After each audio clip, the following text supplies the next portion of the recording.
Point your peepers to the next panel. Welcome back to the Fixed Ops Roundtable Roaring 20s second swing event. Get ready for Brian Benstock up next.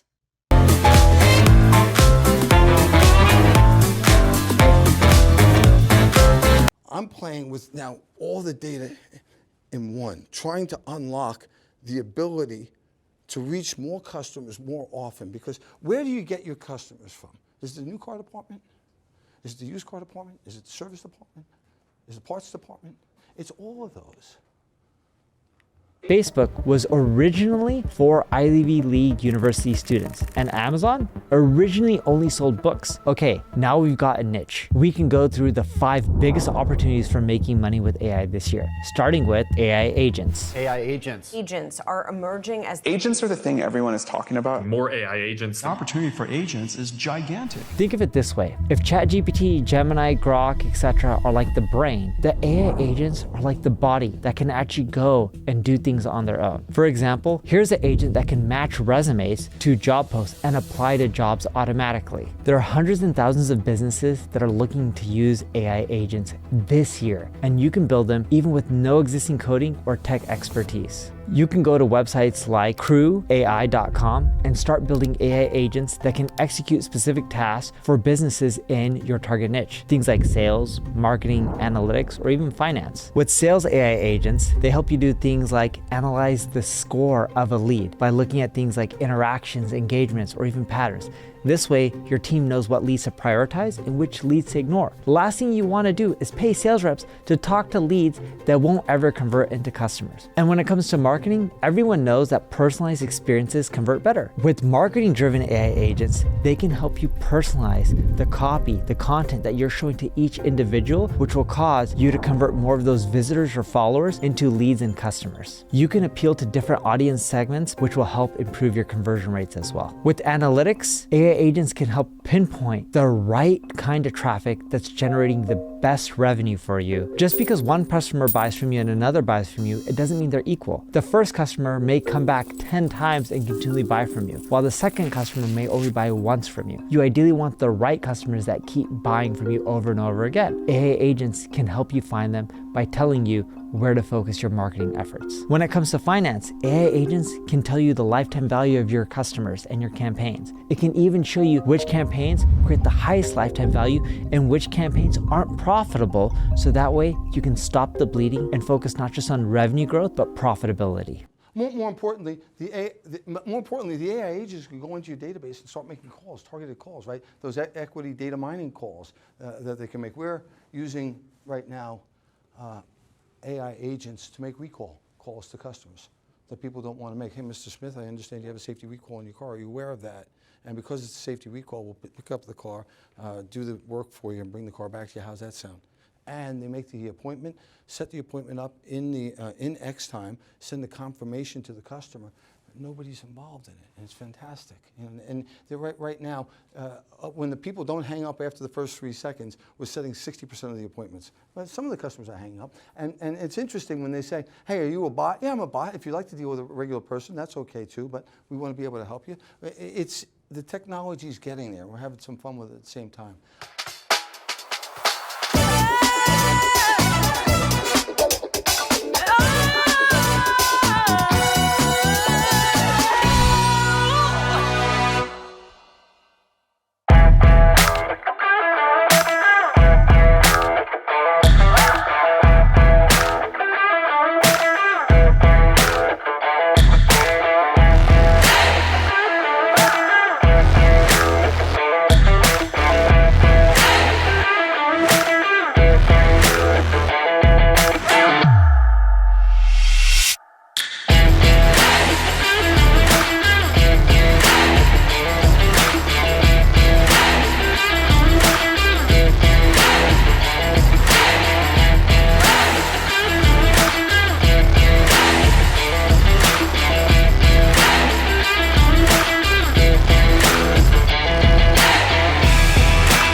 Extra, extra, read all about it. Up next, we've got the Fixed Ops magazine panel.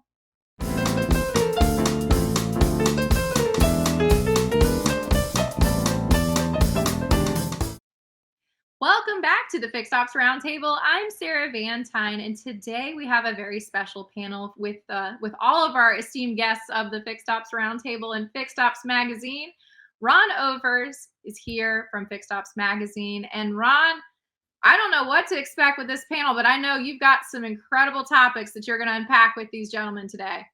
I'll tell you what's so fun about this, Sarah, is I never give them in advance what the questions are, because I don't want them out there looking up answers or calling each other to come up with the perfect answer. So let's catch them right on the spot and see what's really going on in their dealerships or in their lives, and really help everyone else out in the fixed ops world to really grow their business. It's all you, Ron. So it should be a lot of fun. So, here we are, we're in September. We've gone through a lot of 2025, and it's been a good year, right? I mean, I don't know. I think everyone I have spoken with has been excited by the results of what's happened. But what I don't really know yet from you is what is really working. Last time when we talked about, hey, we're going to just get better at our process, and we're going to do what we do better. And I get that. We need to do that. But there's been a lot of new things that have come in during the last 12 months, let's say. And I'd love to hear from each one of you, maybe just one thing that has really changed your business to some degree, something there's AI focused or new equipment or some kind of device or another that you just said, you know what, this made a difference in my business in the last 12 months. And I'm done keeping it a secret. I'm going to tell somebody that this is one of my little cheat tools that's helping me get ahead. So John, you're out there training, so you're in the ear of so many people. Tell me, what do you hear out there that's really making a difference in 2025 for these dealers?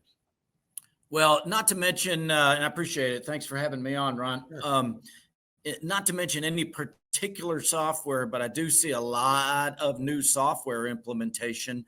And what I really think is working, to put it that way, is actually getting that software and executing it every single time. And what I see from new software being introduced is sometimes we get a process drift, or we drift away from our actual process because of that software. But what I see working in the field is to return to coaching and make sure that the process itself is actually not being shortcutted because of the new technology being installed, Ron. Well, that's some good points, right?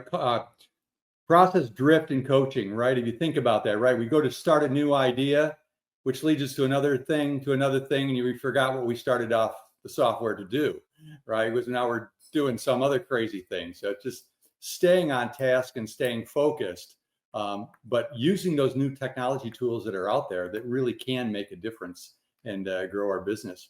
Nolan, what do you see going on out there these days? Sure, thank you. One big thing that we've implemented earlier in the year was AI reception, and that has really helped everybody in the store, from sales to service. I mean, it's hard to measure how many calls really were getting dropped during the course of the day, but having every phone call answered on the first ring has been huge for us as a group. So, I mean, that's the biggest gain we've seen this year so far. That's a huge thing. We talked about it on the last call. Last time we talked, it was like, you know what, how you get more service appointments? You answer the phone.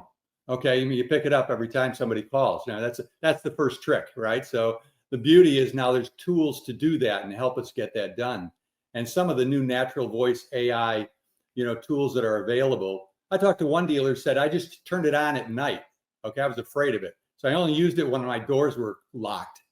And I picked up $10,000 a month in service business.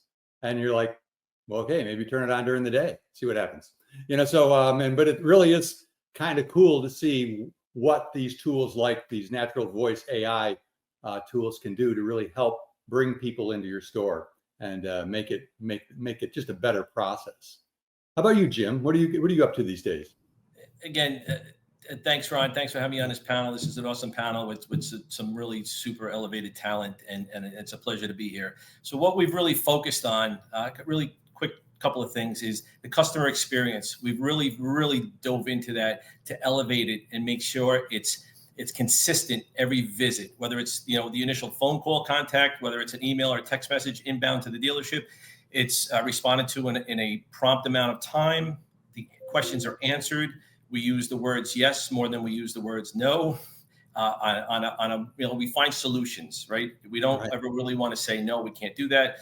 We find an alternate that works. Again, we're there to meet their needs. They're not there to meet our needs, right? So our customer is our first and remote experience. I'm going to use that. And a couple of these gentlemen on this panel really understand that, how important that is. The umbrella of remote experience for me and our dealership here is pickup and delivery and mobile service. So we really, really attack that very, very aggressively.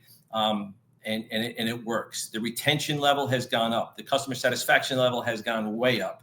So it's that repeat and referral, Tully, that phrase where he trademarked, that's a Tully phrase for sure, has really, really came out in bold letters when you elevate the remote experience. It really works well. That's what we focus on hard, and it works. Our whole team mindset is, it's first offered at time of appointment, pickup and delivery, or mobile service if it's a mobile eligible repair. So that helps tremendously. Customer is happy. We really take a lot of the roadblocks away from them when it comes time to servicing their vehicle. Obviously, we know a lot of people don't enjoy coming to the service department. As Ed has always said, it's a difficult. So take the service to them, meet them on their terms at their place, and that's our focus. Jim, those are great points, and customer experience is so huge today. Yes. Sean Kingery, who didn't make it to this panel today, so we can talk about him. The reality is he wrote an article in our magazine, an issue or two back, and his big thing was, we have to run a process, right? We got to have a tight ship and make things work. However, if someone doesn't fit into that box, we have to fit into their box. And the idea is, if they have a special need, get it done. Figure out how to get it done and make that happen. Yeah. And that's what remote service does, right? That's what the PEDEL does as well. The pickup and delivery. That's the trick. Is you meet them at their need. If they're busy, and I like to say, my coffee is better than your coffee. I'd rather be home drinking my coffee than at your place drinking yours. And so everyone enjoys remote service, and they really do appreciate you coming out. And it just seems to be a much more relaxed communication. When you get to remote service. I've had the pleasure of using Mr. Roberts' organization for that, and they do an amazing job of coming out. And you feel relaxed. You don't feel rushed. You feel like they actually care about making sure when they leave that everything is going to be right. And not just to get a 5 out of 5 on the thing, but actually to do it right and make you feel good about what's getting done. So that works. And that's exactly the mindset and the culture we've established here. And it's working very well. And we stay consistent with it every time. Fantastic. Now in California, they do things a little different, I hear. But tell me what you're doing out there that's working for you. Well, I think the issue here is that the processes that we established years ago, are we doing those? And when you hear some people talk like, I'm doing 75 or I'm doing 80%, it's 100%. So we're doing 100% inspections, 100% videos, and we sell at 60 to 80%. Now, here's the thing about it is our goal. Our goal is to do what? Is to drive repeat and referral business. And our target is 70 to 75% retention rate. That is a successful store. As most of our stores exceed 70, we have some strugglers in the high 60s. But think about what we're in the business for. As always said about here, customer service, doing the process is making it easier. I agree 100%. But your focus needs to be on driving the retention. When everybody believes retention is the number, guess what you start doing?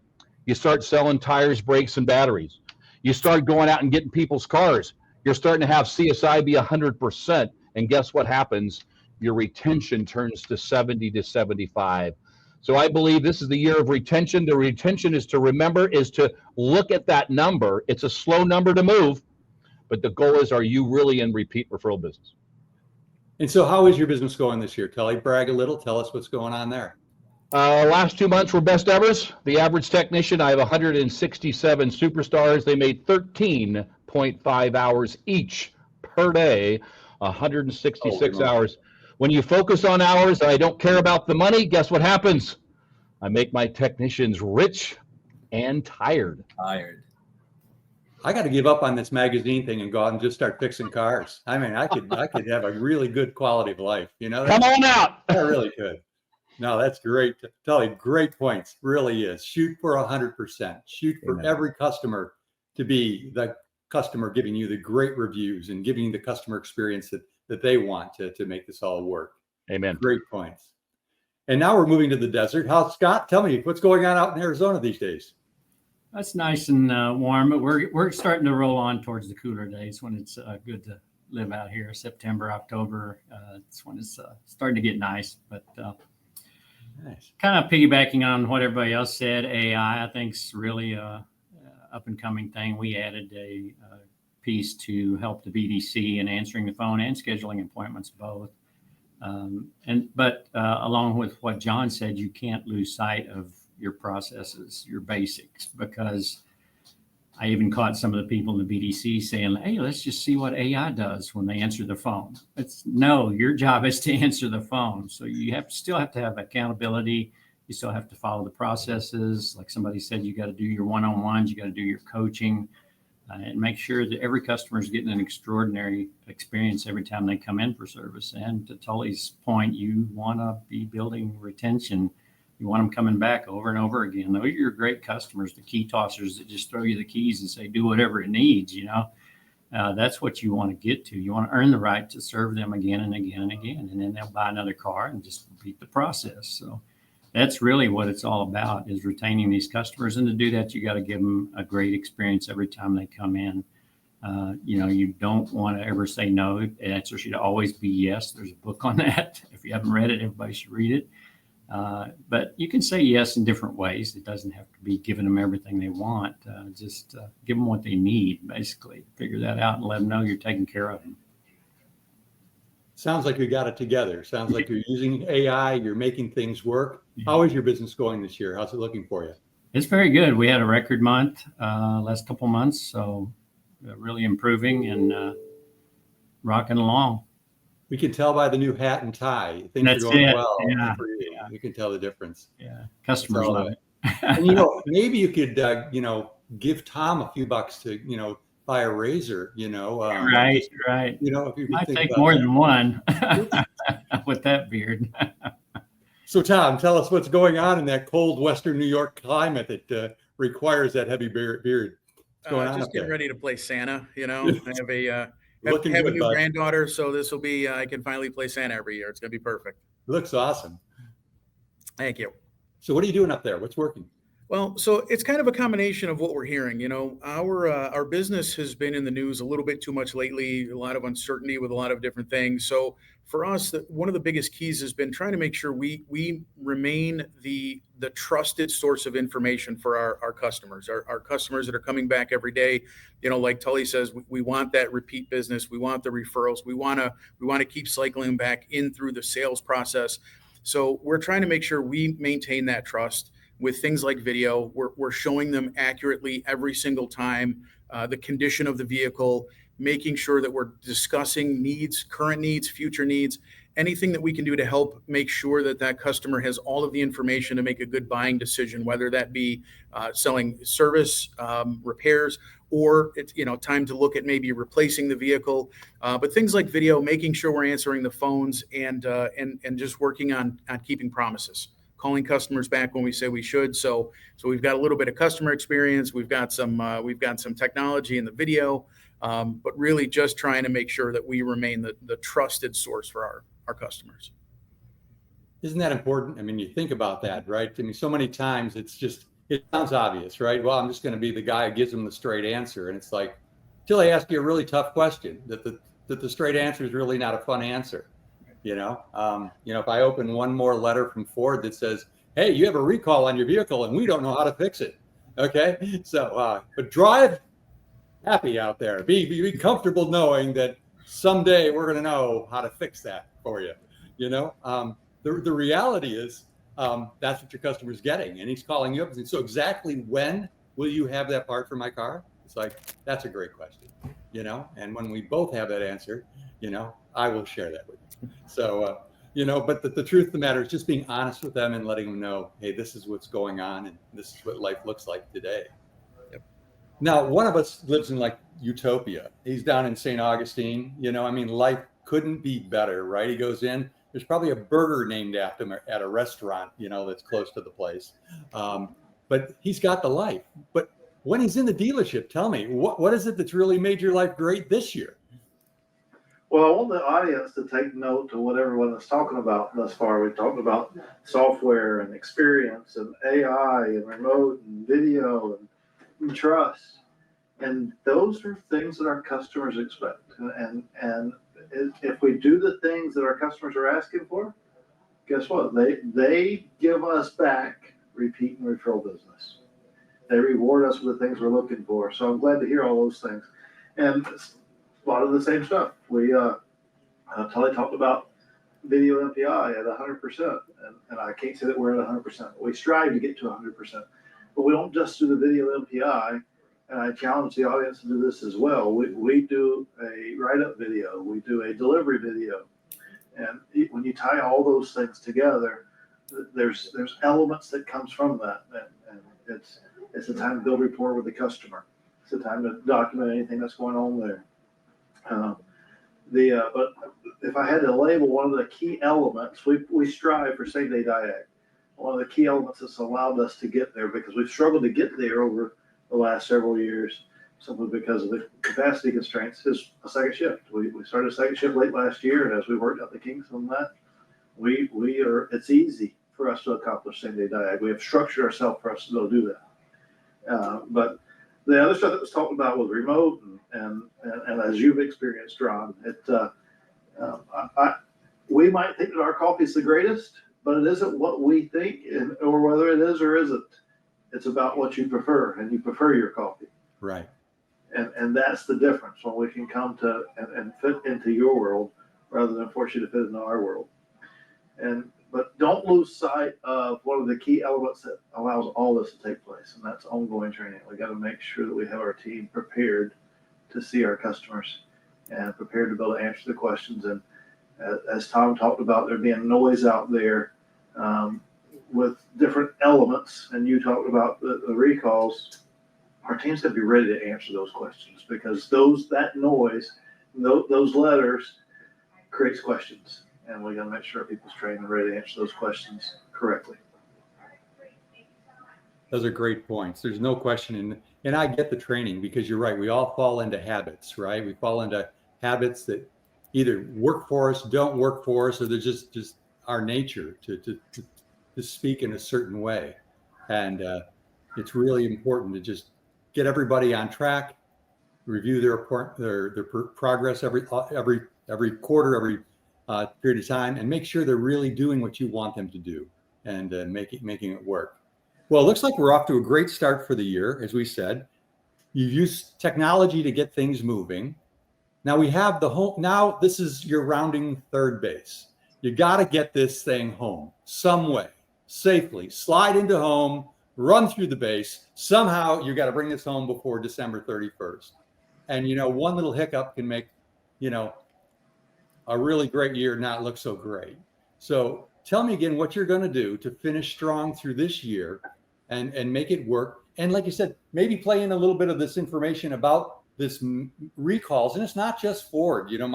My son works for General Motors, and they've had the luxury of sending out many, many letters to people as well, telling them that their car wasn't built exactly perfect, and it needs to come back for a little touch up. And so the point of it is what are you going to do, and how are you going to make sure between now and the end of the year that you deliver the results that all of us have a boss somewhere, and it's saying, hey, you know what, that was nice, but that was yesterday, so tell me about tomorrow. Okay, so and tomorrow is starts in about 15 minutes. Let's see what you're going to do between now and the end of the year. John, some great points. There's no question. There's one person I've been missing in this whole rotation, and she's sitting right to my side. And what, she hears more about this business than anybody else. So Sarah, can you chime in and tell me a little bit what you think these dealers are going to be looking at between now and the end of the year, what their focus is going to be all about? Ron, we've had a lot of incredible conversations, and we have a lot of incredible dealers on this panel with us today. But I'm going to pull a word that has been talked about a lot at the roundtable over the last year, and it's been talked a lot at Fixed Ops Magazine too, and it's just efficiency. That's the simplest word, but there's a lot of power in it, and that's a big focus for a lot of dealerships. And efficiency looks very different depending on your organization and what your focus is. For your technicians, it means one thing, but in your BDC, it's something else. And in your scheduler, something else completely different as well. And so all of these pieces of technology, Ron, I think the word for the back half of this year is going to be efficiency, and it's an important topic in our industry. So true, right? Whatever you do, you have to do great. And you've got to be efficient at what you're doing, making sure that you're just not going through the motions. You're actually getting the job done and making it happen. We laugh. One of my favorite phrases to my sons when they're growing up, we're not in the trying business. Okay. We don't try to do things. We do things. Okay. Now we may not do them well, but we do them. Okay. So here's the deal, go out there and get something done. Don't say I tried. You did something, and do it to your very best. Make it happen. One's a lawyer, one's a CFO at General Motors. They're trying really hard. Trying to make me look bad is what they've done. They've done a really nice job of excelling at what they do in life. It's pretty exciting to see. So it's some good stuff. Nolan, what are you going to do from now to the end of the year to really finish strong? Sure. I think, Sarah made a great point. Efficiency, obviously, above everything, but just capitalizing on every opportunity we have, whether that's exhausting, an FSA recall list, or just making sure everything is being done within the shop and with every appointment, so that we have every opportunity that's available to us, even in parts, making sure our inventory syndicated online, it's available on Amazon, eBay, just making sure we're capitalizing in every nook and cranny of the departments that we can. I think sometimes we just get overwhelmed with volume and we don't look for the little things day to day, where that's just critical to make sure we're not leaving anything on the table. So just, staying efficient, like Sarah said, and then making sure that we exhaust every opportunity we can each and every day. Great points. How about you, Jim? What are you up to? So we're leaning into AI pretty heavily. Again, we are leaning into AI as a assistant, not as a replacement. Okay, we're always never going to abandon the human touch. That is by far the most important transaction you have. Human touch always. The AI helps, makes you better, makes you more efficient. Because Sarah's using that, so let's play on that. All right, so it makes everybody that's working with the AI more efficient at their job. So getting back to missed calls. Follow-ups, special order part reminders, CSI follow-up and reminders. Did we miss something? Did something go wrong? Was it so we could react in real time and get really good results? The missed opportunities is where the AI is really pulling in heavy. The missed calls, the drop calls, the people that may have left a voicemail, the AI is picking up on that, saying here's a voicemail that hasn't been, answered in 12 hours, 24 hours. So you're constantly getting pinged. Special order parts, the part has arrived, the part has been received by our parts department. It notifies the customer, hey, your part is here, let's schedule you in. So things like that, where the efficiencies really come in hard, and it helps out, it fills the gaps. The appointment is always booked, and the follow-up is always made. So AI is a great tool to help the humans. Never calls out sick, never takes vacation, is always in a good mood. So it's working out really, really well. And that's what our focus to fill the gaps and make sure that we make every day a good day here and as efficient as possible. And the most amount of hours are sold. Tully. Jim, you're so true. You've ever driven a car with Blue Cruise or Super Cruise? Yeah, right? yeah, of course. Yeah. And you know what? It's really cool, but you understand that it's an assistant. Yes. Okay. It's not taking over everything when it's done well. Your eyes are down the road. You're watching what's going on. But when you get to your destination, you got there better. You're more relaxed. And the car just took over a lot of that anxiety that you might have had, done well. AI in business is the same way. Used as a tool to supplement what you already have can really make a huge difference. And it's now so much more trustworthy. I mean, think back 2 years ago, right? I mean, it was It was like using your phone and having your phone try to guess your next word. And you're like, no, that's not where I'm going. Okay. And it's, so the idea is not today, it's just gotten better at guessing your next thought. It gets to know you better, gets to know your systems. And they really have gotten so much better over the last couple of years. It has improved dramatically. It's really incredible. And when you think about what AI does, what it brings to the table, is absolutely incredible. If you think 5 years ago, it wasn't even the things that's happening now, it wasn't even a thought. Well, it wasn't, to our level here. The developers in the background, yes, 100%. But, again, it's a replacement. It's not a replacement. It is an assistant, not a replacement. That's the key component there. So we don't want any of our team members to feel threatened by it. We want them to feel comfortable that, hey, AI's got my back and they're helping me do my job better. Makes a lot of sense. It works. So Tully, what's happening over there? What are your plans to get into home base? Two big things as our pathway to 75% retention is that first is, are we selling the staples that drive retention, brakes, batteries, and tires? Our number is 75% of our red events. Not a volume. It's all about 75% red tires, 75% brakes and batteries. We hit the brakes and batteries a lot, but we struggle with tires. We're in that 40s or 50s or 55s. How do we sell 75% tires? And secondly, I believe that people don't look at emails anymore. As I email my daughter, she does not respond. I call my daughter, she does not respond. But here's the thing, as I think about it, is that our BDC needs to take the task of, instead of us sending them and saying, hey, please come in, please come in, please come in, I'm saying our BDC is tasked to call our people and remind them to come in, that your next service is due. And we do a phone call, email, and text for everybody. And what we have seen is our connection rate with those customers to pick up the phone is over 80%. And there's a 90% chance they're going to make an appointment with us for our active customers. Yeah. Think about this. Do you want to be bombarded in your inbox that nobody looks at anymore? Or do you want a friendly call, a human, not an AI product? Say, hello, Mr. Roberts, I'd love you to come in. Your service is due. We have an appointment available for you here in blank. So our drive is to drive that repeat and referral business and reach out to every one of our customers to have them ask them to come back in. And that's working. You can tell, like you said, you got the B in the B. You're just working on the T. You're almost there, right? So you're working it. It's coming. It's coming. It'll happen. Scott, Gregg, tell me, what are you going to be doing between now and the end of the year? It's mainly processes. I'm sure everybody has great processes, but if you don't monitor them and inspect what you expect, pretty soon everybody's doing the process their own way. And it gets very convoluted until it's not even a process anymore. So you have to put it back in front of them, have accountability, make sure they're doing it right, make sure they know what to do. Sometimes you get new people, transitioning and whatnot. So you need to revisit those processes quite often. And like I said, you have to inspect and make sure they're being followed and that everybody does understand them, because sometimes, they won't ask you if they don't. So you have to check and make sure they do and make sure they're being followed. And that's really what, gives the customer a good experience, is when the processes are being followed.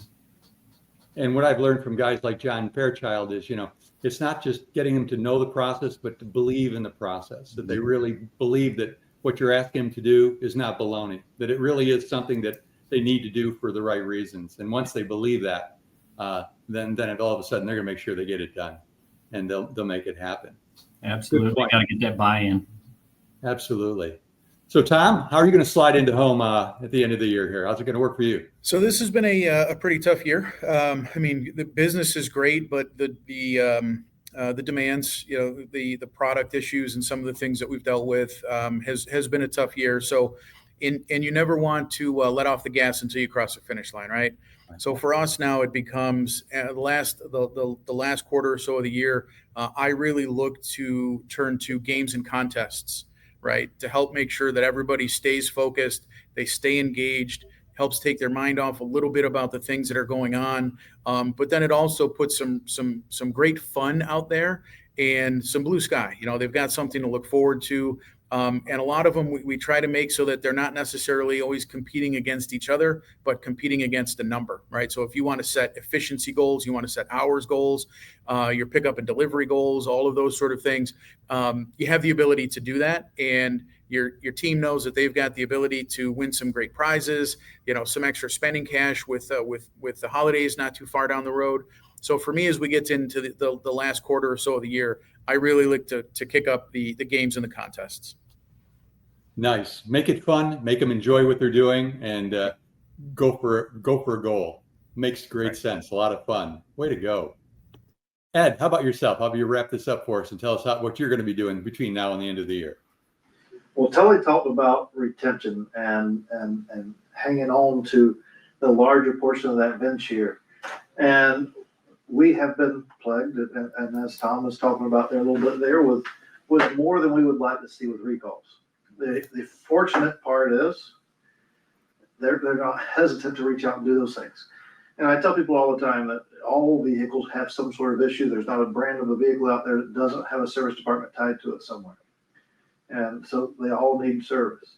But with recalls, customers have questions because to them it's scary. It's, why are they recalling my vehicle? What's going on with it?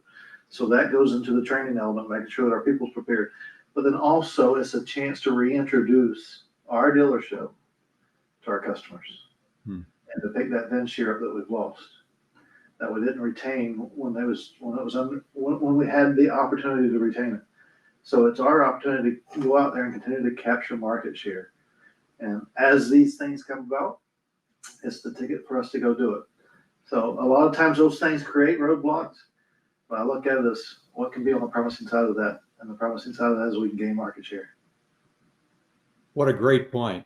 And Ed, you assume that me being a customer of yours, that we just think about your dealership every day as a customer. We don't. We really don't. Okay, sorry. We really don't. Okay, we think about yours when we go out there and there's something not quite right with a car. We're like, what the heck is going on? And how do I make this little problem disappear in my life?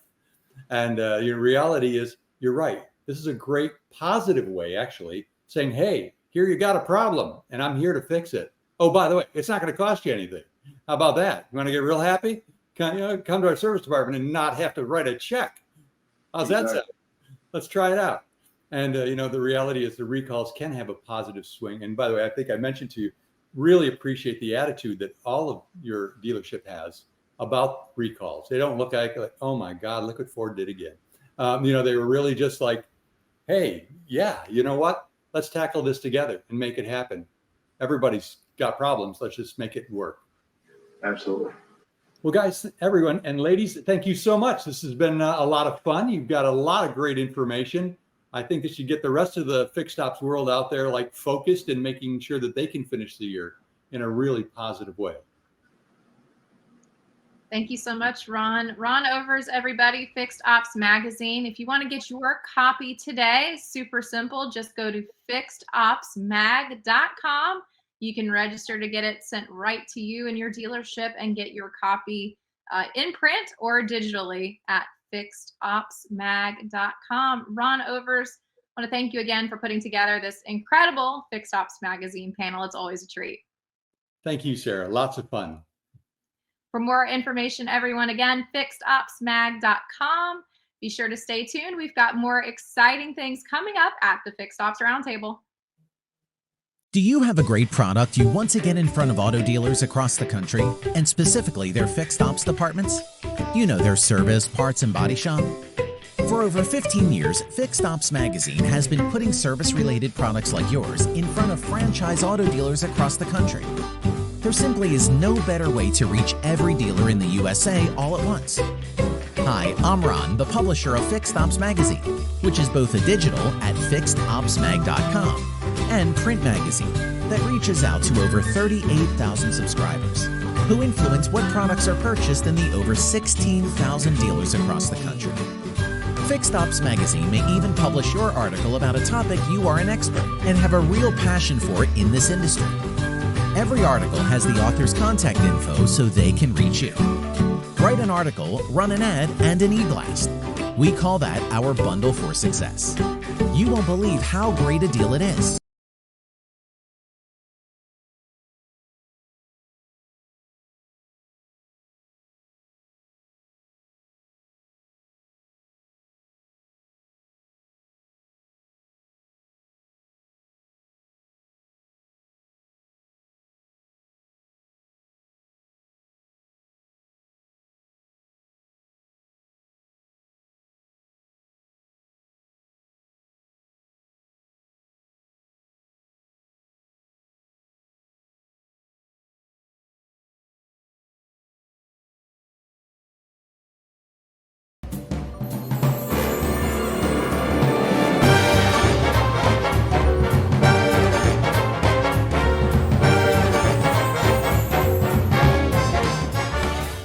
hear the ramble on Relo with our next segment.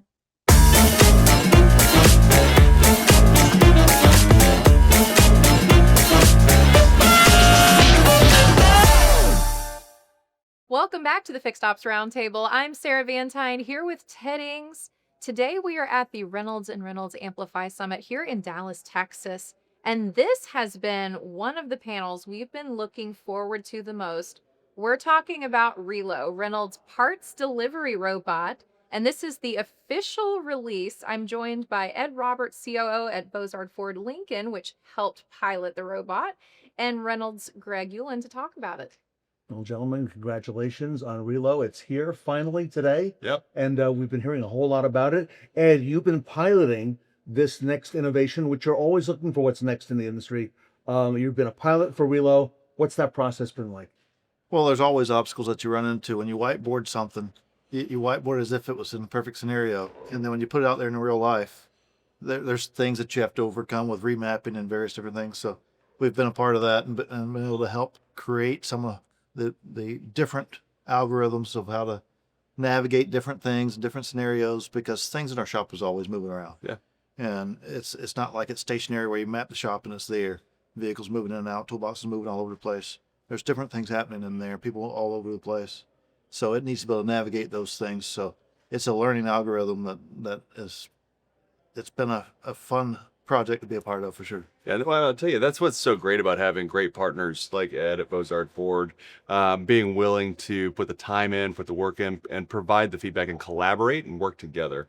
Too often I think, you can kind of turn the switch on something and move on down the road, and that just, you never get the max value out of it that way. So I talk about it all the time, and we talk about it a lot.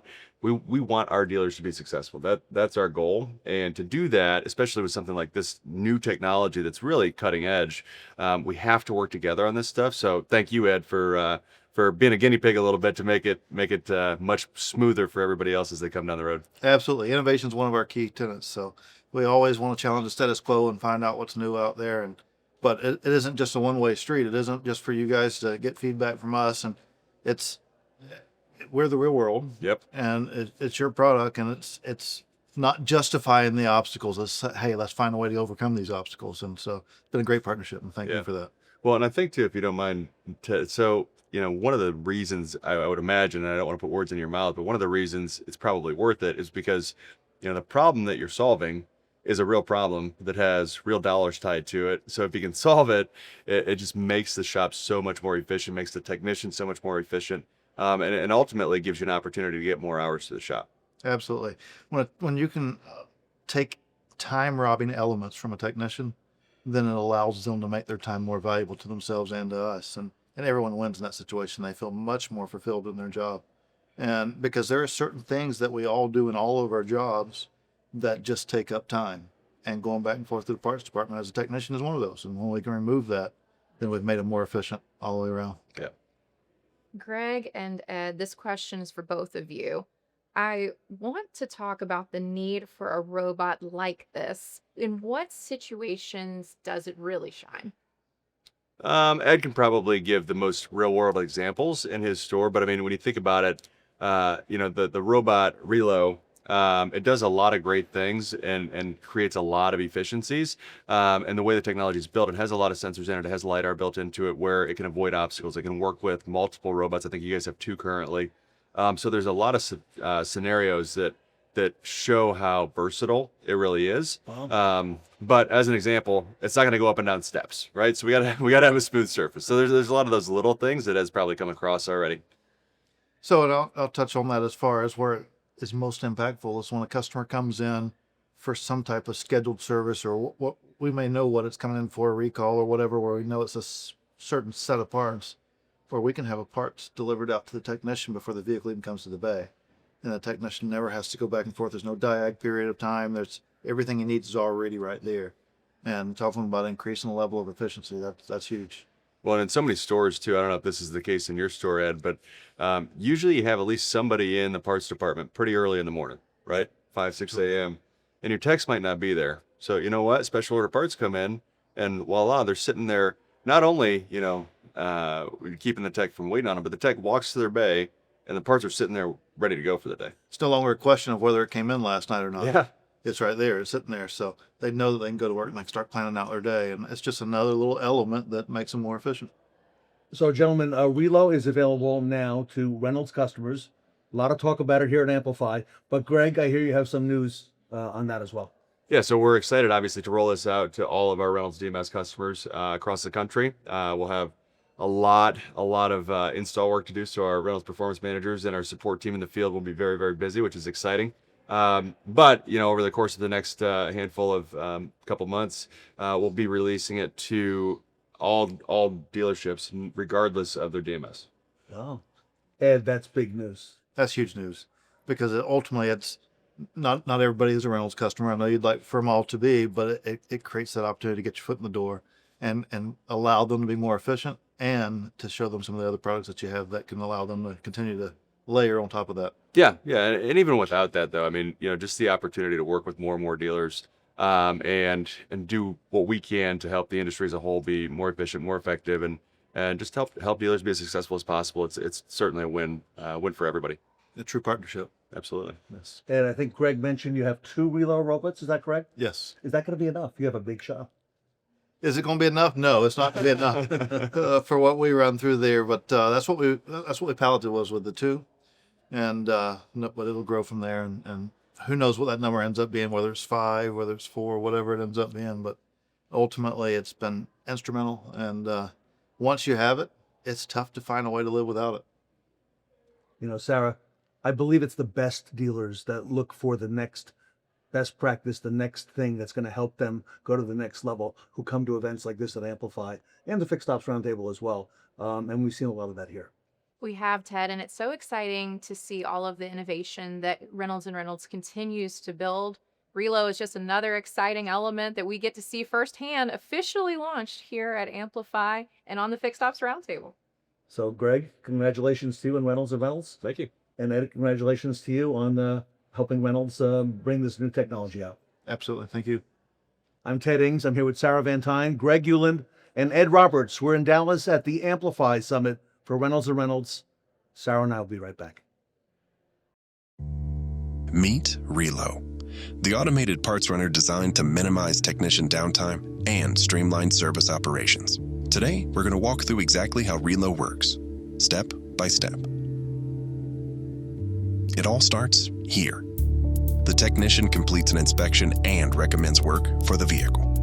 The advisor sends the estimate to the customer using e-approval. Once approved, the parts department is notified and can begin fulfilling the order.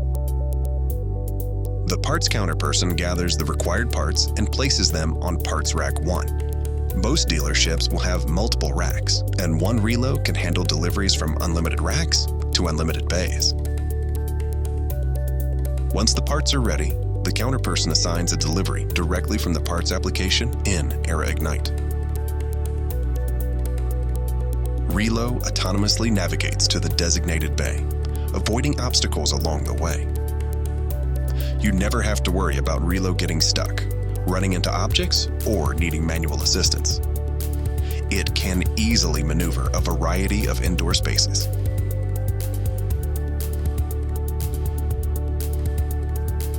Once it arrives at the service bay, the technician retrieves the parts without ever leaving their workspace. It's designed to operate independently and keep your service department running smoothly. When Relo needs a charge, it automatically returns to its docking station. On average, Relo's battery lasts 12 hours, ensuring it's available throughout the workday. With a load capacity of 660 pounds, Relo can transport anything from small parts to full sets of tires. Relo is changing the way dealerships operate by minimizing technician downtime and optimizing service efficiency.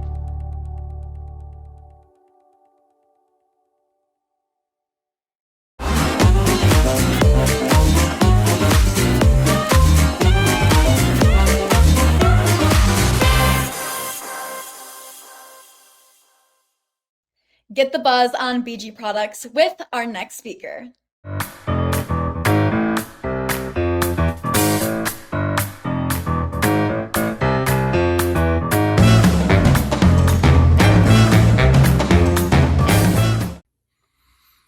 Welcome back to the Fixed Ops Roundtable.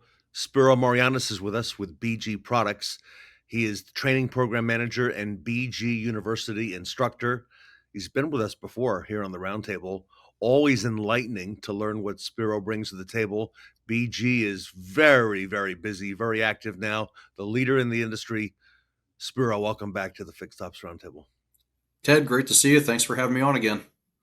I tell you, BG Products, we're not messing around, Spiro. I mean, hands down, the leader, and the great work that you're doing out in the field on the educational and instructional side, as we talked about in the green room. Very, very much needed, especially now, Spiro. Yes, thank you for that. We're really trying to position ourselves to be the most incredible asset to not just the industry, but our partners, the shops, the dealers. You know, right now it's I love our slogan, partners beyond products, because that is, you know, at the very least what we stand for. And that's how we're training our newest, you know, representatives to come in and actually believe what we're doing and what we're saying. No, with all of our new reps coming into the company, what's so important is we're not trying to train salespeople. I do not want salespeople in the organization. I want partners and advocates to shops, to dealerships. And if we can bring more to the table to our partners outside of just products, again, through training, through awareness, that's really the biggest thing that we're after right now. And it's needed so much in this industry to be able to have somebody that can come in third party, that you're not paying, you know, exorbitant amounts of money to come in and train your people outside of just service sales. And a good example is, you know, multi-point inspection process. That's something that's, as you know, is very near and dear to my heart, is having good processes down that really helps steer the ship in the right direction. Spiro, I want to talk to you a little bit today about driving conditions, particularly severe versus normal. Okay. You know, a lot of leeway on that and how that translates into service recommendations. I'm sure that enters into a lot of the training that you do. What are your thoughts on severe versus normal? Well, I have to challenge everyone. If they're not looking at what goes into the severe versus normal schedules that are out there, written by the OEMs, mind you, they're in every single owner's manual. There's great third-party publications on this. That really makes a big determination on mileage-based recommendations, but also falling on the MPI side, what to inspect at certain intervals. So let's take, for example, what normal driving may look like. They'll talk about a 70-degree, low humidity day, mostly highway traffic. Unfortunately, that is such a small percentage of consistent driving that we see around the country. But let's take severe, and some of the verbiage in owners' manuals has been so eye-opening lately. We're seeing claims such as 4 miles or less of short travel qualifies now as severe. Cold temperatures below 32 degrees, hot temperatures 90 degrees and above. For example, these are things like, just this week we've experienced 4 of those. You know, so it's right off the bat. The majority of driving throughout the country, depending on what climate and where you live, automatically qualifies drivers as what OEMs are deeming severe schedule. So when looking at owner's manuals, a lot of us will default to just the normal section, or there's only normal written, and then you have to look for special operations or exceptions or things that qualify as severe. And then, of course, the service intervals will shrink down on major components. So my challenge to everyone is just to look at, you know, again, what your OEM's definition is of severe, and in some cases, even extreme. We see that with Ford now. There's some use of the terminology extreme in their books. That makes a tremendous difference when making proper recommendations to keep those cars on the road for your customers. Again, further contributing to retention. You're right. Severe can be almost anything, even that short drive to the convenience store. That could, and by the way, like you said, this is categorized by the OEM, not the dealer. Yes. Another interesting resource is Department of Transportation. Every state has their own ODOT, and there are some verbiages in there that also talk about severe driving versus normal driving. Again, it's not every state, but I've seen the vast majority do have some verbiage with that. But it's just incredible to think, like, you know, a humid day counts as severe traveling. Light trailer towing or hauling in a vehicle above a specific payload. I mean, if you have a family of 4 and you're traveling during the summer months, you're now qualified for severe, if not more. It's just incredible how the verbiage dissects that. Now, how would you help a dealer include that in their presentation to the consumer, you know, in terms of maintenance that's needed? How would you do that? Gosh, thank you for asking that question. That is such a, I think, nugget of information to be able to convey. So as you guys know too, I've never been one to preach, sell everything every time. It's very specific, honest examples. I don't want to sell everything every time to a customer.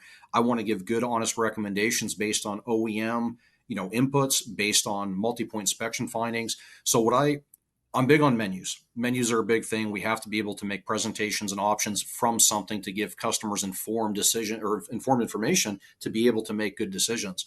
So with that said, I would say start by tailoring your services, the mileage-based services, directly from the severe schedule that's found in their owner's manual. And of course, inspections also yield a lot of results as well. That's a big thing, because in that same owner's manual, they'll talk about inspecting certain components to be able to make recommendations based on findings. So if it's packaged around severe schedule, trimmed down again to your OEM with the clause in there saying that there may be recommendations found based on specific applications and specific driving habits, that's a great way to start and make presentations and offerings to your customers.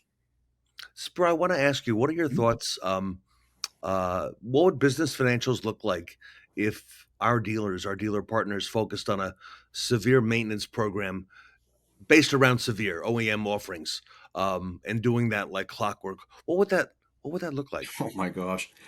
Ted, if it's all right with you, I want to ask the same question right back to the audience. Guys, what would that do to your financials if every single one of your advisors and technicians made the recommendations based on the severe schedule of your OEM? Think of the opportunities. I want people to think about it as I'm answering this.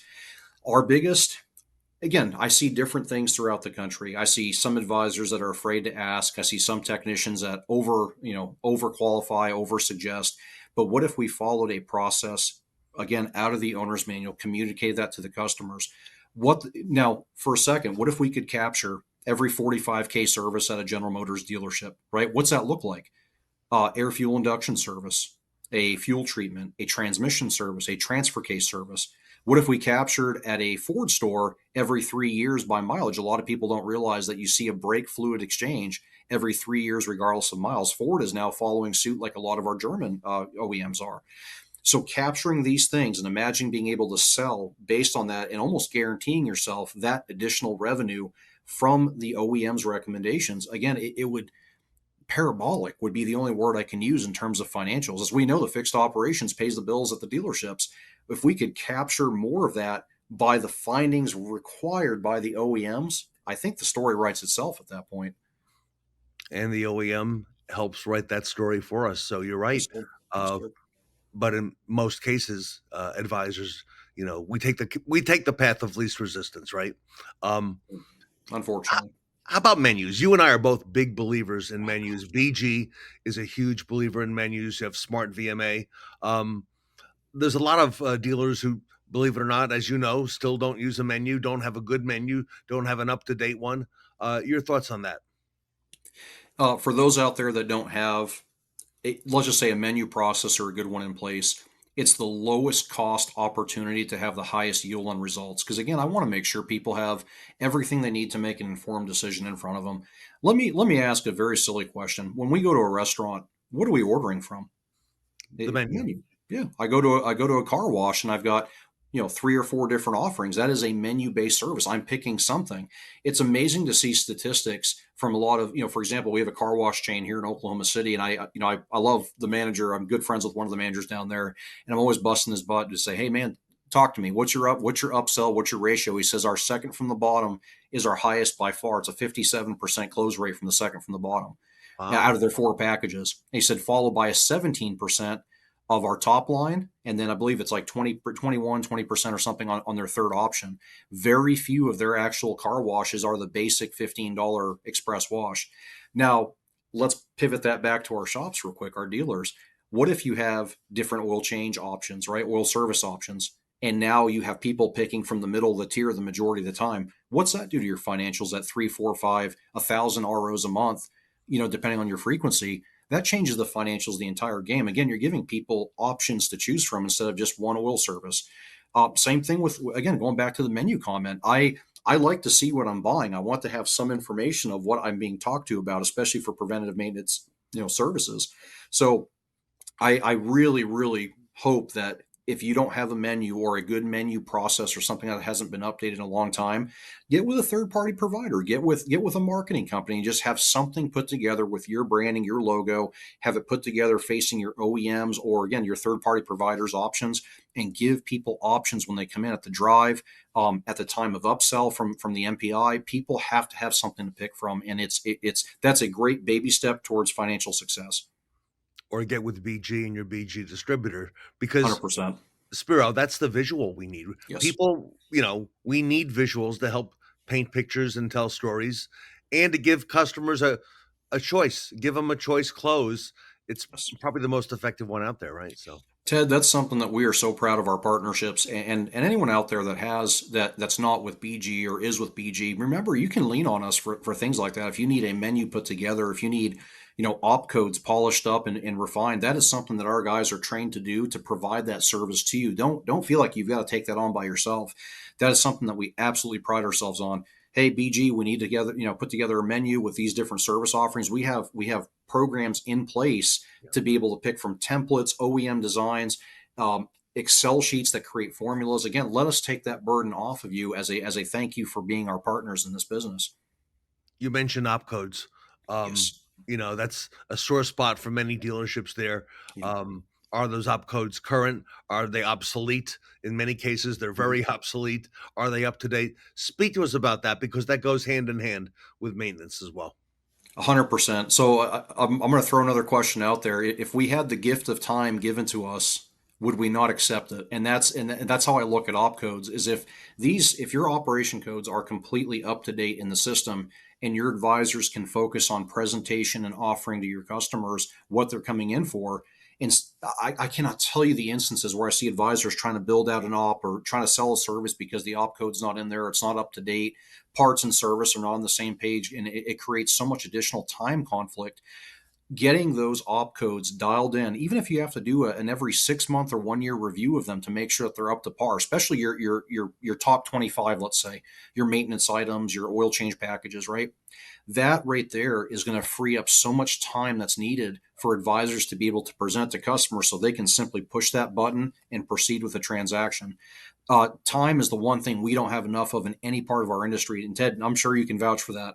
If we can buy a little bit of time and simplicity by having those things up to date and up to par, that's only going to create opportunity and income.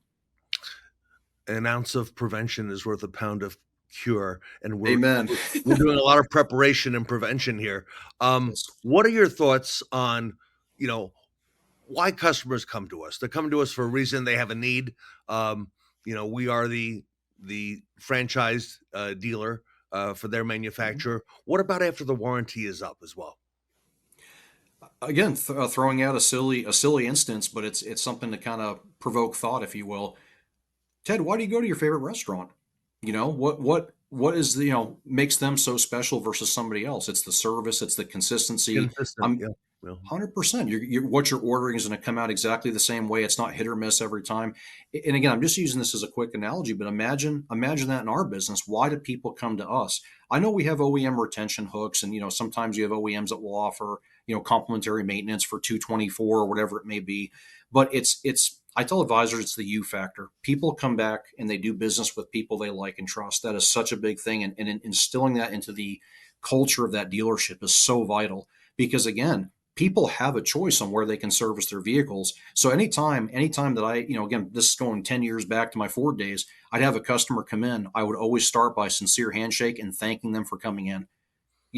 As silly as that sounds, they have 15 shops within that half mile of where I'm located to do business, and they came to do business with me.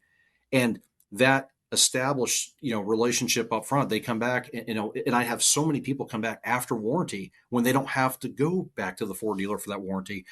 Guys, having a retention strategy in your stores, whether it be something like through BG, lifetime protection, roadside assistance, or even just through advisor training, I cannot stress that enough. Having a process where people feel welcomed in your place of business is what brings people back. And we're in a society anymore that customer service is going away. This is our opportunity to capture it and earn that, that customer retention after the warranty. I can't stress that enough. And be a true advisor, right? 100%. Not just a writer of service, an advisor. So today, severe versus normal driving. Excellent information on that. Take a look at the OEM suggestions, okay, on and recommendations on severe driving. Incorporate that into what we do on a daily basis. Again, it is OEM, so it's in writing from them. Make sure your menus are up to date. Do you have a menu? What are the tools and visuals that you need? Service and maintenance opcodes, are they up to date? And help paint the picture and tell the whole story and really be an advisor to help that customer. Yes, sir. Ted, I thank you for summarizing that. These are such low-hanging fruit opportunities. And if you're already doing one or two of those well in the dealer, that fantastic. That's one, props to you, hats off. But having just these simple foundational things in place, just give the tools and ammunition to the advisors to be that best advocate to the customer.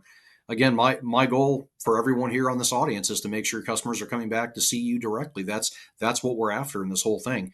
Partners beyond products. That's the philosophy, the mentality. I may even get it tattooed across my chest one of these days. Who knows? But that's how much I believe in it. So I know but you know what? It's so true. You really are the partner beyond products. So thank you, Spiro Morogiannis. Thank you so much for all you and for that BG does for our industry.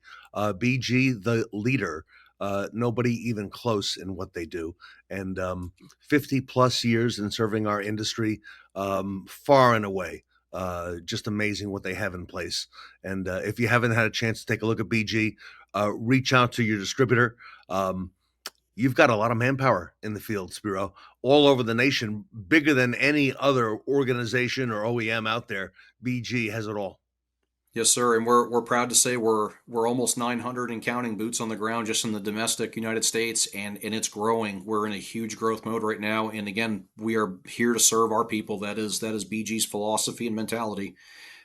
We cannot say thank you enough. I can't say thank you enough for your time today. And anyone that has any questions, pick my brain, anything, you're welcome to reach out to me. This is an open book for everybody. So Ted, thank you tremendously. I really appreciate everything you do for us as well. So that 316 number scrolling by at the bottom, that's a cell phone, Spiro, for you. We can call or text. Yes, sir. Reach out to you directly. You see Spiro's email there. Look on the web at bgprod.com. Learn more about BG if you have not already. And as you can tell, they're a big part of everything we do here at the Fixed Ops Roundtable. Spiro, thank you for your support and BG's support. Thanks, everyone. Everybody, Spiro Morogiannis, BG Products, your partner beyond products, here with us today at the Fixed Ops Roundtable.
Take a moment now to pull out your gadgets, gizmos, and cellular devices to scan the QR code on your screen to vote for the Sean Butler Best Practice Awards that will be announced at the end of the event.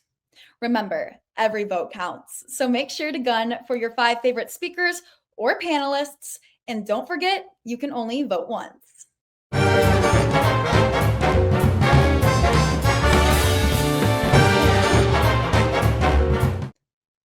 Go for seconds with our next speakers from Sweet Relish.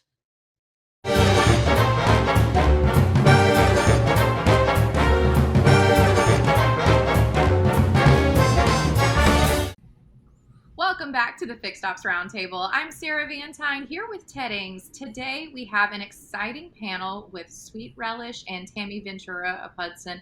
Ted, this is going to be an exciting conversation today. Sarah, anytime we get Tammie Ventura from Hudson Automotive Group on the roundtable and Tiffany Peeler from Sweet Relish, it is a real treat. So I know we have a lot in store today. Ladies, welcome back to the Fixed Ops Roundtable, the Roaring Twenties. And Sarah, I'll let you take it away. Absolutely, Ted. And Tammie, let me come to you first with this question. You know, there's a lot of conversation about efficiencies and communication and the customer experience in the dealership. So what have you seen be the biggest operational challenges that your BDC faces today? That's a great question. I think that my team faces challenges that most BDC teams face. I have grown a little bit since the last time we talked, so I now have 77 agents in 34 locations that we manage. So it's quite the situation we have going on over here.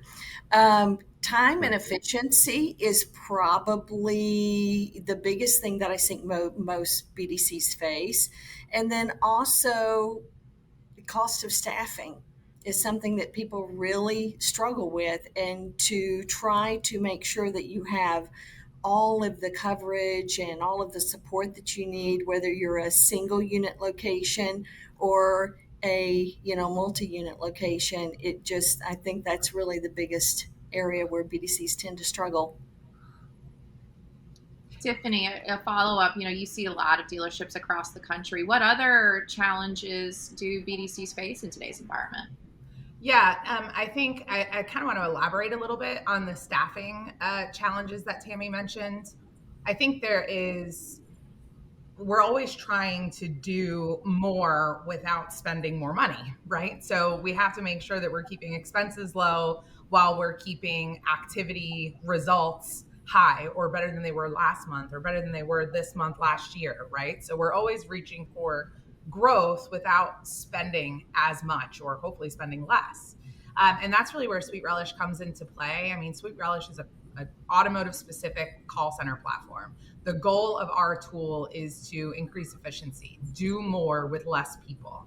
And one of the ways that we do that is by giving centralized BDCs like Tammie's or even small single point stores the option to have less folks do the same or greater volumes of calls or text or inbound call handling or email activity than they can without a call center tool. Some of Tammie's agents are doing upwards of 220, 230 calls per day.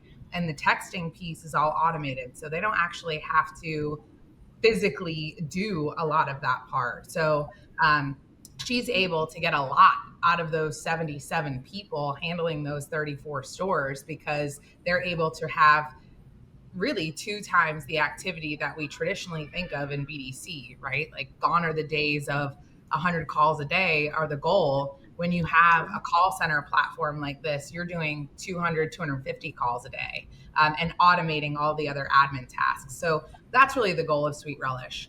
I think, Tiffany, if I could just feed off of that too. Yeah. Back in the day, Tiffany and I have a little history together. We used to work together before in our past life as well. So back then, it was that everything was manual. It was click to call. Yeah. You tried to hit the 100 to 120 calls a day. That was what we went after.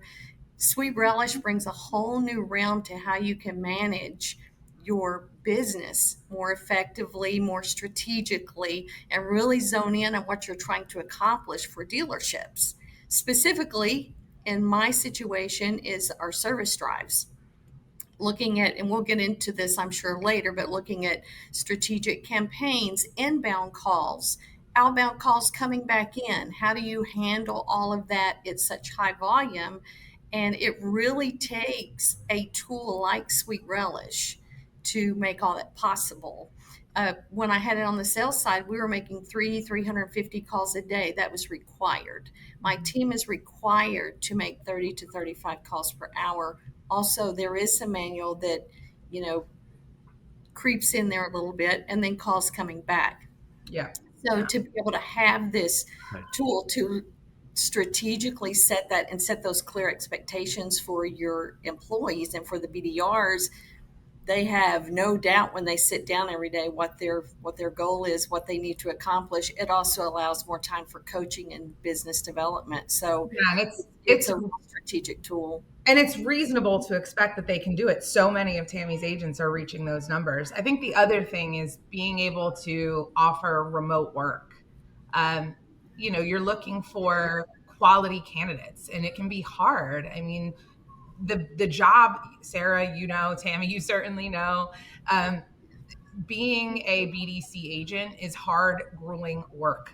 Finding quality people to do that job can be really hard at the price point that we have to be able to pay them at to be, to make the expense make sense, right?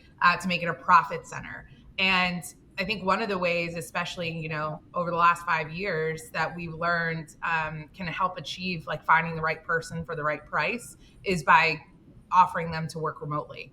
And with a tool like this, you can do that while still having transparency and accountability to their activity levels and the calls that they're making, right? You don't have to see everything and say, oh, I left a message on all 100 of these calls. You can actually see that they made the physical calls and hold them accountable to the activity goals, which that's right. That's right. Very exciting stuff, Ted. Tammie, if I can do a follow-up here.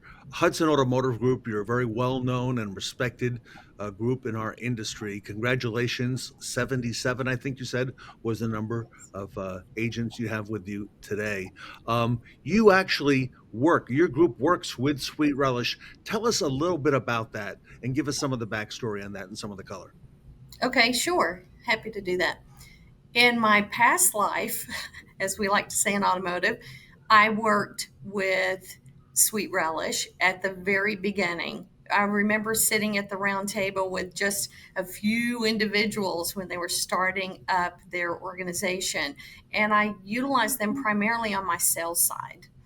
And then as we started going into service, me and my team over the years have been a very integral part of sitting in with Sweet Relish and helping to create and develop some items that were very much needed in the automotive world. Since Tiffany has been there, she's been a huge part of also pushing some things forward as well. Because having been in the dealership, you understand all the little pieces that you're working with, all the plates that are spinning, and how we need to approach some of those items and have that flow a little bit better and make our job easier while growing our RO count and our dollar count and our service lines. So with Sweet Relish, I would say I did stray away for about a year because we were looking at a way to implement some additional reporting that Sweet Relish didn't quite have available yet. But I can tell you that I very quickly came back to them. And one thing that I can give Bill May a big pat on the back for is that he came to me and said, where did I miss it? Where did we miss it? How can we be better? What can we do to maybe one day in the future earn your business back? And him and his engineers went to work. They have some of the best engineers I think I've ever worked with ever. And, I don't brag on people easily unless it's gives credit where credit's due. But they truly are a phenomenal team.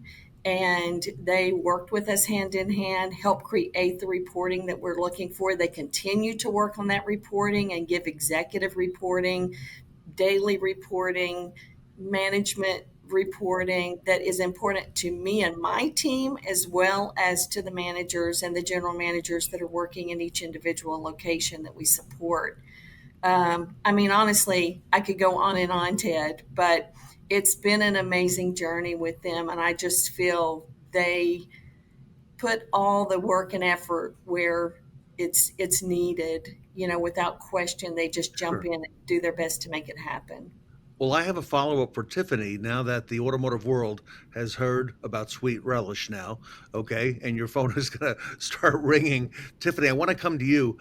We hear a lot of in the industry right now, even on the roundtable, about AI and AI that's embedded into a lot of solutions. How does Sweet Relish ensure that AI complements the human agents, particularly like at Tammie's group over at Hudson Automotive? Yeah, great question. So, our platform, the heart and soul of our platform is not AI. The heart and soul of our platform is an intelligent automotive specific dialer, right? So our goal is not to replace the tasks that agents are doing with AI, but rather to assist them in doing those tasks by using features, AI features, right? So I think that the difference between Sweet Relish and what we provide our call center teams is the ability to execute on intelligent campaigns with AI via text to engage the customer, get a response, elicit a response back, right? Contact. But we couple it with phone calls. And I think that's the part that's missing in a lot of the solutions that exist today, right? We have AI that can answer the phones, or we have AI that can automatically send text messages or emails based on whatever information in the DMS or in the scheduling tool or wherever we're getting it from. We do the same, but we couple it with the phone activity, right? So we're making sure that the retention campaigns are automatically customers that where the VIN number hasn't had activity, let's say 6 months, automatically get that text message. If they respond via text, the AI takes over, collects information, gets to the point of booking, and then creates an alert for an agent to finish that booking so that the service appointment is booked correctly. And if they don't engage in that text message, then a call task is triggered for the agent. If the customer doesn't answer on that first call or call back over the course of however many days, we're able to trigger a second call activity task that'll automatically dial when the agent logs in. So I think what we're doing is pulling all of the channels that we know we need to be successful, email, text, phone, chat, into one platform so that we can empower our agents to respond to this text, book this appointment, make this phone call because it's due because this person didn't engage. And so that's really how we're trying to use AI. How do we engage with the customer, start the conversation, and once that conversation has begun, trigger an agent to take over and finish the rest of it correctly. You guys know these AI solutions, we're booking sometimes wrong for a number of reasons, because the scheduling tool isn't maybe updated completely, or because the integration isn't perfect. And that's why we're still leaning on people to finish the job, still have that human touch, still make sure everything's correct, but use AI in a way that eliminates a portion of the task. Those are great. I think, Ted, to go back to what we were talking about originally, the timeline is critical with utilizing that time and efficiency with agents to ensure, well, I have a group of people and all they do is respond. So that timing is really critical when the AI hands off. That's the critical piece where we maintain the human element and the culture of what we want the customer to see and how we want the customer to feel. Because like they get handed off to us, then we hand them off to the service lane and it continues on. And the customer just feels this smooth transition and experience when it's all said and done. If we allow that to drop, then, that doesn't work, right? We might as well go back to, I'll get to you when I get to you in about 2 hours is what normally happens in a BDC if they don't have that element where they're able to handle that customer effectively. Tiffany, I want to come back to you for a second, because all these pieces with campaign management, that traditionally has been a very challenging component for BDCs when they're reaching out to customers, because customers can be on so many different manifests, and there can be the potential for someone to, accidentally call the same person, multiple times for different reasons, and the customer gets, very upset about, the communication or that. So how does Sweet Relish's how do you streamline the campaign management component without all of that heavy manual effort? Yeah, it's a great question. Believe it or not, there's a lot of BDC directors, managers out there that are still doing all of this manual, right? Going into the DMS, going into, whatever OEM site that they have to download these lists, printing them out on spreadsheets, giving them to agents to then call off a sheet and then mark as done. And you just kind of have to trust that it's done.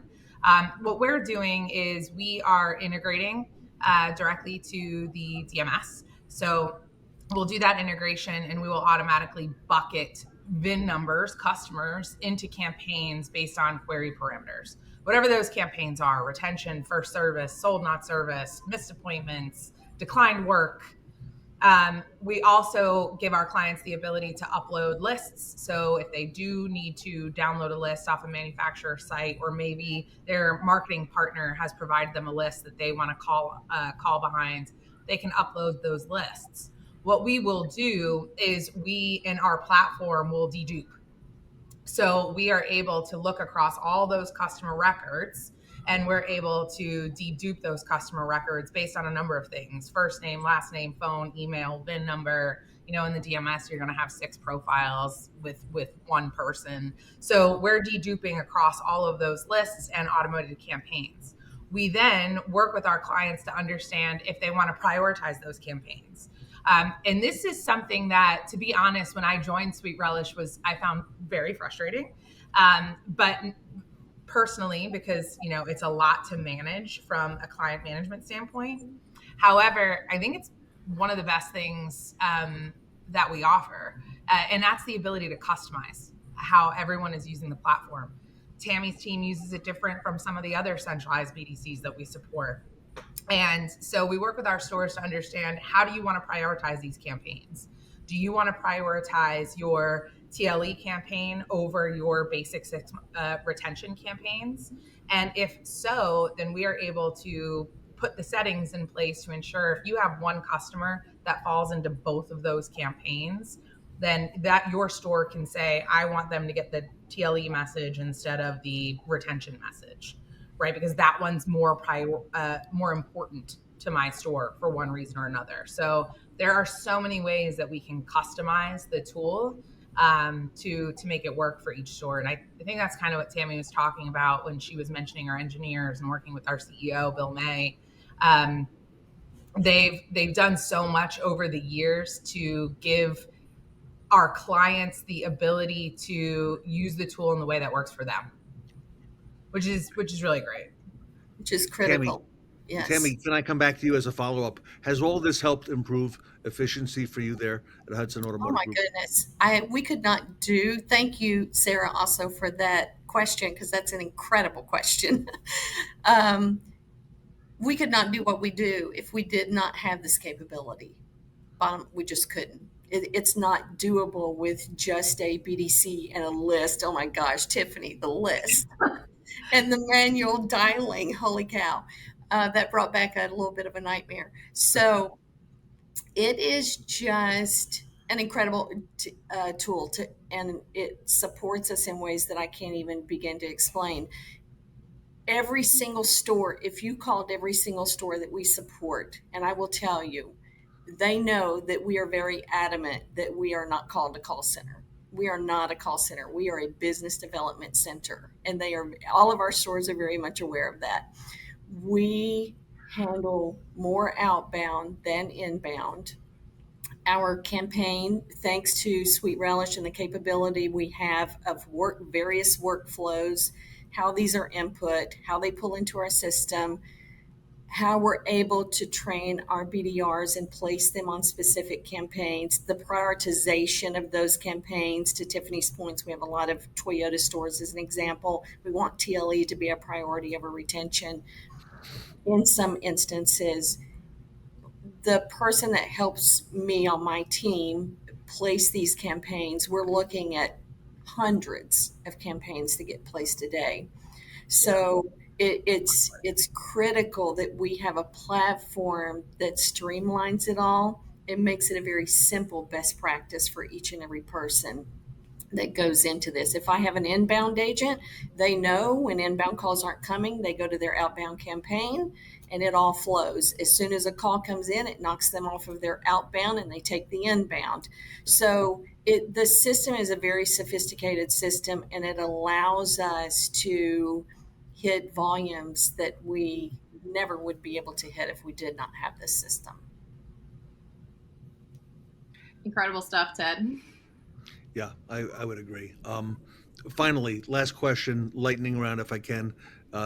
Tammie first and then Tiffany. You've both mentioned the human touch, okay? Preserving that. Sarah, you've talked about that for a long time, preserving that human touch, how it's critical, even with automation expanding.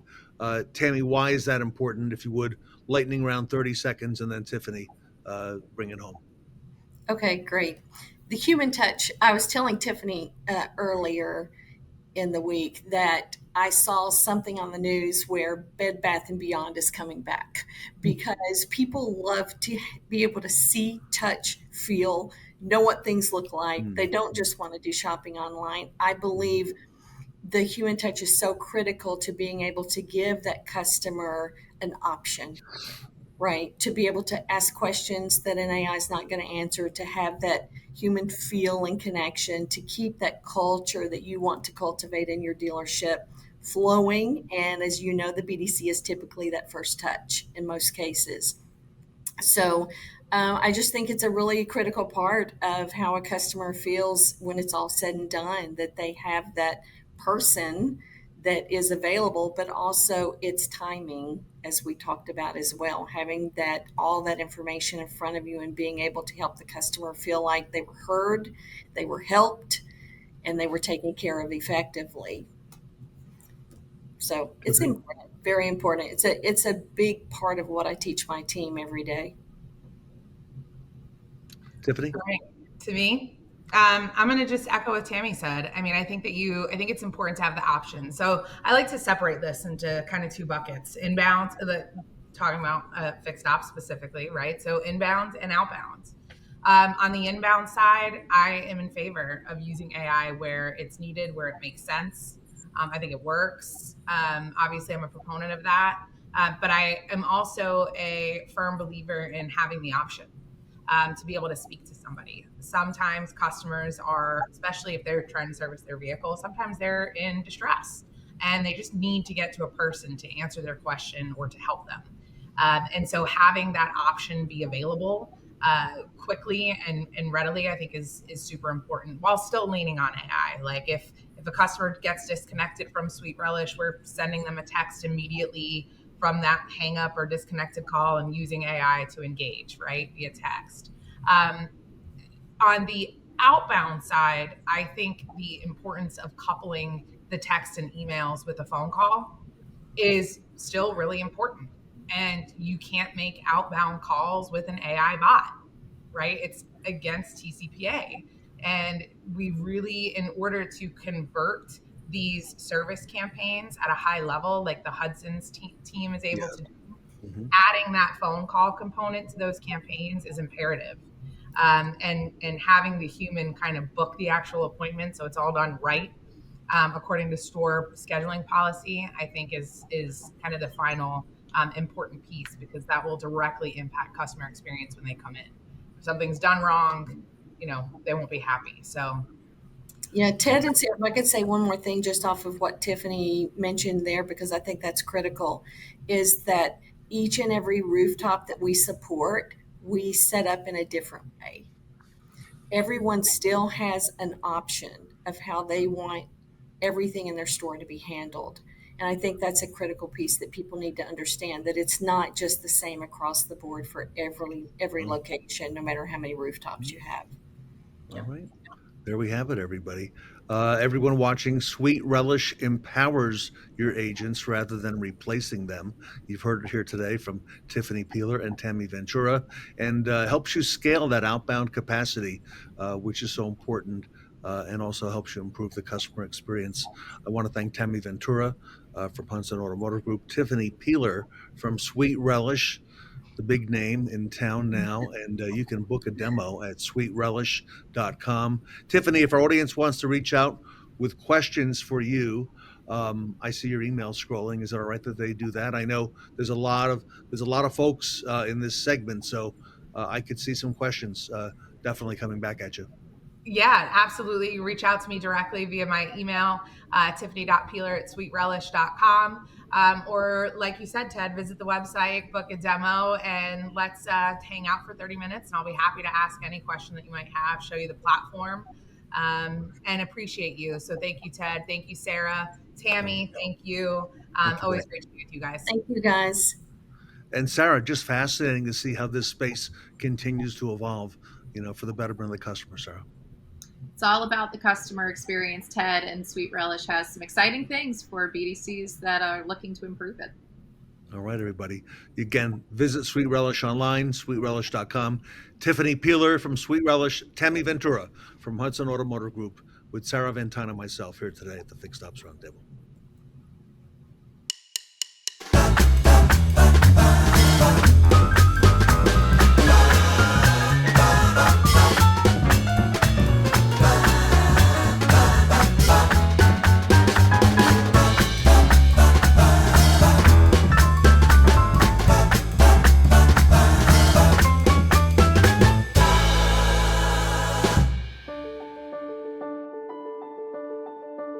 BG Experience provides a window into today's vehicle systems, including the engine, brake, driveline, and cooling system.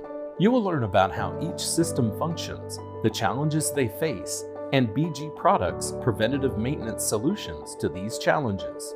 BG Experience is used by automotive trade schools and service centers to educate students, technicians, and service advisors. The ability to see how individual components of complex vehicle systems interact in motion provides a more visceral understanding than older training methods. We partner with over 50,000 shops and service centers around the globe. BG Experience is an essential tool to engage and educate automotive professionals worldwide.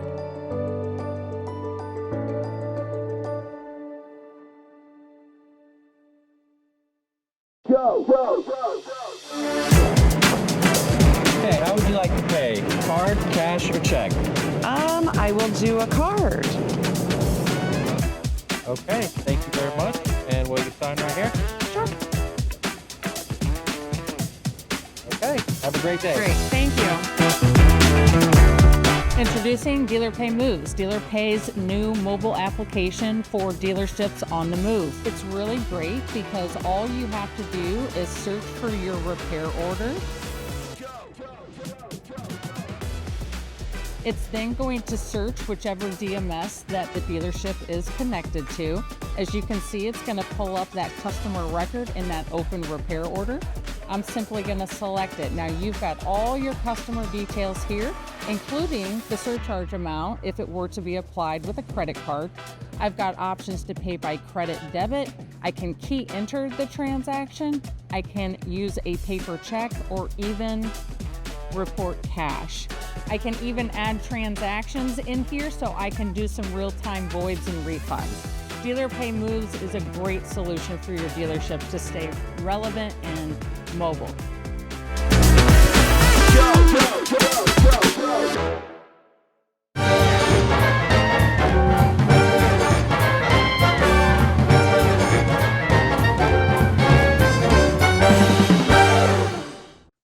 Brush up on your books and learn about the history and culture of Mike Calvert Toyota, filmed live at our pop-up event.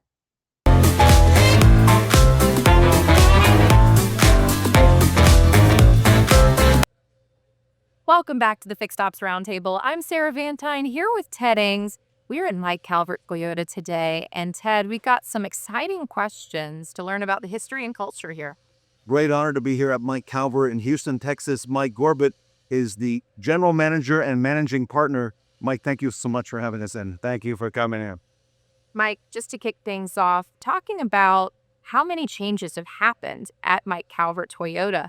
You went from selling, around 250 cars a month to now over 800 cars a month. There's a lot that went into that. Oh, there's a lot of effort went into that. I think it's all about the people. I think that, we started with 18 sales associates. I think we have like 73 now. I think we started with 13 technicians and we have close to 65. So a lot of work, a lot of leadership went into that. Leadership, I think presents the vision. And then with the vision, I think the employees then they can take off with it and they run with it. And that's what our people have done. And that's just kind of got us to where we're at today. And what was the turning point that really escalated how your business has been so successful? I think it's a point where all of our directors and employees came together and decided that we were going to do what we say we're going to do.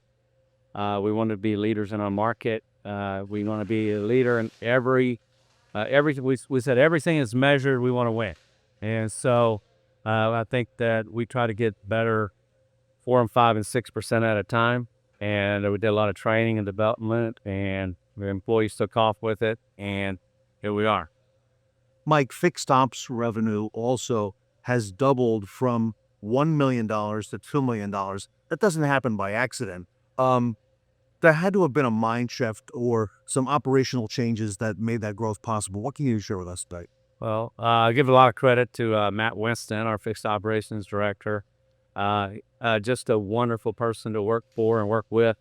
All his employees, super engaged with him, and he does a lot of videos and a lot of training. And there was a point where we decided, like, how good do we want to be? And like I said before, all the technicians bought in, the service writers bought in, and we had great partners like Reynolds and Reynolds, and we took off. Mike Calvert is heart of Gulf States Toyota, and you're at the top of the Gulf States Toyota list for performance. How are you able to maintain that gold standard month after month? Well, it's a mindset, number one. And like I said, anything measured, we wanted to be leaders in that area.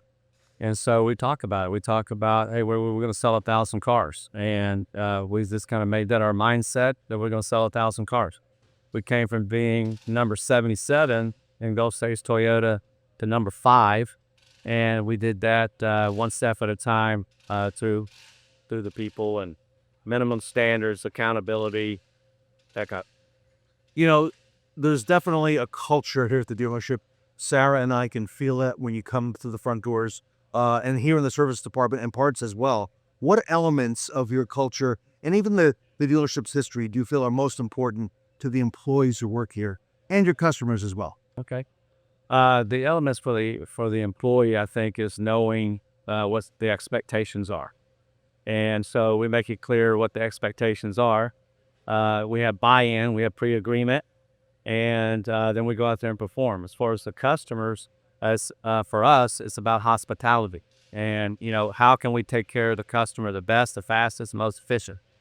We're hearing that around the country as well. Our industry is now compared not to itself, but to other industries, and hospitality is squarely where we are in. And I guess that's where your people from in as well. Exactly. I mean, from the service tribe to even the technicians getting involved with the customer, doing the video and going out there and discussing with the customer what's on the video and what they're seeing, being involved with them. I know a customer likes to see what's going on in the shop, but sometimes it's not as safe for them to come out here. And so the videos really help, and they seem to love them. Sarah, exciting times here at Mike Calvert. You could feel the energy here when we got here, and a great day ahead of us today. A lot to look forward to, Ted, and congratulations again, Mike, for being a Fixed Ops Roundtable Certified Dealer Award winner. We are so honored to have you here with us today. Thank you so much. Great to be here. I'm Ted Ings. I'm here with Sarah Vantine. We are at Mike Calvert Toyota in beautiful Houston, Texas. Sarah and I will be right back.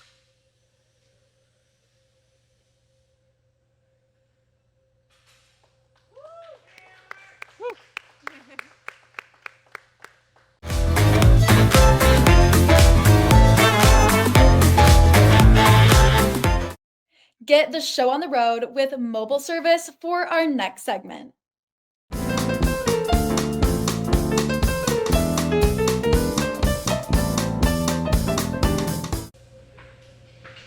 everyone, and welcome back to the Fixed Ops Roundtable. I'm Katrina Ness, joined by Sarah Vantine, and we are here in Houston, Texas at Mike Calvert Toyota. It has been a thrilling day so far, and now we have the mobile service panel right here with us, so we're so excited to dive in. Katrina, this is a increasingly relevant topic in our industry. Mobile service is taking on much bigger proportions of dealerships, and Mike Calvert has some exciting best practices to share. Before we get started, gentlemen, could you please introduce yourselves to our audience today? I'm James Baglow. I'm the service drive manager here at Mike Calvert Toyota. My name is Steven. I'm one of the service advisors. My name is John, one of the service advisors as well. And my name is Matthew Winston. I'm the fixed operations director. So Matt, mobile service is a growing part of the industry. What made you guys want to take the initiative to step into this new realm? Yeah, for us, it was pretty easy to kind of think it out, right? Because our primary market area is so large, and where we're located, we're centrally located in Houston. So we have so many other dealers that are customers, on the north side. It's easier for them to go there. Yeah. So we were just thinking, outside the box, if they can't come to us, why can't we go to them? We're selling them the cars. They're battling to come to us by the traffic to get to our service drive. So really, we launched at the beginning of the year, and this has been nothing but great success. We're in the process of getting on the second. That's so exciting. Congratulations. And as far as mobile service, I would love to get Dane, Suda, and John, y'all's perspective on this.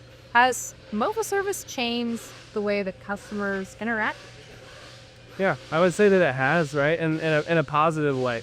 With this day and age, we're constantly moving, constantly have something going on with appointments or work or kids, right? And so it's really opened up another door and another avenue with customers to get them taken care of what their service needs for their vehicle, and make it something convenient to where they don't have to really lift a finger other than just handing over the key to the technician, right? And then we handle the rest of them there. So I think it's been a very positive option for service here at Mike Calvert Toyota in the Houston area. Stephen, have you found that customers have been really receptive to this? Absolutely. So I was able to start the process at the beginning whenever we started doing the mobile service, and kind of like what James said, it gave our customers an opportunity to not take so much of their personal time and just make it a little bit easier for them, so that we can literally take the extra mile and go to them. And that's just something that our customers, this dealership has such a wonderful reputation of having long-lasting customers. Some of them tend to move away from the area and feel like their only option is to go to another dealership. But once they find out, and once we reach out to them and let them know that we can come to them, they welcome it. And it's actually a testament of their trust with us, that we can go ahead and go to them, take care of their vehicles' needs. And, as long as we have that relationship between our customers, they trust the dealership, they trust us. So it's a bonus opportunity and very welcome by the customer. John, how have you seen mobile service change the ways that your relationship with customers have evolved? Well, primarily I've seen it go from a hassle into a convenience for a lot of customers. And like Matt was saying, whether it's the day-to-day life of a busy person, it's like I'm trying to find some time just to come out to the dealership. For many people, that's a Saturday, which goes from a hassle into a migraine.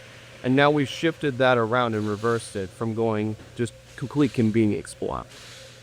And Matt, you're the person in the dealership that if an experience potentially goes wrong, then you're getting that phone call or getting that escalation. How's you seeing mobile service change what customers have been interacting with you and the dealership? Yeah, it's definitely helped out in emerging situations. Customer able to make it home, right, but they have a flat tire. So our van has a tire changer and tire balancer on it, so they come to their house and replace that tire right in their driveway. Or same thing, with the dead battery, right? They wake up in the morning, the car won't start, and they gotta go on with their day. So we've been able to use our van for scenarios like that. Absolutely. Talk to us a little more about what kind of customers are drawn to this offering that you see. Yes, actually, the London need. Yeah. We primarily target a lot of our Toyota Care customers, right? They have 5 free services, so they're too busy to come to us. We become to them and really no-brainer to see service for them. Yeah. So not only is it a more situations. So it's also just people that value convenience. Correct. At that point. Okay, wonderful. John, do you see this growing as, you guys grow your mobile service fleet? Do you see more customers that are going to want this convenient aspect of mobile service? Oh, absolutely. I mean, if you think about it, when it comes to you trying to come to a dealership, you not only have to do the commute, but you also have the wait time before you get checked in, and then you get your service advisor to come out, check you in. Then you have the process itself when it comes to the technician doing the work. You remove about 3/4 of that by just having the technician do the work, send out some recommendations, and then at that point, as the service advisor, we reach back out to the customer saying, hey, if you want to do this work, this is how much it will be. Can we go ahead and knock this out for you? So throughout the whole process, it's gone from a 2-hour process down to 30, 45 minutes. Wow. Now, Stephen, have you heard a lot of great customer feedback on mobile service and the convenience of it? Absolutely. Especially something I was very proud. I had an honor of doing was reaching out to the customers once their mobile service has been completed, and just to hear the pure happiness coming from the customers on how much time they save, the convenience of it. I'm just very excited for this. If we can reach out to more of our customers and word of mouth starts going around, then I feel like this is going to be a very big powerhouse for us. Absolutely. And then, James, do you see anything on the horizon with expanding mobile service and the way you guys are going to market it and convenience more people? Yeah, absolutely. We got a bright future in the mobile service. Houston's massive, and so it's a really big region of just options to take care of people, right? And I know Hyatt, or Jonathan here, is taking kind of the forefront of that. He's really focusing on the mobile service at this point. We have our own team setting up appointments and reaching out, but also it's just mobile advertisement with our name on there as well. So the more people that see that mobile service van out and about will call into us to get appointments set up and, continue to grow with that. And just to kind of touch base on, something that Steven said as well is, last week I actually had a lady, whenever her mobile service was performed, she requested a manager reach out to her, not to complain or anything, but just to shed some positive feedback. And she actually mentioned that the technicians kit that came out were very nice, super helpful, and she really appreciated that being the face of the mobile service van, and was so happy with how everything went. Wow, James, that's amazing. And Sarah, this is such a growing part of the dealership here. What an exciting time. It is, Katrina, and one of the unique things about Mike Calvert Toyota and Toyota's brand, there's other OEMs that have a much more active presence in mobile service.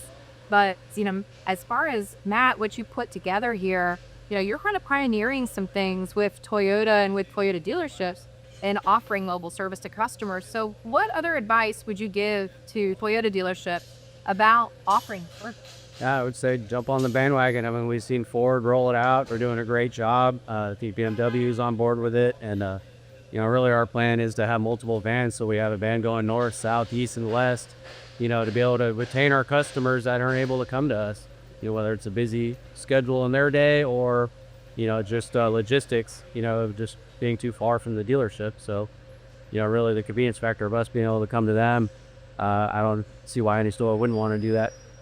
Absolutely. John, any advice that you would give to dealerships thinking about implementing this? I would tell dealerships it's not just a trend, it's the direction that a lot of people are going, from the consistency and the reliability of it to just having to reserve time out of their day, and now they can just cut that short. Not just focusing on the consistency, but the transparency where they're training their technicians, that they not only treat the driveway as a driveway, but they treat it as their service bay and leave it more cleaned up than how they found it, leaving the customer to go on throughout their day. All around, just a very great process. Stephen and James, any final thoughts there? I just feel like doing the mobile services gives you a great opportunity as a brand to just let the customers know that you really do care for them. Whatever inconvenience there is, just by the sheer fact that you offer an opportunity to leak out and go to them, that just says that you do care. Yeah, I just think being able to get out into the community and taking care of people, again, is what Mike Calvert's about. And so I feel like that mobile service really encapsulates how we hope to take care of Houston. incredible information to share with us today, Katrina, and I'm excited to see how Mike Calvert Toyota is going to continue to pioneer mobile service in the year to come. Everyone, stay tuned. We have more exciting things coming up at the Fix Ops Roundtable.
Our next speaker is the Great Gatsby of Rapid Recon, Dennis McGinn.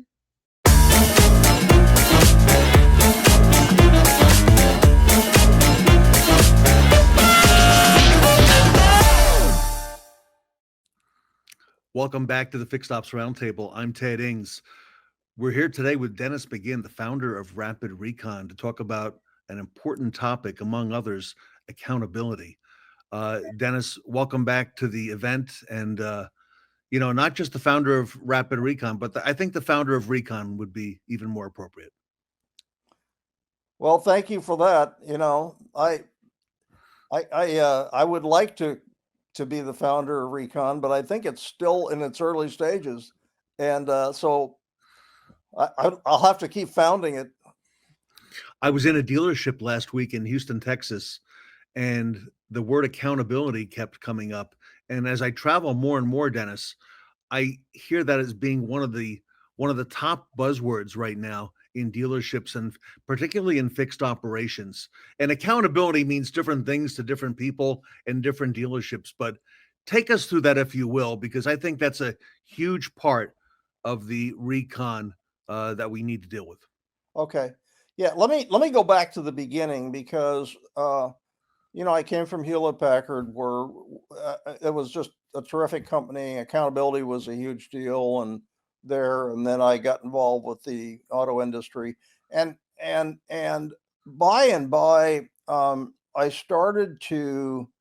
I was actually at a Lexus dealership in Fremont that I had been working with on some other technology before that. And the general manager, Bo Magnuson, had a number of stores, and Bernie Magnuson was well known in the industry, but Bo was a great guy. And he grabbed me one day and he said, "Hey, Dennis, I got to talk about this reconditioning thing." He said, "We have these cars that sit out back, and the only way I can tell how long they've been sitting there is to go out and see how much dust is on them." And he said, "We really don't know how long the stuff's taking." And I said, "Well, that doesn't sound very good to me." And so I started to dig into this thing a little bit to figure out the people I knew in the industry, Dale Pollack among them, people that I already knew. And I called around to these folks and I said, "Well, tell me what you think about this thing." And lo and behold, everybody was just using the same numbers. 2 or 3 days, and we don't have a problem. And all they were doing is deflecting. I know more about what that means these days, but they were basically saying, "Don't bother me because we've got all this dialed in."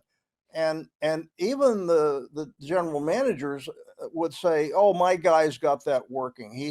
I don't even worry about it. They're doing a great job." But they didn't really know how long it was taking. And so I started to wade into this thing, and we came out with the first version of Rapid Recon, and it started to get attention. But it was really the early adopters. It was really the folks that said, I know I've got a problem. I know I don't know, and I do want to know. It wasn't the people with the head in the sand saying, "Don't bother me." They said, "I know there's a problem." So I kind of took this thing on because it bothered me a lot that people were making this stuff up. I mean, oh, it's 2 or 3 days. I don't have a problem. Nobody knew that. It was ridiculous. So I started down this track with early customers, and by, we started to work with the Larry Miller Group, which of course is now part of Asbury, and then eventually I started working with Penske, and Penske had a particularly good operation in their central region, and very, very sharp group fixed ops director in Bloomfield Hills. And so they decided, oh, we're going to put Rapid in all the big stores in the central region. And so they started going down that track, and I was working with every one of them in those days. Wow. And to try and get their workflows and their steps and the whole idea. But what happened as this thing started to come out of the ground was this fixed ops director happened to be a buddy of Roger Penske, or at least at the same place. And so Roger used to come by and look over his shoulder. And one time he came by and started to look over the Recon numbers. And That's next thing I Roger. know, Yeah, I get sure. a message. Yeah, I mean, and we know this guy can kind of smell trouble because he's really good at it. And so I started getting questions from Roger through the fixed ops director saying, well, Roger came by and he said these numbers don't look right. And I said, well, he's probably right. So I started digging into it. And sure enough, Roger had just looked at the layout and said, yeah, these numbers, I don't think they're correct. And so I started digging in, and sure enough, he was right. Yeah. But what happened was that this is the time when average days in Recon was something we were starting to get our hands on. So starting from the getting the car received in, and then working through all the stages to the time it was sale ready, and starting to see that this couple of days wasn't real at all. No. And these stores were doing that. And then the general managers of the stores in the central region started to understand Rogers was looking at these numbers. And all of a sudden, things started to move faster. In other words, all of a sudden they're starting to pay more attention to this stuff, because you don't want to make Roger mad with your stuff. And so then all of a sudden, I started watching these numbers every month from the stores that were using it. And some of them were struggling and needed help, and we went and helped them and started to get our hands on it.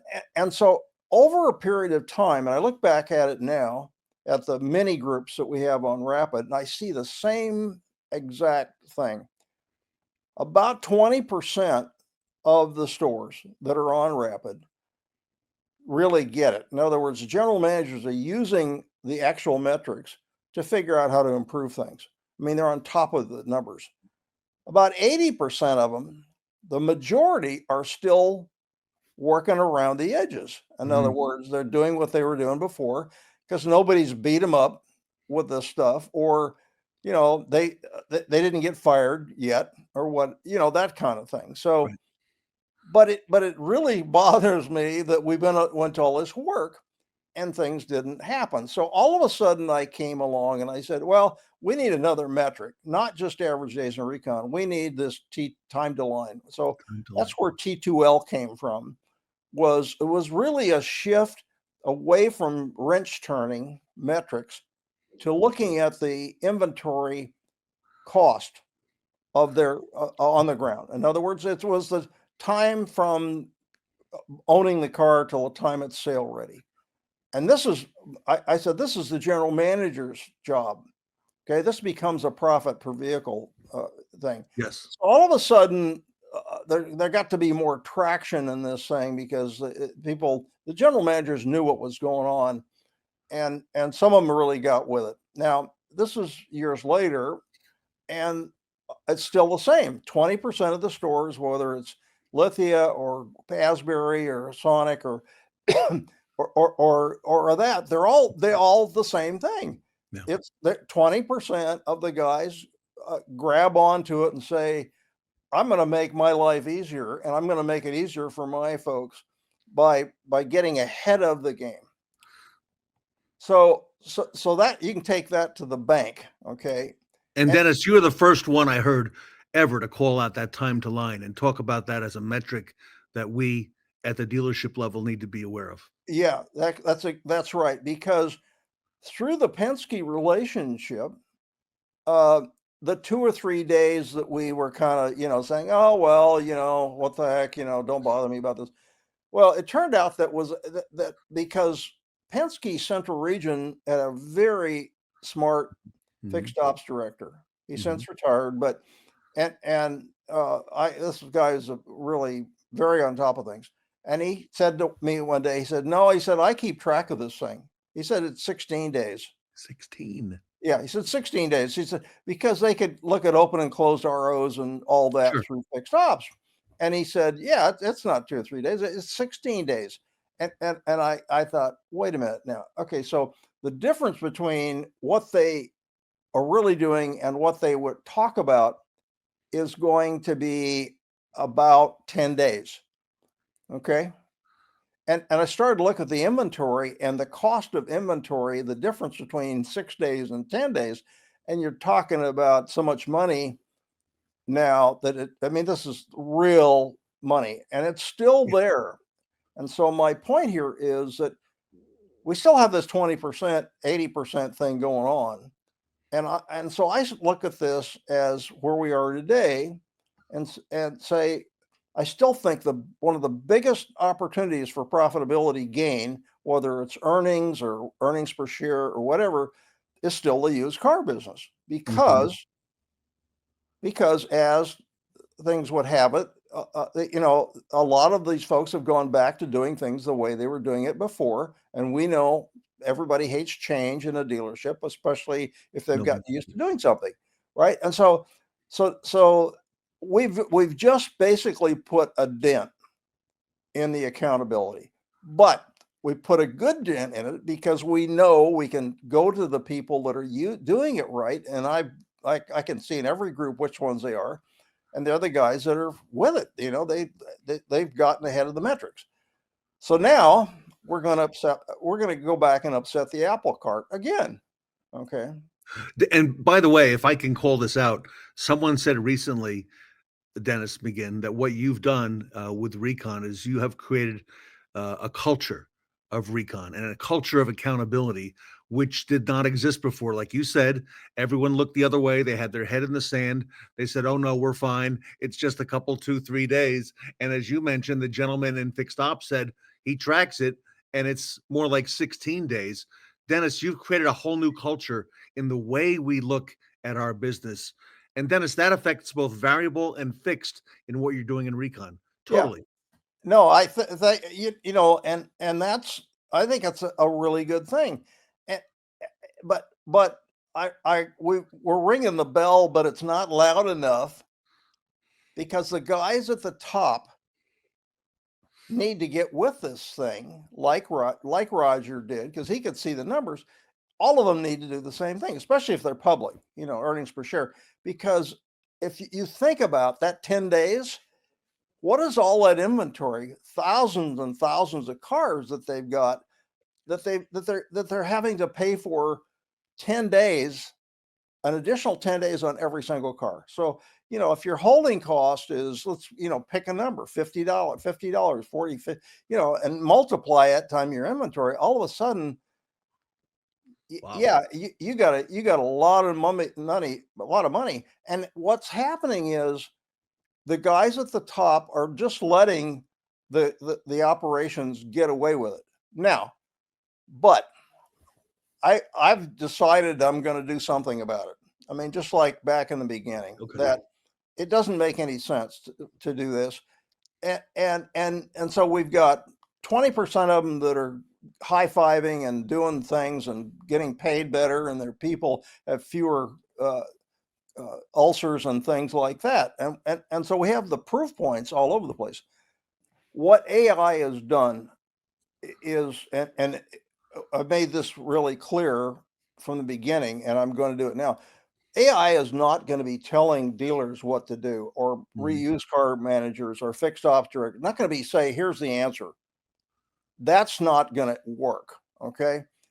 What it's going to do, and we've already figured this out, it's going to make aggregating all the data really easy, and even the analysis. It's going to be able to do all of the grunt work kind of stuff that you used to have to build a data warehouse and do all the fancy stuff, normalize data and things.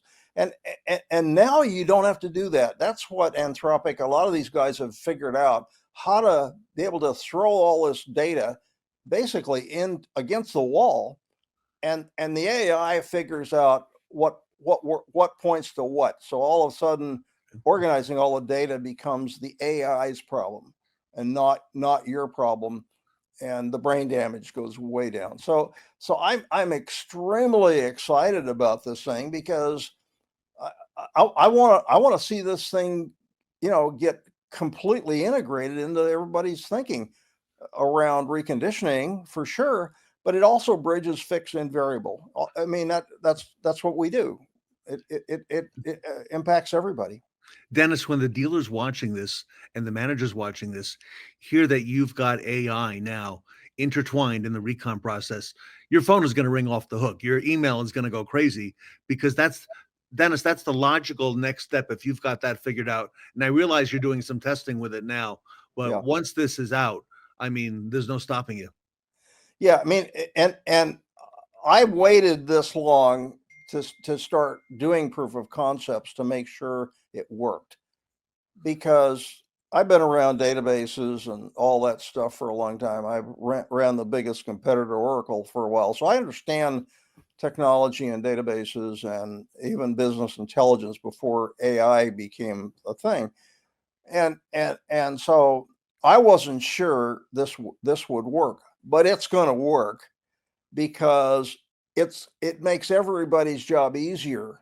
You have the accountability and less brain damage, and less, and it's real money. We're talking about gobs of money. So the dealers, especially the public guys, because they want to do their EPS thing. Their earnings. They got to be efficient. Yeah, sure. Yeah, and if they can tell the investor community, the people that follow them, oh, by the way, we're going to be able to improve our profit per vehicle for used cars by 20% or something like that, that they know where they're going to get that, and they know how they're going to do it, and it's accountable, and you can say, measure and manage, just like that. I brought that from HP with me. It was burned into my, stenciled on my back. But I was there. I still am right here in Silicon Valley, 3 blocks from Stanford. So I'm still involved with technology. I know you are, because I'm a basically tech guy, and so I was here when the whole post-World War II and Deming and all the stuff that really put quality in the production, starting with Honda and Toyota, put it on the map. I got pulled into the middle of that whole thing with General Motors, with Ford, Fiat, Ferrari, all kinds of things. You've really taken that TQM, that Deming process, that W. Edwards Deming process, and now you've just taken it up several notches now with Rapid Recon, and now you've got some new products coming out, and you've got some a whole host of. I'm not gonna get in the way of these introductions, okay? But Dennis, congratulations, you found a way again to take Recon up even further. So I'm excited for you and for Rapid Recon and for everything that's going on with you, Dennis. So no, I appreciate that. I just hate to see waste. I mean, efficiency. Yeah, and no, I'm talking about real waste, not the stuff that the politics and all that. This is real stuff. This is hardcore nuts and bolts, literally. And so I'm just tickled to death that we're going to be able to take this to the next level. And that's just not saying, okay, we're going to make it faster, better, cheaper. This is a whole new deal. If you can take that 80% and start to get half of the 80% doing what the 20%ers, that would be like a dream, and it's going to help everybody. So, all right, everybody. Dennis McGinn here from Rapid Recon, rapidrecon.com. You see it at the bottom of the screen. Yep. Reach out to Dennis, reach out to the team. He's got an amazing team at Rapid Recon, a big growing team that's just an absolute leader, where everybody else has tried to make this work. Rapid has shown again and again, time again, they are the leader. They're the only solution. So, Dennis, congratulations to you. Rapidrecon.com is the best place to reach out in the meantime for more information. Yep, that's great. And there'll be a lot more coming from Rapid and Velo, which is now owns Rapid, and I work very closely with. But anyway, Ted, I just want to thank you for giving me a little time here and for what you've done to the industry, which is across all of the fixed op stuff. I mean, you've done amazing stuff, and you're still growing. What you're putting out in the industry in terms of best practices and things like that is just really valuable. So thank you for letting me have a little time. You're a big part of it, Dennis. We couldn't do it without you. Dennis McGinn, everybody, here from Rapid Recon, the founder, here today at the Fixed Ops Roundtable. Thank you. We'll see you soon. Everybody wants to be part of a bigger story. And to see something like this in such a big industry, it's a big accomplishment. When I heard about Rapid Recon, I was like, man, that's ahead of its time. Rapid Recon is the one software that unifies all the departments. You're going to go from chaos to organization. The whole idea is to take 15 days average to get these cars ready to sell and take it down to 3 to 5. It's live. You can log into Rapid Recon and see exactly where you are. We're processing 2,500 cars a month. You need technology to make it more profitable. And we know the pains that dealers are going through because we've lived it. We get so much praise for our customer service, and it's because we genuinely care. If you want to be as efficient as you possibly can, you absolutely should have Rapid Recon as your system. We're changing this industry in a way that it's needed to change for a long time. The fixed ops landscape is changing, and lucky for you, the Fixed Ops Roundtable is always moving forward. Savvy marketing is no longer for the front of the house.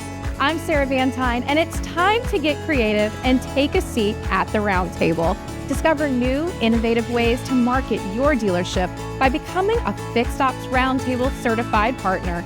Start your modern age of marketing at fixedopsroundtablecertified.com.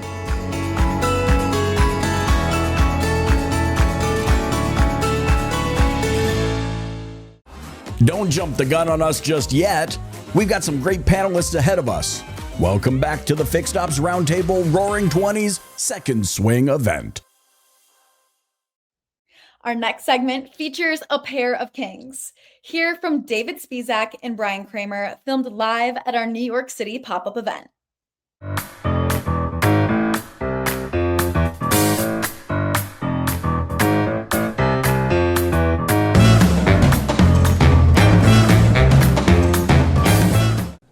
Welcome back to the Fixed Ops Roundtable. I'm Sarah Vantine here with Ted Ings. We are at Uber headquarters in New York City.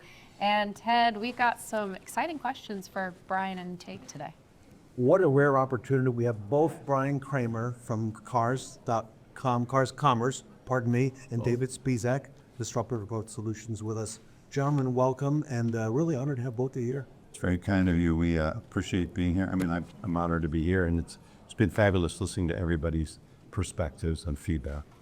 Isn't it amazing, David, the evolution of fixed, especially in the last 5 to 10 years? Well, you know, Brian showed a lot of things this morning. One of the things that I want to bring additional attention, it was actually a McKinsey slide with all the circles. That was McKinsey research that showed that we are continuing to barrel towards greater and greater revenue. We sort of went from 500 billion to 850 billion. And climbing, and that's true. We know people are keeping their cars longer. We know that 80% of 20-year-old cars are still on the road. And fixed operations has a unique opportunity. And think about this, you cannot possibly quadruple the sales department. But however, you have right now 80% of parts and service revenue is being handled by independents. So we got 20%, they got 80%, even though we've got better facilities, better trade technicians, better warranties, better parts, better amenities, loaners, Wi-Fi and everything else, but they're getting the 80%. So I'm just thrilled that more and more dealers and more variable people are starting to think, how can I start to collaborate with fixed? And Brian, I mean, you know, this is such a great place to start with service drive acquisition.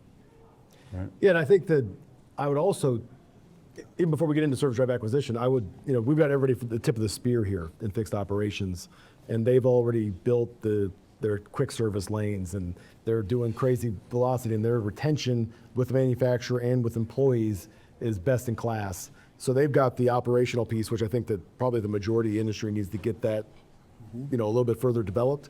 But I would challenge everybody here to really focus on driving more traffic digitally. I think that there's not enough.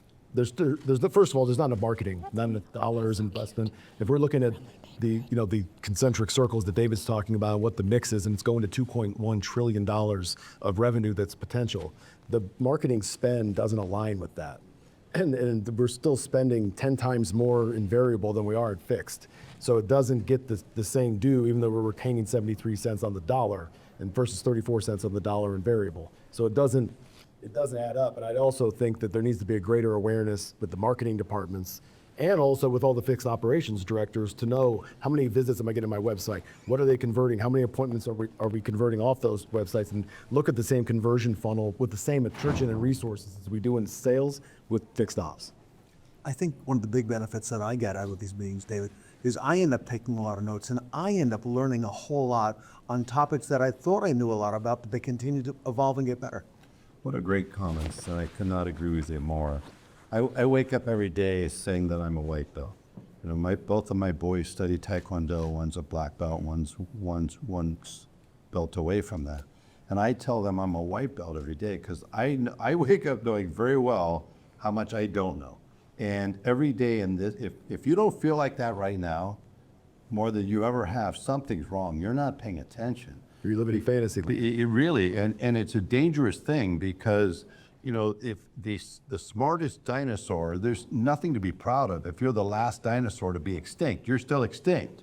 So it's time to wake up, and it's really great what you said because there's 100 takeaways just from this event today that people could go back and make actionable and instantly start moving towards a better result, and not only better for fixed, but better for their dealership because we got to get rid of the silos, Ted. We got to eliminate the silos and really leverage fixed and take advantage of the fact that they're the ones that drive retention. Fixed is also the epicenter of your culture, right? If you don't have culture in fixed, you don't have culture. If you don't have retention in fixed, you don't have retention. And if you don't have retention and fix, you don't have a service drive acquisition program worth going after. You even get that. And if that is the future, let's just say that's the hottest thing going, and all these different things that we go to, that's the hottest buzzword, but then nobody connects the dots in order to execute it. So very few do, because it requires, as I say, not molesting the service customers. Well, we got to stop the molesting. And it has to come to an end, but you can't go around alienating it. But everybody always says that that's what we need to do, and let's focus on 3% sales as a percentage ROs, but nobody talks about how to get from here to there, right? And what does that look like? And if you're in a 3,000 repair order store, it looks like 15% of those vehicles should be appraised face-to-face, and you can do some more automation, and then 20% of those should close. But that's not an easy thing. And if you don't have, I see it every day across the country, more often than not, where the service manager wasn't included in the decision, the controller wasn't included for same-day check process, and everybody's not aligned on what it is, because it's a whole dealership initiative. It's not just a sales effort that we're gonna insert and impose on the service department. Everybody's gotta be bought in to understand why those people are there, and they need to be part of the team. Well, gentlemen, go ahead, David. Can I just say 30 seconds? Just, can today be the last day that we're surprised by things that are obvious? I mean, honestly, I know that sounds facetious. It's sadly not. Second thing is, can you ask yourself why we continue to be committed and loyal to things that have been proven to fail month after month, quarter after quarter, and year after year? And third thing, can we finally step up as an industry and really commit to developing our people? I know we got the great Northwood University here, and what they're doing to transform one person at a time, this industry. We have to pour money into our folks, just like we invest in our tech, and we're going to get a lot greater ROI out of our people than any solution you buy. Well said. David Spisak and Brian Kramer. Sarah, so honored to have both of them. Thanks for having us. Yes. Thank you. Good. Thank you.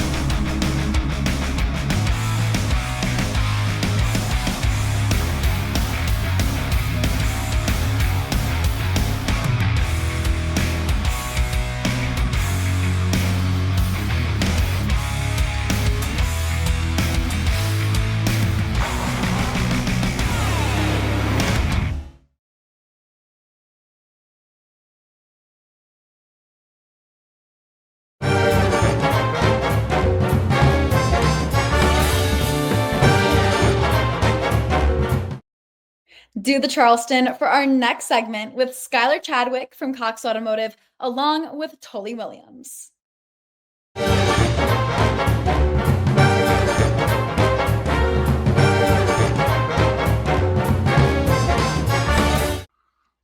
Welcome back to the Fixed Ops Roundtable. Our great friend Skyler Chadwick from Cox Automotive is with us today with Tully Williams out on the West Coast from the Niello company. Skyler and Tully, welcome back to the Fixed Ops Roundtable, the Roaring Twenties.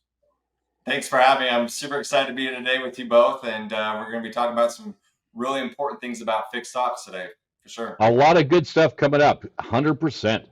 So, Skyler, let's set the stage. We're talking about opening up the service department, and give us a little color and a background on how we got here. Yeah, so these past 6 months, I've been working with dealerships and trying to figure out where we can make a better impact. And as I talk to dealerships, one of the biggest struggles that they hear about is scheduling. Well, what's crazy is when we go to look at their scheduling, what I'm finding out is dealerships are shutting down way too early. And the other thing too is what customer base should we be focusing on? And so those two things really kind of hit light at the end of the tunnel here as we start to look at the middle of the year is how do we propel our dealerships in these next 6 months and to the end of the year, and really making sure we really maximize fixed ops, because we really truly fixed ops is where it matters. This is where dealerships are operating. This is where the gross profit of a dealership comes from. This is what keeps the lights on. And so this is a very important topic about schedule and how do we keep that bank continuing to roll in the money to help you actually become more profitable too as well. And Tully, for our audience that's watching today, there are dealers who may not be aware that their scheduling is curtailed earlier in the day than it needs to be, and that's affecting the entire dealership. 100%. I mean, a lot of us are all guilty as charged. I don't want to take any appointments after lunch, because our service riders are too busy. This is a good problem to have. And I think when you sit there and you focus on the hours of your capacity of your store, right? The issue is if your riders are busy, God bless America, let's get some more, because the goal is to sell the capacity so those technicians go home rich and tired every day. And if 4:30 is the last day, 4:30 needs to have a whole bunch of cars in all the stalls before they go home. Let's schedule to the last hour of the day. Yeah, love it. Yeah, so what we're looking at here is we're looking at the actual year of the vehicle of the customer's ownership, but also the amount of ROs and profitability to repair orders. And so if you look at that top chart, right, where we see the actual RO numbers are coming in, but where are the most valuable customers at too as well? And so that 6-year time frame that we see with customers, those are the customers that we need to be focusing on, right? is you look at those older customers, like, 2011s and 2014s, right? Yeah, they produce the most profitability, which makes sense because customers are keeping their cars longer. But at the same time, we're not seeing very many of those customers. And so it's so important for dealerships to make sure that we retain and maximize our relationships with our actual service customers, making sure that we schedule that first service appointment. We keep that customer in our ecosystem, because we know that customers that service their vehicles at our dealerships, those are the cars that we want to buy back from them and keep that actual customer in our repeat and referral business, as Tully will talk about all the time. And so we really want to make sure that we're focusing on the right customer base, right? And making sure that we talk about that 6-year customer, because those are the best customers to really focus on right now today.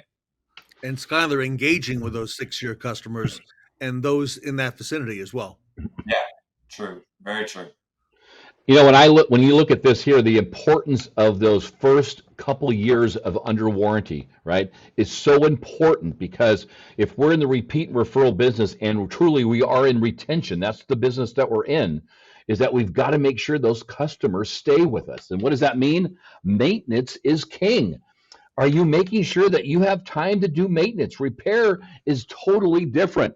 So are our maintenances, are we selling tires? Are we selling brakes? Are we selling batteries, right? That is so crucial in these first months. Just like Skyler said, that 6-year mark, well, everybody wants those 6-year cars.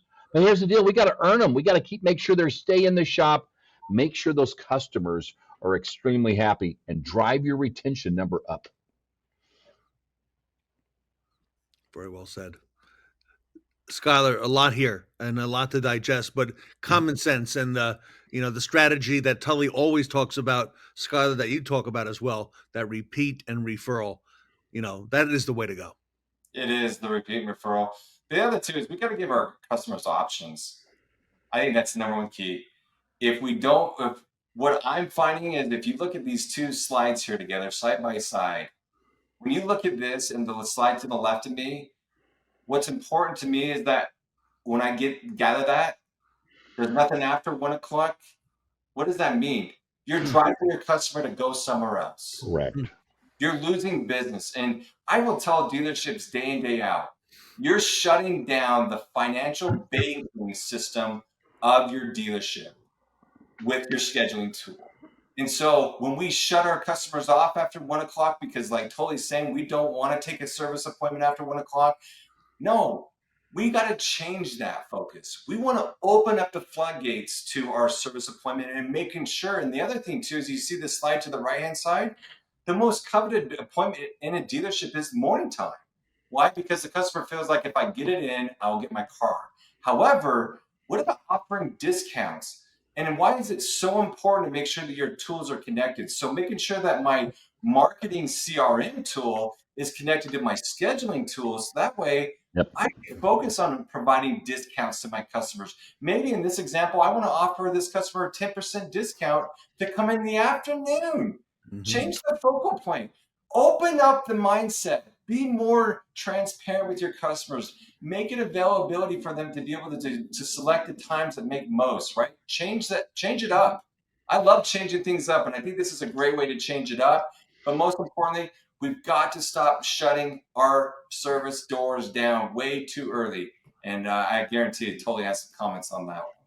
It's so funny when you get back. Let's get back to the hours. We have 10 hours we want to sell per technician a day. And what happens when you think about this is, hey, I was guilty of sin. Oh my God, I don't want appointments afternoon. You know why? Why? Because my service writers were busy.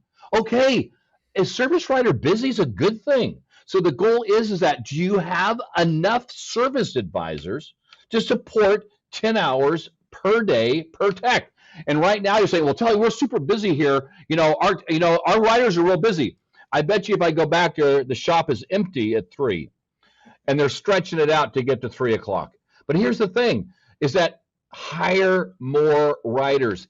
Nobody's income goes down. In fact, the income goes up for everybody. Less ROs and more time. So now, if you're writing between 5, 7, or 12 ROs a day, those will be quality ROs that we can have all of the time, And it doesn't matter when we write them up. Because if you're writing 10, 20 ROs a day, at the end of the day is catch up. You don't have time to write up. So you need to make sure, are you in the hours business and are you selling your capacity, right? And when you sell your capacity, you've got to take appointments to the end of the day, right? And make sure you have the writer support to support it. I tell you, if you go in and log into your X Time event now, and I'm telling you, I catch stores doing it all the time. Okay. You log in there, look at your last appointment, and you'll be like, what the hell's that? Right? It's got to be, it needs to be at the end of the day. Some people know that they're dropping the car off in the afternoon. That's okay, right? Some people will wait for, if it's a quick service at 3:30, 4 o'clock. That's okay. Make sure you have the staff to support it. Tully, that sounds like an exercise the folks watching, the managers watching can do right now. Okay, 100%. Is go and take a look at the time of the last appointment. I imagine, for example, you've got multiple 10 locations. This doesn't happen maybe coordinated by all the locations. It happens maybe one at a time, but over a short period of time, this will get away from you. It does, and the best way to do it is if you have a BDC, ask them. That's who I use now as my police force, because they say, well, Tully, I can't get an appointment in after 2 o'clock. What? So then all of a sudden we get on the phone call and the service manager is going, what? And the issue is that if service writers have access to your appointment calendar, stop it, right? Because what are they going to do? They're going to slow it down. And your goal is that if that is the case, this is a good thing. That means you're busy, you're selling a lot of hours, and your writers need more time. Hire another one. Are you selling your capacity? Service managers on the call, go into it today. Also at 3 o'clock in the afternoon, go out in your shop and see if your shop, are you hearing guns going off? This is when you want to know if your shop is busy. If your shop is not busy in the afternoon, you don't have enough appointments. And this is not a good look for those first year buying car customers. Correct. At all. If they go back on to schedule their second appointment, second appointment, this is not a good look, folks. Hey, we've got to change this. We got to stop shutting off the banking system to your service departments. And I think, too, is that when you look at your appointment list, and some cars break better than others, and God bless all those, right? But the issue's got to be is that you need to assign a lot of appointments to maintenance, and then you assign appointments to repair. You don't want to fill up your appointments with recalls and repair. Just what Skyler says, if we drive people away, them going to defect to somewhere else to get a service, the odds of you getting them back are probably nil to none. The goal is that they always have to have capacity for oil changes. If you're saying, yeah, we're so busy here because we're so great, and you have to wait a week for an oil change, I hate to tell you, in 6 months, you're not going to wait for a week anymore. You're going to be begging for work. You've got to make sure you can get people in the next day for service work. Great advice. Great advice. And you know what? Very relevant and timely right now, especially this time of year. You got back to school, weather's changing, coming into the fall season. A great time to take a look at that service scheduler and what's happening in your shop. Yeah, the impact of staying open until you close is so worth it, folks, right? Capacity after 3 p.m. of 19 store group in this situation. Wow. Look at the return on investment, folks. This is not a joke. This is real. You're missing out on those opportunities of earning those customers for a lifetime. I talk about it all the time, right?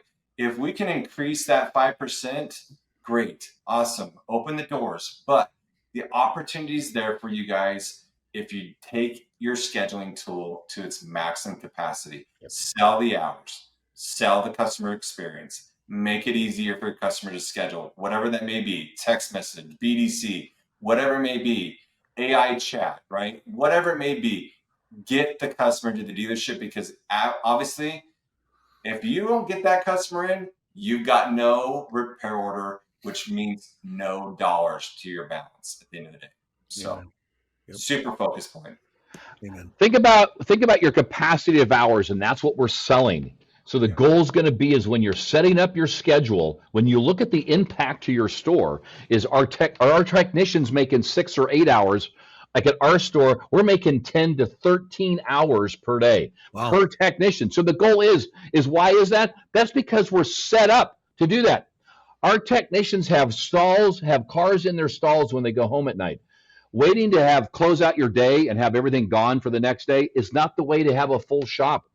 All you're going to do is make more money for you and your families at the store level, and the service and your customers will be happier because you're increasing the capacity. Your techs want to go home rich and tired. Here's the deal. When you close, we want to go home. But the goal is let's work right up to the very end. The technicians have to have the capacity to work. I love it. Yeah. Skyler, talk to us about this offering discount times. This may not be for every dealership, and there may be on this call. But what I would say to you is, you got to start looking at other avenues of revenue. And this is actually one ways of looking at actual new ways of revenue. And so, like I said before, those coveted appointments, if we turn those coveted appointments to a better opportunity at the end of the day to keep our technicians busy at the end of the day, we're going full force at the end of the day. Look at these numbers, right? Before we even offered a discount, and then look at these numbers afterwards, the actual average dollar per RO went up. Wow. Up because we set the tone with the customer. Hey, we want you to come in at this time. We want you to come in at 3:00. We want you to take advantage of those discounts because it sets the presence of that. We want to earn your business. And so what these customers are doing is they're willing to spend more because they know they're going to get maybe that 10% off of their service, right? And so this is such an important thing to look at. This is another way of looking at ways of growing your revenue at the end of the day and drawing dollars to that bottom line, which we really are looking at today when we're thinking about fixed ops and gross profitability. When you look at afternoon appointments and when you look at your morning driveway, what do we want in the morning driveway as a store? I want the line to go out to the street. I want it to go around the corner.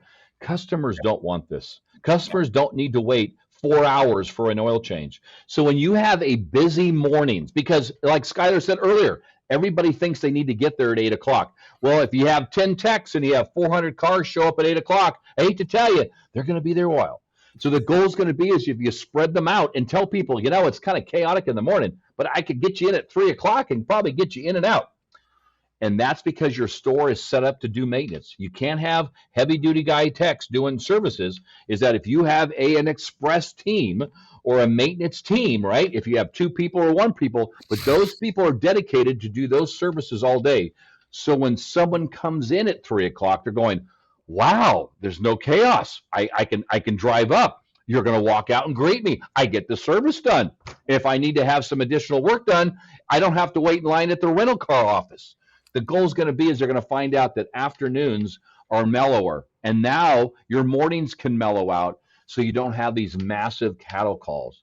Our goal is to make that experience nice and easy. It doesn't need to be we're lining up like a Jiffy Lube and everybody's got to stand in line for 4 hours to get a 15-minute oil change. Doesn't work. I'm not used to those 2 words, mellow and Tully, in the same sentence, Skyler. We heard it for the first time here on the Fixed Ops Roundtable, right? We heard the word mellow from Tully, but honestly, we got to change things. We've got to change the focal point of our customers, and I can't stress it enough. This is why I work for a company like I do, Cox Automotive. We want to help dealerships strategize. We want you to open up your floodgates.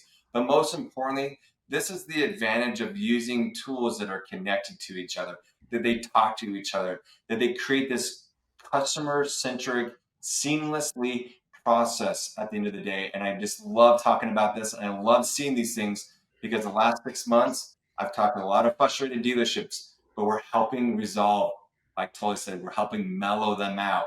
We're helping them in their growth profitability. So it's been fun to talk about today for sure. These are opportunities for dealerships. These are new revenue opportunities. If you've never thought about this and you need help, call me. I'm here to help you. And Tully, it seems no matter which Cox brand we're talking about, we've got the man right here, Skyler Chadwick. He's 100% of that product and that product's consulting. So Skyler, first of all, best in the business, Cox Automotive, congratulations. Great strides you're making. I know you have a lot in the pipeline that's coming as well. And a great overview today with Tully on things that we need to be doing on a daily basis as we head into the fall and into the winter seasons. So great stuff. I think I want to add here is that when you look at what Cox can do for you, as you know, I'm an X-Time fanatic, been with him since '04, right? I think the issue is going to be, as you think about it, is that are you maximizing and using the tool to its capacity? I think a lot of us, back in the day, we get a product and we use it like, 30, 40, 50%. Skyler sees this, I'm sure, all the time, right? The goal is going to be is that how do I use your product 120%? Right? How do I make sure that we are doing videos? How do we make sure we're doing quality inspections? And how do we make sure that we maximize our appointments so our shop doesn't turn into a huge cluster? Right? This is the power of making great appointments. This is the reason why you want to spread it out, because here's the deal. I want our technicians to produce 10, 15 hours a day. If you want them to produce, we've got to have appointments. We want to have appointments in cars. Do what? Carry over to the next day. Because what happens when you clean out the shop the next morning? The techs don't go to work at 8 o'clock. They go to work at like 8:30, 9 o'clock because you're writing up cars. The parts department's trying to get all their job done. The techs come in the morning. Guess what they do? They show up early. Bam, they're working on the cars from yesterday. You're already getting a head start. Now when the ROs start going in, the new cars in, they're ready to rock and roll. Go home rich and tired again. Rich and tired. Yep. God bless America. All right, everybody. God bless Tully Williams, Skyler Chadwick, Cox Automotive. And I guess the message, Skyler, is open the floodgates, open up your scheduling, and make sure that we're taking advantage of all the opportunities we can. Amen. Take that 40% of your customers that are buying their cars from your dealership coming back to service to 70 to 60%, right? Watch the amazing change. Just growing it by 15% will change your world. Yep, and it'll help you get to that 6-year point, which is what we all need to get to. So 100%. Amazing. Great message. Everybody, Tully Williams with the Niello Company, Skyler Chadwick with Cox Automotive here with us today at the Roaring Twenties, the second swing at the Fixed Ops Roundtable. Unlock the industry's most comprehensive service technology platform. X-Time delivers a simple, fully transparent digital experience for both consumers and dealers. Get approvals on additional service recommendations in as fast as 7 minutes and earn 46% more dollars per repair order with X-Time. Dealerships and OEMs have long relied on X-Time's leading position in service scheduling, multi-point inspections, service marketing, and the consumer check-in experience. Drive revenue and profitability with our proven service technology that enhances the service experience from start to finish. Gain consumer confidence and elevate the staff experience with solutions that drive convenience and speed. Set the tone for the ultimate service experience with X-Time Schedule. Maximize your team's productivity and keep customers coming back with convenient online scheduling features and robust shop capacity management with Schedule.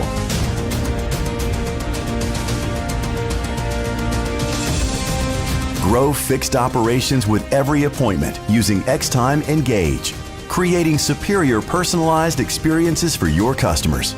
Boost efficiency and profit with seamless check-ins, convenient status updates, and fast checkouts. And avoid frustrating bottlenecks with connected data from back-office processes to fixed ops.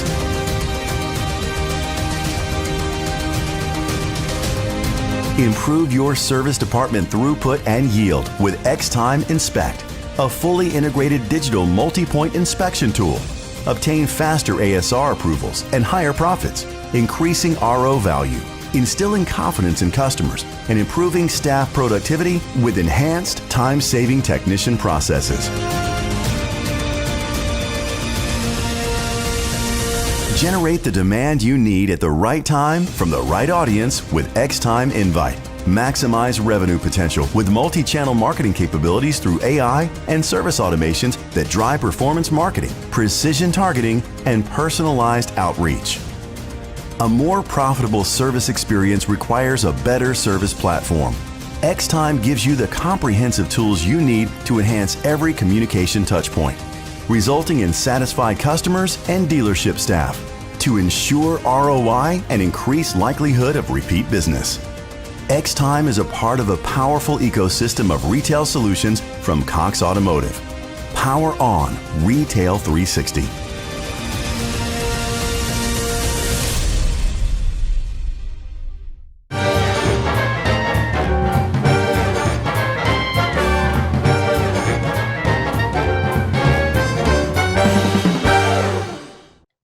Polish your pennies. Up next, we've got Pay Junction.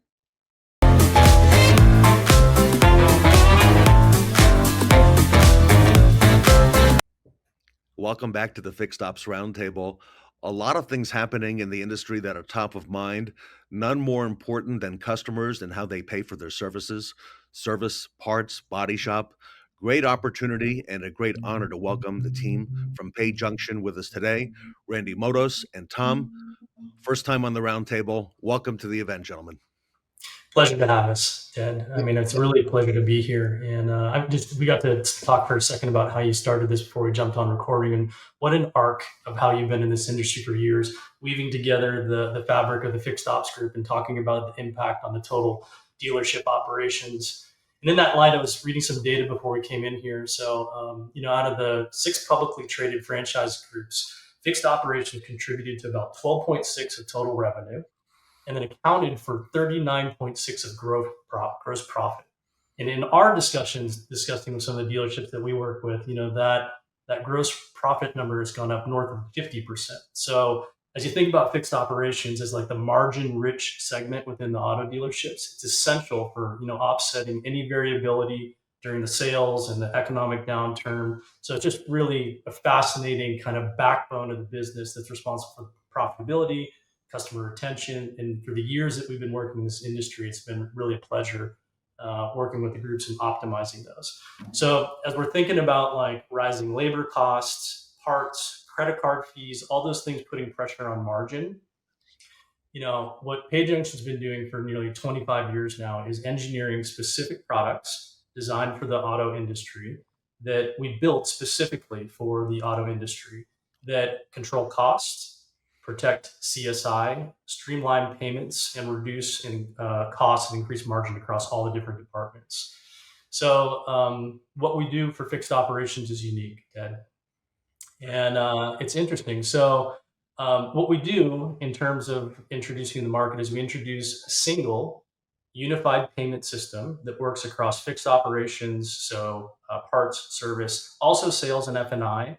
And we can integrate into any cloud-based system, DMS or service software, DealerTrack, MyKarma, all the different kind of known cloud-based brands. And with that integration from the payments operations, we can reduce inefficiencies, simplify reconciliation. We can integrate into any cloud system. We can deploy things like smart surcharging, which is a unique surcharge offering that we offer in market. Other things like low-cost ACH acceptance, and really take those numbers that we talked about, 30.6 gross profit margins, and see if we can get those north of 50, even higher in working with the fixed ops. So we've been very successful at that for several years. Tom, anything you want to layer in there in terms of what we're doing? Yeah, I mean, I think it's just good to everybody views payments as something that they think it's kind of all the same, right? And it's really not. You've got traditional credit card terminals that dealerships have used for a long time. The standalone devices that you go over to and run a payment on. And you've got virtual terminals. And a lot of dealerships, today are using something that's online and a virtual system. And that's a step above the standalone devices. But we take it even a step further, okay, where we actually can, as Randy mentioned, integrate with the DMS. So imagine your staff not having to leave the invoice in the DMS to run a payment. Our solution will actually interact with that invoice, gathering the amount, the invoice number, the name of the customer, allow you to run that payment without leaving the DMS, and then auto post that payment back to the DMS to close out that RO. So it's really an evolution of the way that dealerships have processed payments. A lot of them are using standalone terminals on the side of their DMS. Some are using a virtual terminal on the side of their DMS. We provide fixed ops the ability to process these transactions essentially within their actual DMS. So it's a significant benefit just to the operational efficiencies of fixed ops. Operational efficiencies. I was going to ask you what exactly Pay Junction is. You've explained it very well. And Randy, you do very much assist in fixed ops. It's obvious in how that happens. Yeah, thanks, Ted. And let's just step through it from a dealership perspective, like department by department, and talk about what we do. So let's start in service for fixed ops. So very common to do express checkout. So text, email before pickup. So you're going to get shorter cashier lines, faster vehicle pickups. Very common in the industry. When people are deploying surcharging these days, and I'll should give some data here in a bit, about 50% of dealerships are actually evaluating surcharging at the dealership. There's all sorts of compliance requirements in terms of what needs to be disclosed on those texts and those emails for the remote pickups for service. And we have a unified system that links into the DMS, makes sure that any of those remote payments are giving proper disclosures that meet state or compliance requirements, so that as dealerships optimize those margins in the fixed ops, they can stay compliant. So we have some really beautiful systems around that. And then on top of that, we do other things like cards on file. So for your repeat customers, would it be nice just to have their card on file so you don't even need to do it? They come back in, you say, hey, Jim, good to see you. We got your account on file. We're going to go ahead and bill this. It can do that, still apply the surcharging or not surcharging. We'll get into that in a little bit, and still be compliant in the way that they deliver the disclosures, the required disclosures against the transactions for that. And then another thing in the service department is we're really flexible. So whether it's a single cashier setup or a multiple deployment where you're going to, every service advisor is being set up with payment processing, we're capable of setting that up. So, we really understand each department and what each department's doing and have custom tailored products around each one. Tom, you got anything to add to that? No, I think you touched on it well. Some dealerships want to have just one central cashier. And if that's the case, we can provide that to them. But if they want to deploy processing to every single service advisor, they've got the ability to do that as well. And the terminals that we work with are also, there's different options, hardwired devices, mobile devices. So just making the checkout process easier for your customers, right? It's kind of the last step that you're taking when you're dealing with a client. So you want to make the process simple and easy for them so they leave with a good feeling and want to come back. And so being able to kind of, deploy processing to an individual service advisor so that customer does not have to get up to go pay it at a separate cashier station is really nice. And then Randy touched on a couple things like text messaging and emailing of invoices and payment links to customers. We have a lot of dealerships that use express checkout where they'll send a text or send an email to a client, allowing them to pay their bill before even coming in to pick up their car. So they can literally come in, grab their keys and go. So everything that we do is kind of tailored to making the efficiencies at the, improving the dealership's process of running cards, but also improving the experience for the customer when they make payment. Can I come back to something you mentioned just a few moments ago? You talked a little bit about surcharging, and I want to ask you about that because that is a hot topic among dealerships right now, Randy. What would you say to those watching who are hesitant to implement surcharging? So yeah, I think it's a really great question. So it gets down into like the goal of fixed operations. So if we talked about like fixed operations being the backbone of margin, I think it's prudent for every dealership to evaluate the financial impact of surcharging before just saying no. And as we survey, and we've been working in surcharge deployment for several years now, the number one concern around deploying surcharge is impact to CSI, your customer service scores. It affects your OEM relationships. It's really critical to how each one of the dealerships get measured. So we've worked on a smart surcharging solution, which is unique to the entire market, that addresses all of these CSI concerns, and it does it in a really creative way. So for example, customer-facing terminals. What does that mean? When you're at the grocery store or like a big box checkout, the terminal is facing you. So you actually have the terminal facing you during the checkout process. So on that terminal, the disclosures for surcharge are integrated into it. So the state level and industry level compliance are all integrated into the terminal as they're going through the checkout process. What does that mean? That means less staff training. That means no worries about compliance, about the staff messing up in terms of what they're disclosing, how they're disclosing. So your compliance is all taken care of through the whole thing. And most importantly, freedom of choice. What does that mean? During the checkout process, the customers are clearly presented with a surcharge option, that's with your credit card, and a non-surcharge option, your debit card, because you can't do surcharging on the debit card. And what we find is when the disclosures are made at time of transaction in very clear manner with a smart surcharge system, the CSI scores are protected immensely, and there's no impact in terms of the CSI when the freedom of choice is presented. So if you're using a surcharging system where it's not a customer-facing terminal, it's facing your staff, you have to train them constantly. You have turnover on your staff, you're retraining them. You have to get consistency on it. You put your CSI score at jeopardy in terms of that. So it's really important to make sure that you're considering a smart surcharging system, understanding the impact of the savings. So for example, when we do certain reports, we'll see $150,000 per year per rooftop as potential in terms of saving. And now at multiple rooftop dealerships, you guys can apply that all to your bottom line. And we're talking about those, 30 to 50% jumps in the profit numbers in terms of fixed operations.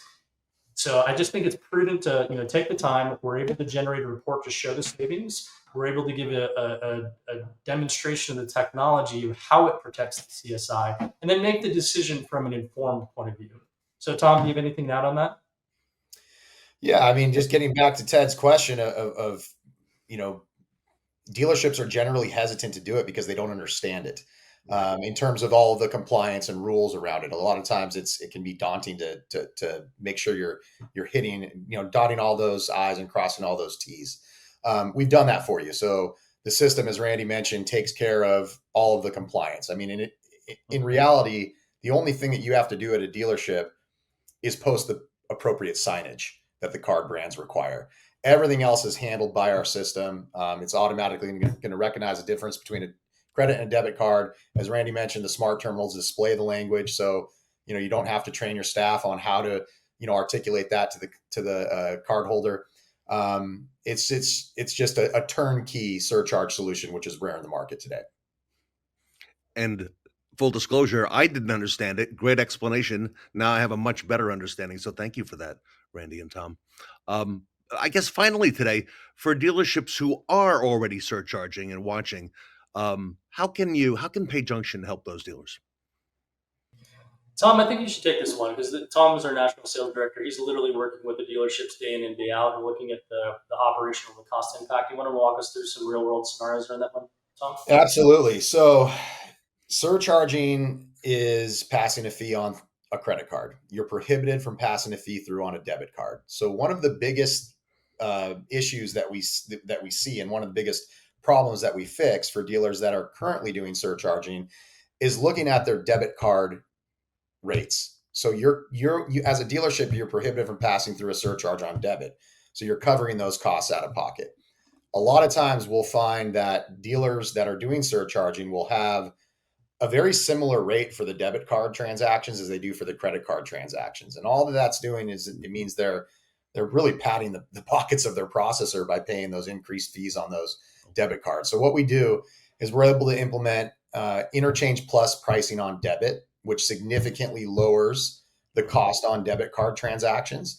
And I've seen dealerships that are currently doing surcharging, because they're currently passing through the fee on credit cards, they don't think there's much money to be saved switching to a new surcharge solution. But we've actually reduced debit rates for those dealerships and saved them tens of thousands of dollars more a year just from reducing that debit card rate for them. So that's probably one of the biggest things that we can do for a dealership that's currently surcharging. And then it also bleeds back into what Randy mentioned before. Just having a better system, customer-facing devices that will display the appropriate language to the customer, all of that makes, for a better surcharge solution. Yeah, it makes a lot of sense, everybody. And then one thing to layer onto that as well is just remembering that from a fixed operations point of view, that this remote payment processing is very common. And in those remote payment processing, smart surcharge technology still applies, which means that the remote payments, just like the customer-facing terminal, are giving the proper legal disclosures and everything during the remote checkout process that are required to avoid fines and other compliance scenarios. So it's a holistic solution that covers both the in-person, all the remote payments, designed to integrate into the full spectrum of the dealership. Great explanation, gentlemen. You clearly are the experts in this field, and our dealers very often need to turn to the experts. So my question to both of you, if our audience, our dealers, our managers, our retail people watching today want to learn more about this and how Pay Junction can help them, gentlemen, what's the best way for our audience to reach out for more info?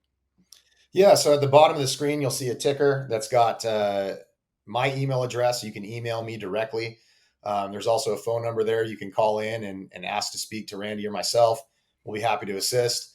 What happens in kind of a next step is we like to demonstrate the solution to a dealership. So we'll do a demo that shows you how the platform can interact with your DMS, how it can automate the reconciliation of payments.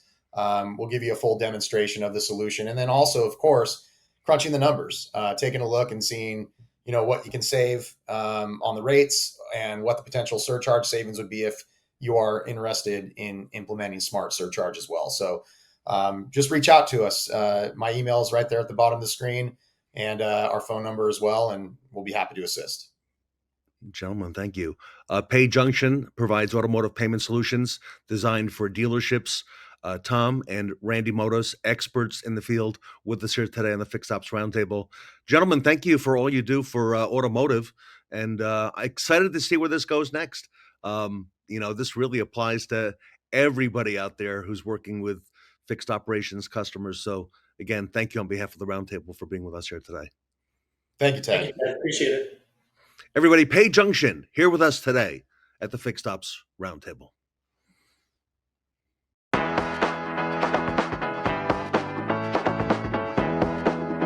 With the integration of UVI and vAuto together, it really brings the best of both worlds.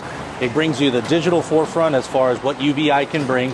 It brings you the knowledge and backing of acquisition and everything vAuto has to incorporate. Having that together allows not only your managers and your acquisition team to do more and more effectively, you're also catching the customer at the quickest time and turnaround. That kind of automation, to put it in perspective, if you have $1 million inventory and you have $200,000 that's sitting out there that's not being used, well, today we can get those $200,000 photographed and merchandised instantly. So what we like is the ability to be able to scan our vehicles as they're coming in. We're able to tag that into our appraisals, our inspection process.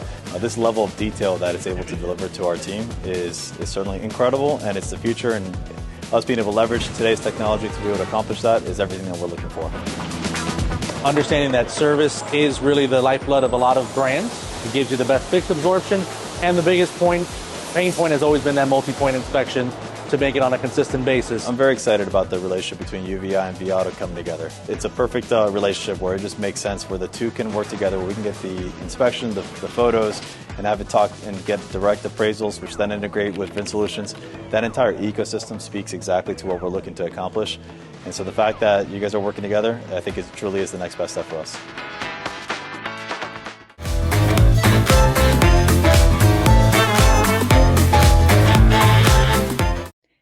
Join us next with David Reinecke from Automotive Warranty Network.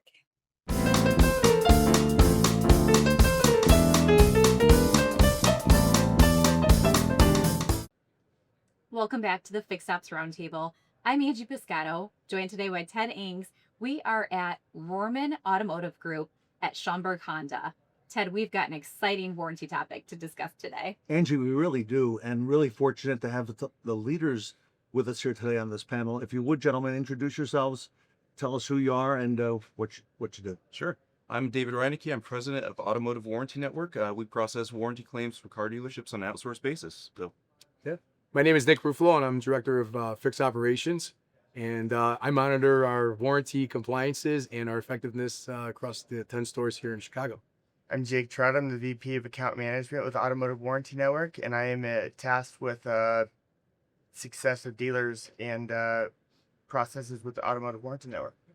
Well, David and Jake, we're very grateful to you for putting us together here with Rohrman, and the fact that Schaumburg Honda is now a certified dealer for the Fixed Ops Roundtable. So thank you, Automotive Warranty Network, for that. However, David, we're going to get to find out about how you do today, okay, from Nick. So we have some questions. We have some questions. Nick, first for you, we've talked about the importance of warranty compliance in the past, but we're seeing it much more becoming critical today.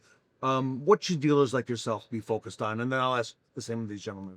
Looking at the time for your time for submission and from completion submission to payment. Manufacturers are getting deep into that right now, and having a company as AWN and deal with them directly and keeping us on top of that, keeping us focused. I get reports sent to me weekly, knowing where we're at in the performance of our warranty and compliances, and they keep us on top of our game. They keep our I's dotted and our T's crossed. They do a really good job with that. Yeah. And I would imagine warranty is a huge part of your revenue for parts. Ted, you're 100% correct. And as these vehicles are evolving from prepaid maintenances that the manufacturers are paying for to the extensions of the warranties and EVs and so on and so forth, there's a lot of moving pieces when it comes down to warranty. So having a well-trained person that's watching over our warranty and submitting it, like our folks over at AWN, and the relationship that we built, that's key to have your operations running tight and clean. David, and then Jake, from your perspective, what should dealers be focusing on lately? Compliance. I mean, with warranty costs being so high for the manufacturers, labor rates are high, parts markups are high, warranty expenses, huge. It's like a $24 billion industry right now. So I think manufacturers are really looking at dealerships to make sure they're following compliance. That goes from everything from customer signatures, to technician comments, punch times, one-time use parts. And we're seeing manufacturers come in and audit dealerships. So we're really focused on helping dealerships be compliant and follow the policy and procedures that they have published. So. So to piggyback off David, I would say communication is huge. Knowing and good processes, knowing who is doing what and who is tasked with doing what within the dealership and with Automotive Warranty Network. Really kind of driven job driven. Well, plus with Automotive Warranty Network, the trackable stuff that we get back on our reports and how it's live data there. I know what the technician was, who the advisor was, and we can make a correction there. Because sometimes you don't realize if you have an in-house person doing it, just constantly making the corrections to get on with their job. Yeah. But we're still making the same mistake over and over potentially. So having that opportunity and seeing what we're doing back in their portal on where the mistake was, now I have an opportunity to do a little more training as well too with our staff. That's really what we're focused on helping you guys do is, if you have an in-house warranty admin, if they're going out and grabbing the technician every time and saying, hey, you need to fix this, you did this wrong, you did this wrong. Our processes are to help them say, consistently doing this wrong, here's how we get better, and then we fix the problem instead of masking it every time, right? So. Well, and that's also going to speed up the time where it goes from your completion to submission to payment. We saw one of our hurdles at one of our stores that we were working hand in hand with, and now my time for payment went down almost in half. Now I'm compliant with the manufacturer because they're grading us on this. So it was a great takeaway from there. When a lot of manufacturers are really prioritizing first time through rates, that's really big on your turn reports. Yes, 100%. Nick, how long has the relationship been between AWN? We've been with AWN now since 2016, so we'll call it 8 years. And not because you're sitting next to you to my left of me, because I'm eating a sandwich, but our relationship with the folks over there and their facilitators and working hand in hand with my serviceman parts managers. I have nothing to glad about it all. They're doing a phenomenal job for us. Thank you. Absolutely. So you've all said that it takes a team. How do you feel like the OEM and the dealers are working together to really protect warranty receivables? So with the dealership and AWN, we have to work together as a team because, again, like we just kind of mentioned, we can't just take the document when its completed status and then fix everything that was supposed to happen along the way. So we really partnered with Nick and his team to, again, help them understand their roles and responsibilities in the process. And we can even come in and work directly in the dealership, work with the technicians directly, say, here's who we are, here's what we're doing for you, here's what we're looking for from you guys to make this process successful. And then following up with the software that we have, helping his team get better about their roles and responsibilities in the process so that it's a smooth process. Working with the OEMs, we just want to keep the dealership in as good standing as we can with the OEMs. So keeping those metrics in line. With some OEMs, those metrics can lead to a potential audit or different incentives that the dealership can get from the manufacturer based on that information. So again, we follow up on a daily basis, every other day basis, whatever it takes to make sure we're nagging Nick and his team to make sure we're getting what we need to make sure all that stuff happens in line. So and that's the part that I like because I see what's going on. I get all the communication. I'm CC'd or tagged and all of it. And I have access to the portal and everything else. And you can see what's going on in there. And just with how we wanted to set up a process from day one on how we were flagging our repair orders for your team to see them. And we came up with a structurized process to where it's still like that from day one. And the best part of it is if we have to make a tweak, it's a simple phone call. And they're bringing it to our attention before sometimes I can even bring it to, my manager's attention because you guys are on top of that and watching, what's happening. So it is a team effort from the folks over at AWN to my team here within the organization. It sounds like it's very well supported. Yeah, it is. And on that note, take support from the dealership too. Yeah. So I mean, we've had some dealerships we worked with in the past where we don't have that support back from the dealerships, and so the process isn't successful all the time. Right. But take somebody like Nick to be involved and help hold the staff accountable for what we're trying to put in place. So yeah. That's great. Nick, it's one thing for AWN to work with one dealer, one manufacturer, but I think of Rohrman and I look at all the brands you represent across the board. This is quite a task. So how are they holding up and managing each one of those stores and making sure that your expectations are met? Well, you know what? It starts at AWN because they have structured now for let's go by brand. So they have individuals that know that brand or experts to that brand. And that makes our jobs at a store level that much easier and that much more efficient, So it's not just AWN has some individual that knows warranty and they could do 4 or 5 different brands. They tend to keep them with that same brand. And the one I like about the best too is a lot of my reps that are repping our stores are the same ones from my other brands. Right. So I have that one contact, if it's something I got to go a hair higher than that, he's a phone call away, or anyone underneath it. But no, that's the easiest way for me to explain that. And that's what I think you guys are very successful with. You got experts in that brand. One of the things we see also at Rohrman is that culture is an important component of your success. And it is also at AWN, David. So I want you to speak to that. When you've got a culture such as the one you have built at AWN, how does that work and what does that mean for dealers?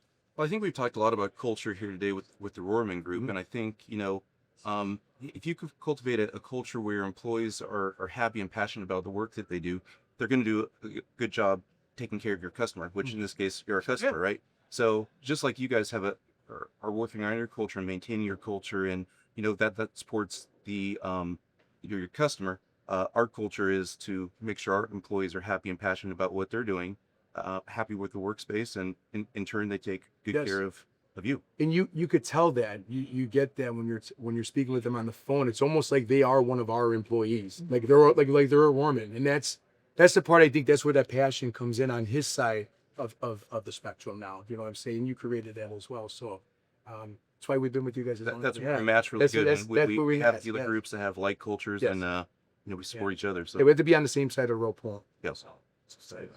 Jake, anything you want to add in culture? No, I think culture is huge. It's it's about the people. We feel like we have a family environment at EWN, and I think one of the things that just sticks out to me with Rohrman is that same value in their building is they treat each one of their people, no matter if it's the janitor all the way up, is part of their family, and I think that's huge in what we're trying to do and the direction we're trying to go. Yep. And having a company like AWN handle all this for you, not having to do it on property, but outsourcing and having a relationship and the culture between the brands, beneficial to Rohrman as a group. 100% it is. And I'm not just speaking on AWN on behalf of the 10 stores here in the Chicagoland market, but they do the entire organization. That's 20 rooftops right there. So there's a lot of moving pieces, and there is a level of protection you want to have and protect that warranty dollar and staying compliant with the manufacturer. So having a company such as AWN to keep your I's, dotted and T's crossed, very important to us. Very important.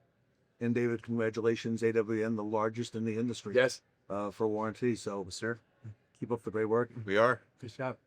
All right. I'm Ted Ings. I'm here with Andrew Piscato. We are at Schaumburg Honda, learning about warranty with Automotive Warranty Network, part of the Rohrman Automotive Group. We will be right back.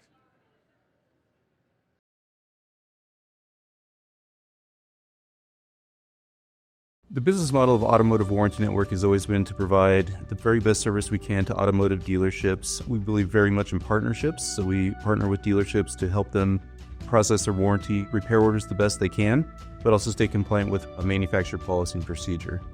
Dealerships, some of them don't understand the importance of the supporting documentation.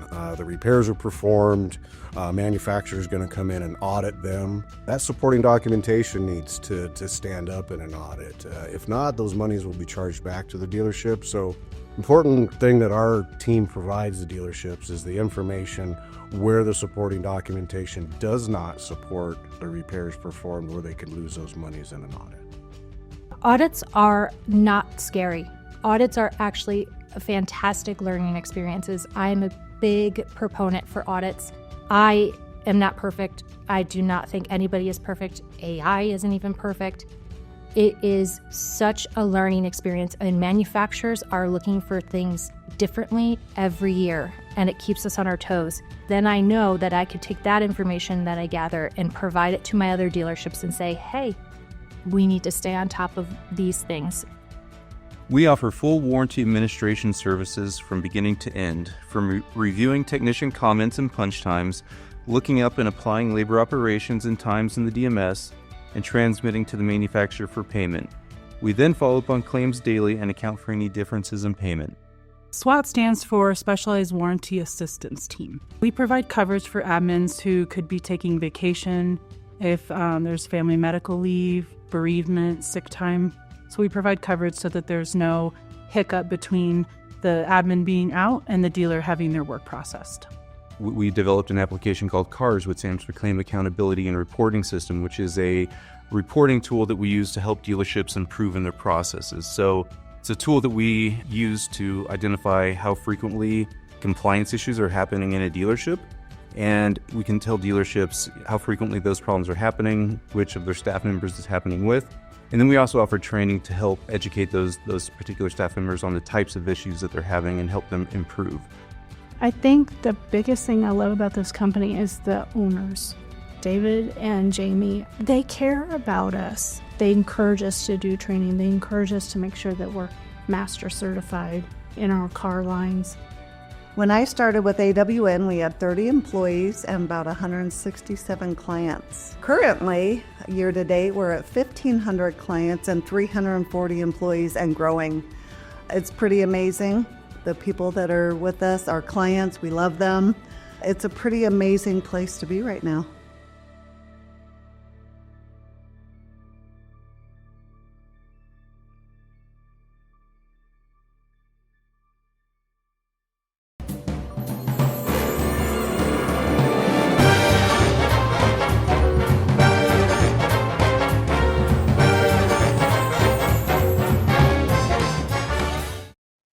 Dawn, your finest darb for our dealer pay segment up next.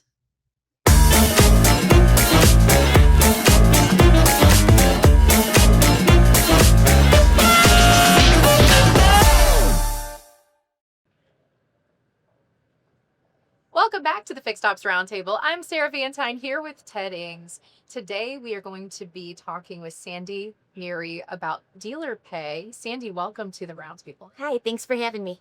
Sandy, great to meet you. We've learned so much about dealer pay these last few years. Congratulations on all the success that you and Julie and the team are having. Sandy, most dealers don't think about payments until there's a problem. From your perspective, what should dealers be looking for in a payment provider? I think there's a few key things that they should look for. I think the first thing would be that they should look for a platform that's dealership specific. The next thing I would say would be to look for a platform that's integrated with your existing DMS systems. I would also look for an install that is personalized to your specific dealership. And last, I would say real support from real people after the installation. Those are the things that I think set a good provider from just a regular payment processor. Sandy, let's focus on the very beginning. What does a good install look like at dealer pay? I think a good install, it starts with good preparation. Conversations with the dealerships before they even begin the install. Finding out your processes, finding out what would work best at your specific dealership.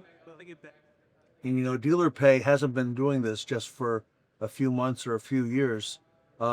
Julie Douglas, some 20, 25 years in this dealer-specific era. What happens when you're on site and doing an install? What are some of the things that you typically do and look for? Well, one main thing is we're actually at the dealership. We're there in person. We not only hook up the terminals, but we go to each department. We're in your service lanes. We're at your retail counter, figuring out ways that is going to work best for each department. We not only install the credit card terminals, but we also train all the employees so that they're able to use the system and hit the ground running as soon as we install the terminal. So we've covered the installation, we've talked a little bit about the setup, but what happens in the process after everything's all up and running? I think this is where dealers really notice a difference. When you have an issue, you want to call a live person based in the States who is knowledgeable about the company, and that's where DealerPay really does stand out. When you call support, you are reaching someone who works at DealerPay who will be able to answer your questions quickly and efficiently without bouncing you around. I recently in my personal life had a situation where I had to call support, and the lady was so nice on the phone, but you could tell she was reading from a script, and my question did not get answered. They bounced me around. It was days before I got my simple solution solved. Sarah, that's one thing I know firsthand is that dealer pay is very responsive, okay? From the top down of the company, and they make sure that they're there to help dealers answer their questions. So I know that for a fact. If you could give dealers right now one piece of advice, maybe they're thinking about this, maybe somebody in their 20 group has recently made a change. What would you suggest? One piece of advice. I say if you don't choose dealer pay, choose a company that, like I said, is integrated with your DMS, that is dealer specific, that has an installation process that is specific to your dealership, and then last, that has support after the fact.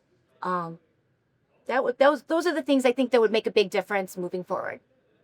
Sarah, great timely information, and it's what our industry needs right now. It is, Ted, and this is becoming a more and more key component of the customer experience and the dealership process.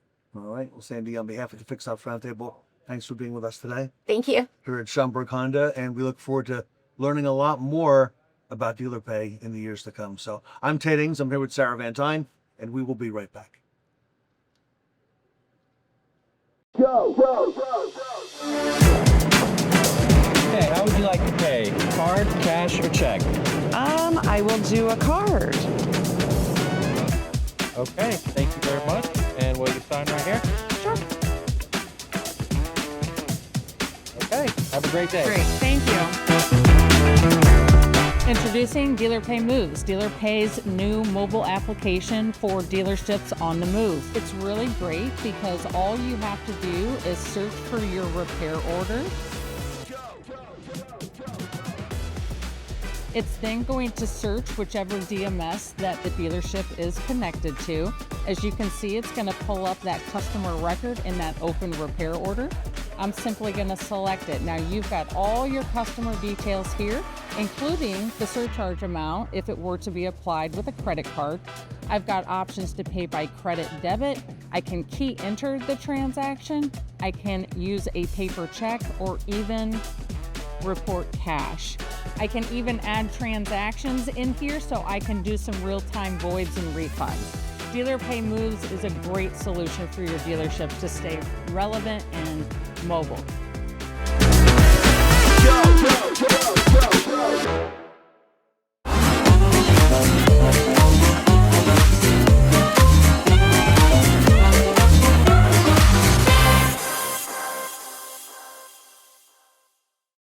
Here to jazz up the event is our Zap Moto and Spiffy panel filmed live at our Dallas Amplify event.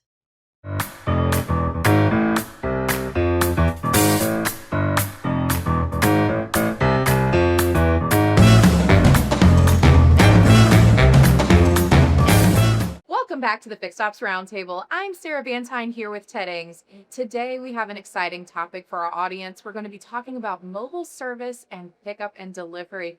And Ted, this conversation has really got a lot of traction on the roundtable. Beyond traction, Sarah, and we're so grateful to have the leaders with us. I'm going to ask them to introduce themselves, starting with Troy. Please tell us who you are and what you do. Go right down the line. Well, hi, everybody. Troy Blackwell. I'm the EVP with Spiffy. We do mobile service and helping great customers like the guy right here next to me. Ed Roberts in Bozard. Yes. I'm Ed Roberts, COO, Bozard Ford Lincoln. Yeah. Clint Curtis, CEO, founder of Zap Moto. We provide pickup and delivery services for dealerships. Ed, I want to come to you first because really in our industry, everyone knows Bozard Ford Lincoln and all of the innovations that you have around the customer experience. But first, how did all of this with mobile service and pickup and delivery, how did it all get started? Mobile service is something that our customers have been desiring to have. They didn't know they desired to have it, but they desired to have it for decades. And that's why customers service out of convenience. They don't necessarily drive that 10 miles or 15 miles or 20 miles to a dealer to service. They service what's in their backyard.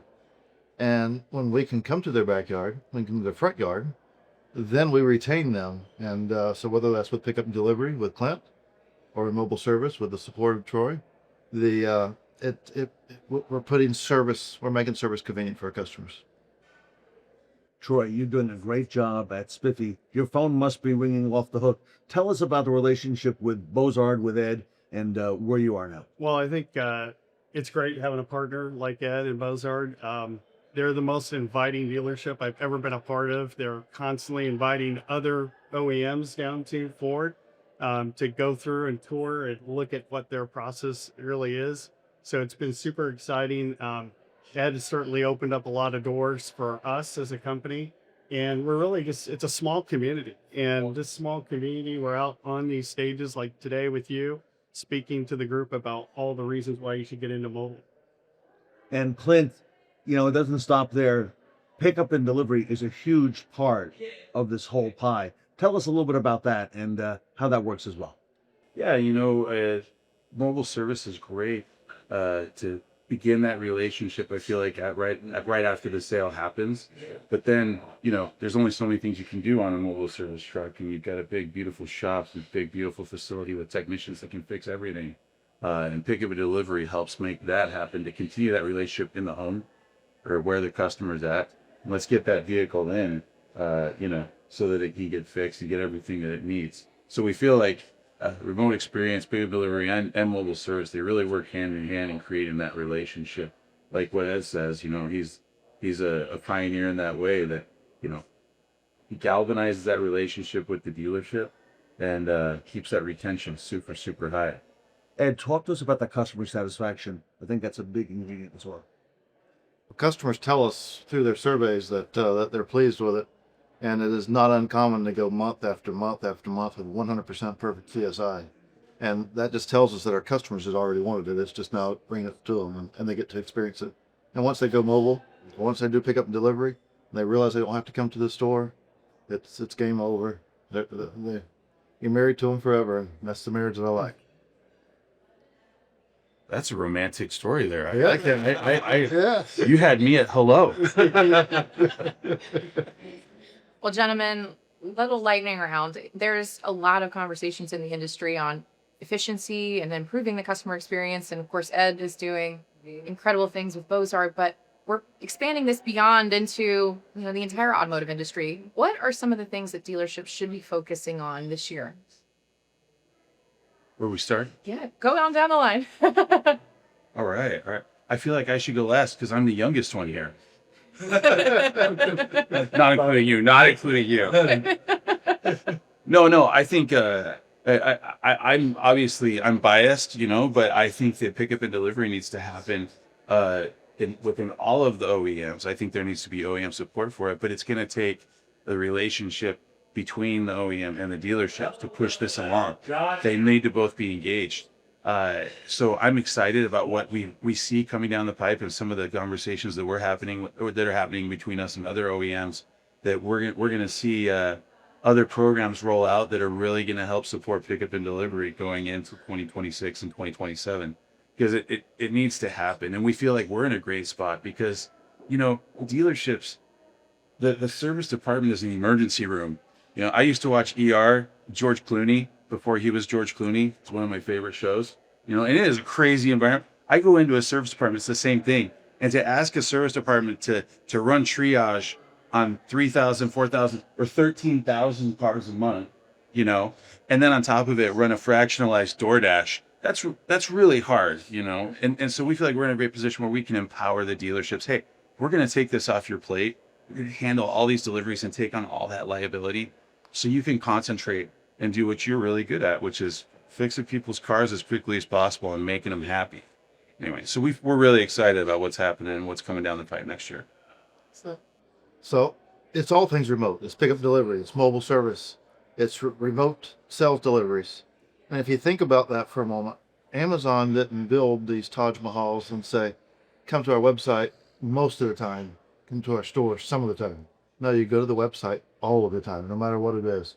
And that's what we have to do. We've started it with mobile service and we added in pickup and delivery. We have to get better with remote deliveries as well. And where customer never has to come into, no matter how big or how nice or how small we make these places, customers don't want to be there. So we got to continue to find ways for them to not have to be there. So continue to enhance every element of remote operations. And just to continue the conversation, for us, we do a lot of consulting. We like to come in and sit down with the fixed ops director, the GM, the principal, sit down. What is your strategy for the year? Have you guys looked at mobile? Are you in mobile?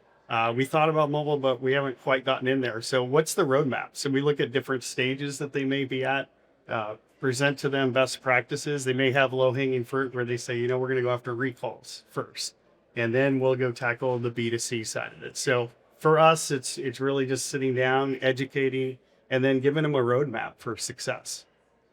I want to talk to you gentlemen about the importance of software, all right? Software being a critical component to making the dealer successful, especially when you have a dealer who's starting to grow a medium to large fleet. And I don't think we've defined large yet with this whole operation. But Troy, tell us a little about the software offerings at Spiffy, and I want to get the same information from Zapmoto as well. Yeah, so I think the thing that differentiates us from a lot of others is we actually built our own software to manage our own business. So over 11 years and 3.5 million services, we certainly have learned a lot. So if we can take what we've learned and accelerate the dealership that's just getting into mobile and let them learn from our mistakes. We made mistakes early on at the beginning, and then we created software to enhance and make it even better. So partnering up with Ed, as you guys know, there are over 40 plus vans in the mobile environment, and the software certainly helps them from a day-to-day to schedule, to route optimizing, to doing NPIs, and all the things that a tech does in the shop. Can they go out and do that? And Ed, has the software provided by Spiffy helped you above and beyond what you could get, let's say, from a typical OEM? Absolutely. The software that Spiffy provides and what Clint provides allows us to tie all those things together. We don't know where all the traffic is. We don't know where all the things are. We don't know what's on that truck. We can't remember everything. I mean, just think about it. You'll walk up to someone and you're thinking, what's your name? What's your name? What's your name? As you're walking up to them, because you can't remember everything. And that's where the software ties it all together. It knows the best route because it's connected live. It knows where the traffic's at. It knows what inventory we have on the vehicle. It knows what that technician's capable of. When you can tie all those things together where you got one platform to look at it and pull it all together, it makes it efficient. And Clint, how important is that with what you do? Yeah, we're an operations heavy business, and so technology, I feel super lucky. It's serendipitous that this AI revolution is happening while we've built this operations business from the ground up, because, AI is really horrible at a lot of things, but AI is really great at a few things. One would be duplicating a conversation over and over and over and over again the exact same way. And so we're able to plug that in, and do outreach for dealerships to their customers to offer pickup and delivery, to offer mobile service, to control that spigot so that you don't get overrun with too many appointments beyond capacity, which will lead to bad CSI scores, right? So AI has been so instrumental in what we do. And we're super excited because we give it to the dealerships now. And then we have the operations component on top of that. If they need it, we can go ahead and supply them vetted drivers. I love seeing when we open up a new market, it's as easy as putting in a zip code, and then the AI is going to automatically go out and find those drivers for us, vet them, do background checks, MVRs, and it comes out the other side and it's magical and they're ready to go. So it's so cool what we built up, and I just have a great team behind me and behind us that's made some incredible solutions. Sarah, exciting time to be in our industry. It is, Ted, and a lot to come. Everybody, we are here at the Fixed Ops Roundtable. We're at the Reynolds Amplify event, and stay with us. Sarah and I are going to be right back.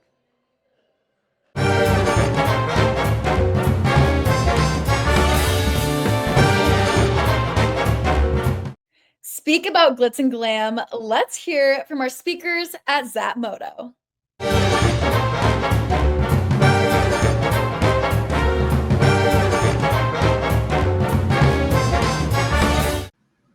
Welcome back to the Fixed Ops Roundtable, the Roaring Twenties, the second swing. Ed Roberts is here from Bozard Ford Lincoln for a segment on remote services, and we have with us none other than Clint Curtis, who's the founder and CEO of Zap Moto. Clint and Ed, welcome to the Fixed Ops Roundtable. Good to be here. Thank you. Glad to be here. Ed, you are the unquestioned leader in remote services, really no matter how you stack it up. What do you see on the horizon? Here we are now in September, looking out over the balance of the year. This isn't going away. I just see this growing and growing every day exponentially. Well, our customers have been screaming for decades that they want us to meet them on their terms, and we have failed as an industry to do that. And so we have made it a mission of ours to go out and meet customers on their terms, whether it be with mobile service, whether it's pickup and delivery, whether it's retail sales with remote delivery. And the biggest challenge that all of us come into when people ask me, how do you do it? The biggest challenge is people. And it's being able to time all those things and have the resources that you need to be able to do all those elements. And I think this is perfect timing to have Clint on here, because that's where right in his wheelhouse for the stores that are struggling with finding the people to be able to do those things. Maybe they don't have enough of those services to keep somebody busy full time or whatever else. When you have a resource that you can reach out to, I think it makes that door easier to open. So Clint, why don't you tell us about who you are and what do you do? Tell the audience. Yeah. So love the car business. I've been in the car business for 17 years now. And I love everything about it. I remember when I was going to college and I was selling cell phones part-time going to school, and I sold a bunch of phones. The old trios. Do you remember the trios? The Palm Trio. Palm. It was before Black. It was like BlackBerry and the Palm Trio. Those were the two cool, Early, yeah. I sold a bunch of them to a general sales manager at a Mannheim auction, and I found out what he did, and I'm like, yeah, hey, show me that. And he showed me MMR. I remember on my computer screen, and I was done. I was like, oh my gosh, I want to be in the car business. So, anyways, came from the car business, but yeah, started Zap Moto going on 3.5-4 years ago because we saw a need where, the dealerships, just like Ed says, you got to meet the people where they're at. And we were watching, DoorDash, Amazon, these other, tech companies change customer behavior. And we're like, okay, how can we help in the automotive sector with this? So came across and started understanding the Ford Remote Experience Program. And that we were like, oh, okay, this is where we can start to scale this experience. So what we do is we provide a driver network that will go out and execute pickup and deliveries. We vet drivers. We utilize AI to find them and run them through a battery of background checks and motor vehicle driving record checks and things like that. So they come out the other side as qualified. And then we also dispatch them with AI as well, because we will go out and curate the dealership customer lists, and their appointment lists, and reach out and offer pickup and delivery as well. Because what the hardest part that we feel like the dealerships face is, balancing the fixed cost with the supply and demand of pickup and delivery. So we feel like we offer a solution that's soup to nuts to implement a pickup and delivery program, and then we price it in a way where the dealerships understand it, where we just charge them per trip, based on the mileage and whatnot. So that way they're not, tied to anything, any kind of crazy monthly stipend of, you have to have this many drives no matter what. And keeps it super flexible, because we want that too. So if I'm a dealer watching and I'm looking to get into service pickup and delivery, or maybe I've tried to execute it and I need help in doing that, Clint, that motto is where I need to go. Yeah, absolutely. I think so. I mean, especially with the Ford program, we understand all the intricacies and all the rules. We have a great relationship with Ford that seems to, get better each month. And so we understand the pain points. We also understand how they validate the trips, and we want to make sure that the dealers get paid and the customer gives a 5 out of 5 on the NPS. Those are our two goals. Ed, it's important to have somebody in the car business who understands this as your partner on things like service pickup and delivery. Well, Clint understands that we're challenged with people, and we're challenged with people at all times, and it doesn't matter the market that you're in, we're challenged, and it isn't the best resource of our team to go out and hire these people. They fill voids, unfortunately, in most cases, and so if someone shows up there, they may not go through all the vetting that Clint's going to be able to go through, and so then they hire someone that's maybe not as focused as they need them to be. And the trips take longer, various different things happens, and they just figure, well, we tried that, it didn't work. Well, you haven't found a way for it to work yet. And a lot of times it all does circle back to, did we put the right team in place to be able to do it? And having a resource to reach out to, just to take that thing off the plate totally, you know what the expense is going to be. There's no variables in that. It's a huge asset. It seems to me, Clint, that the manufacturers are really leaning into this. Every week, every month that goes by, there's another one. I'm sure your phone is ringing off the hook. Ed Roberts, I'm sure you're hearing from them left and right. Clint first, and then Ed. Why do you suppose that is? Why are the OEMs really interested in this remote operation? Well, yeah, because the most important thing that OEMs care about is providing a good product, and number two is providing an excellent customer experience. Because, they're all looking at Tesla.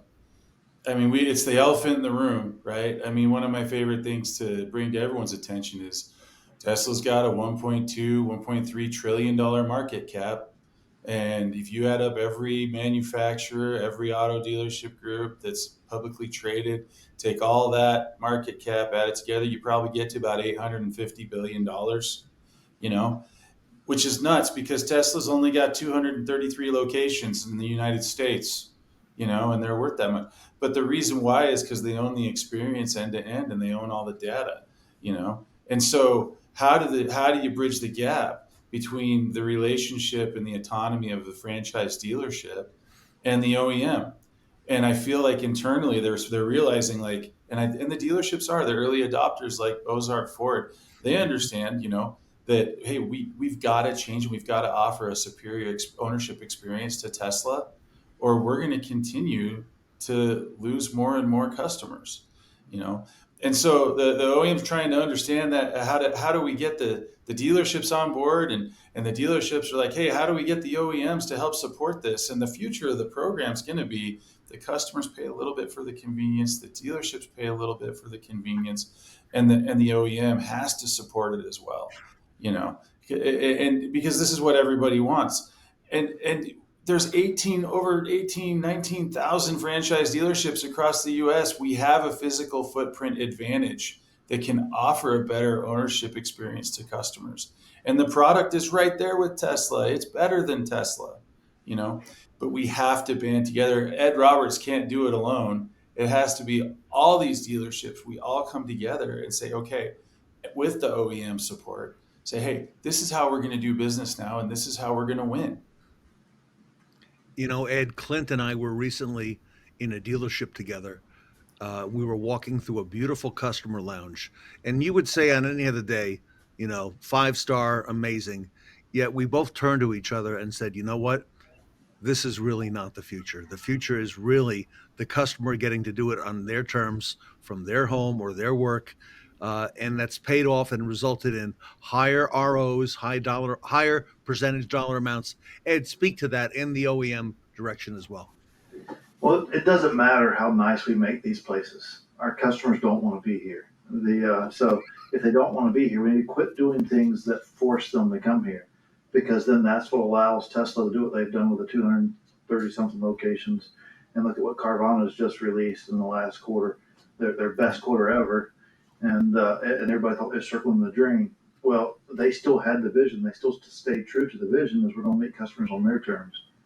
And from a manufacturer standpoint, pickup and delivery and remote services is big for Ford because they realized that they have to advertise to maintain the same market share. Well, ultimately, we all want to grow that market share.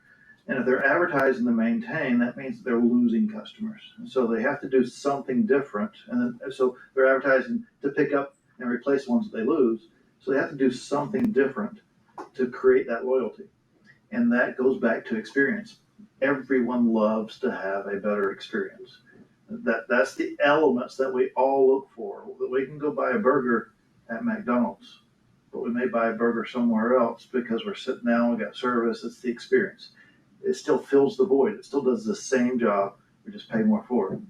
Well, people will pay for experience. But circling back to it from a Ford standpoint, yes, it helps us with brand loyalty. It helps us separate ourselves as a brand. And then we can, as we advertise, we can conquest and stack on and gain market share.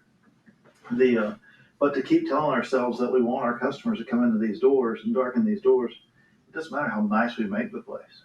They don't want to be here. If they don't want to be here, they're not going to be there very long. And if they're not going to be there very long, find ways to go meet them to where they come there when they only when it's time to, not because they have to, and when the desire is different. And mobile, everybody knows that I'm the mobile king out there. We are here at Bozard Ford. But the reality of that is, mobile is not for everyone. And if you can't do mobile, then pickup delivery is the next best option across the board. And you can be doing pickup and delivery at the flip of a switch. Let's pick up the phone or send Clint an email and say, hey, let's work out something. Let's put this together. And now you're creating something that separates yourself from the competitors around you, because they're still thinking that Taj Mahal they built is the invitation they come in. And it's not necessarily the invitation for a customer to come in. Yeah, I love the point you make there. It's interesting. I was in so I'm in Salt Lake City, right? And I was in, I went to eat at a new little restaurant, and it was interesting. I'm super weird, just so you know, fun fact, I'm really weird. Are you sure? And I pay attention to things like design and stuff, and lighting, and, I'm weird. Anyways, but it was one thing that was really interesting is that the dining room in this particular, and it was a fast casual restaurant, the dining room was very small. The kitchen was about 3 times the size of the dining room. You could probably only fit maybe, 30, 40 people in it. And the kitchen was a lot bigger. And so anyway, so I grabbed the manager because I was interested. I'm like, hey, how's business going? Oh, it's great. And I'm like, why is the kitchen so big? Because it feels like it's a little cramped up here. He says, oh, no, it's because we understand that, within 3 years, 70 to 80% of our business is going to be delivery via, DoorDash or our website, Grubhub, et cetera. So we designed for capacity to produce more food as opposed to, having people eat in. It's true. It's interesting because the dealerships are facing just it's the exact same thing. And the customer just expects this to happen. They want things to be magic and they want things to be on demand. And dealerships can do it. We can totally do it. Ed's a great example of it and kind of was ahead of the curve and saw it. And I do believe, along with Ed, that mobile service, a lot of times it feels like there's a friction point here. We'll talk to dealerships and they'll be like, oh yeah, no, we just want to do mobile. We just want to do mobile. And I'm like, that's great. Why? Well, part of it is because we invested, 120, 140 grand in this van and this other van. We're going to do an Escape too. And I'm like, okay, I get it. You want to get a return on your investment. I totally get it. But it's also, there are things that can be done in a shop. They can't be done in somebody's driveway. And they have to work in conjunction, in concert with one another. And they can. They don't have to be at odds. I think that if you do one or the other, you're losing. You need to do both. One of the things that when we're consulting with our dealerships, we say is, hey, you know what? If you've got an F-150, the AC condenser went bad and they're down in Jacksonville, Florida or Daytona Beach and it's hot as hell down there and humid. You got to have that AC working. That probably has to go in the shop. It can't be a mobile thing, right? But then if that car gets signed and sold and delivered out on the road, there should be a mobile appointment already scheduled for that brand new F-150 within 6 weeks. Yes. Even if it's just topping off fluids and checking air pressure, so that someone as a representative of the dealership creating a relationship in the driveway, making sure everything's working right and they don't have any questions. That builds a customer relationship for life. That's something that Tesla's not going to do. They're never going to do that because they want us just to order it all on our phones and never talk to them because they only have 233 locations. And they're probably booked out 2 or 3 months to get that AC compressor like that. Clint, do you offer dealers who get into service pickup and delivery, do you offer them the, for lack of a better term, the software on tracking and analytics and, you know, seeing where the vehicles are at? Because that's something a dealer typically doesn't do themselves. Yeah, we do. We have all of those capabilities built into our software because we want transparency and visibility. And both in mobile and in pickup and delivery, there are variables that are out of our control. Crap happens, right? And so you want to make sure that the dealership has visibility as to what's going on and why, so that they can reset the customer expectation. But AI has been crucial in this as well, because the customers will ping us wondering, you know, hey, what's going on? Where's my car? Why is it late? And the AI is going to respond every single time. And we've curated, we know that there's a lot of different AI companies out there. Yes. But one thing that we do, though, is we give it kind of a double bag. I like to double bag my groceries, you know, because everyone hates that feeling when the milk like breaks through the paper bag and gets all over everything. Anyways, and so our AI kind of serves as a double bag. And if there isn't a response to a question inside the dealership, a lot of times they're going to hit us and ask us a question. And we're going to buy time, route that conversation to the customer as well, because they're getting hot.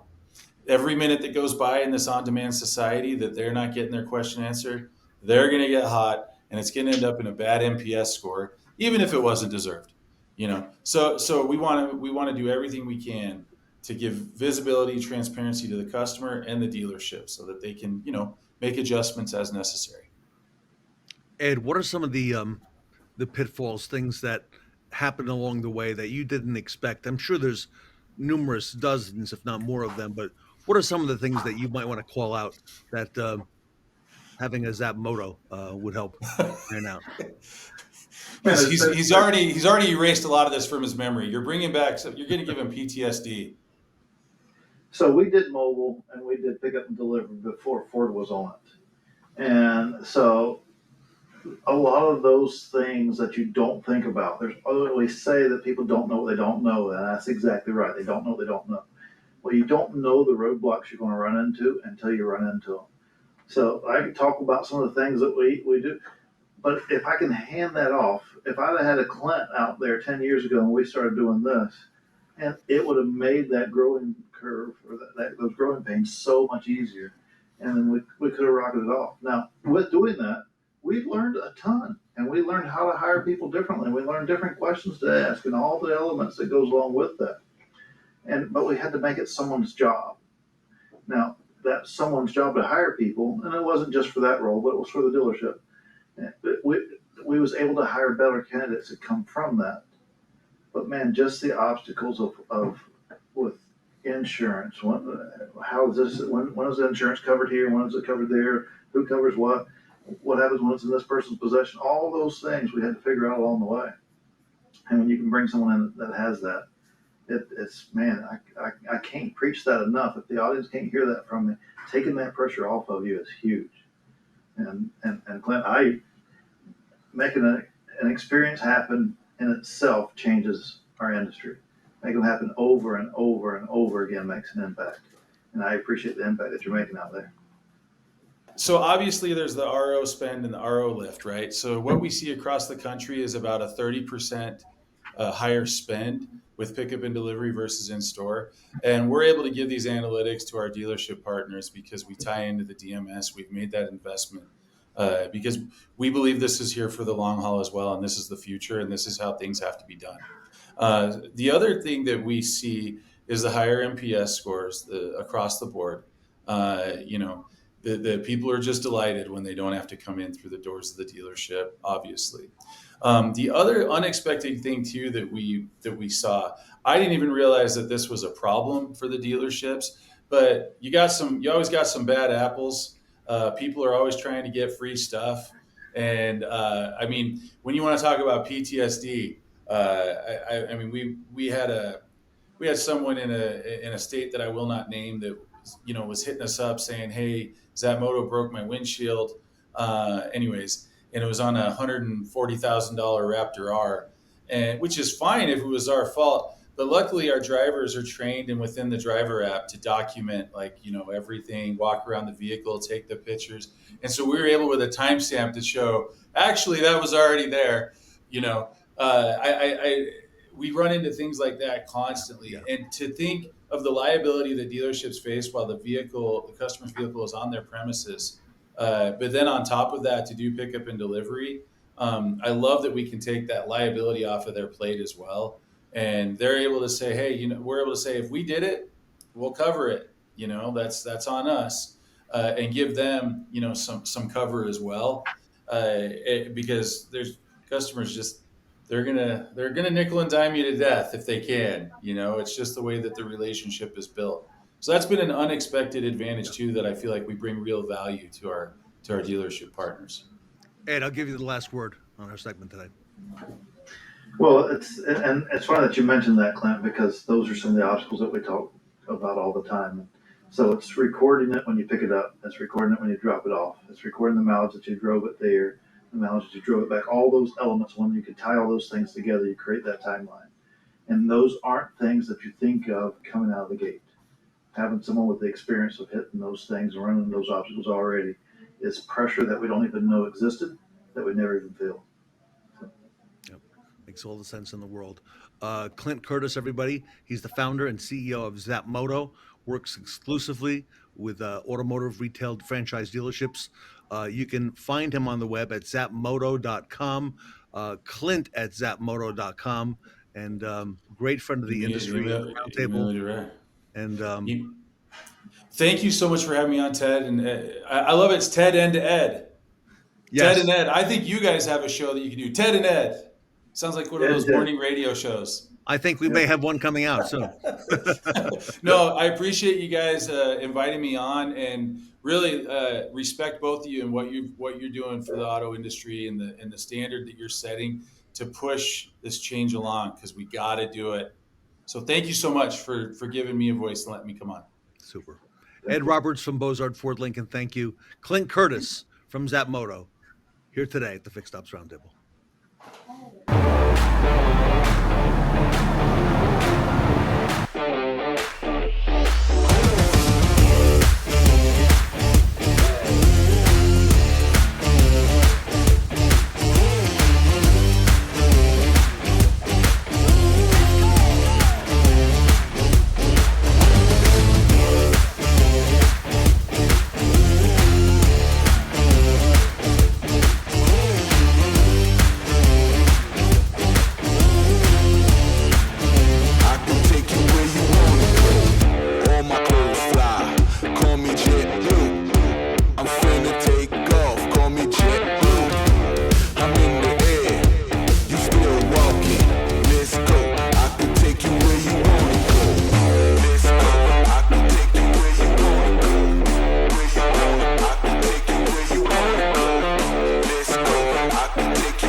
Polish your pearls. Our next speaker is Kaylee Filio from Parts Edge.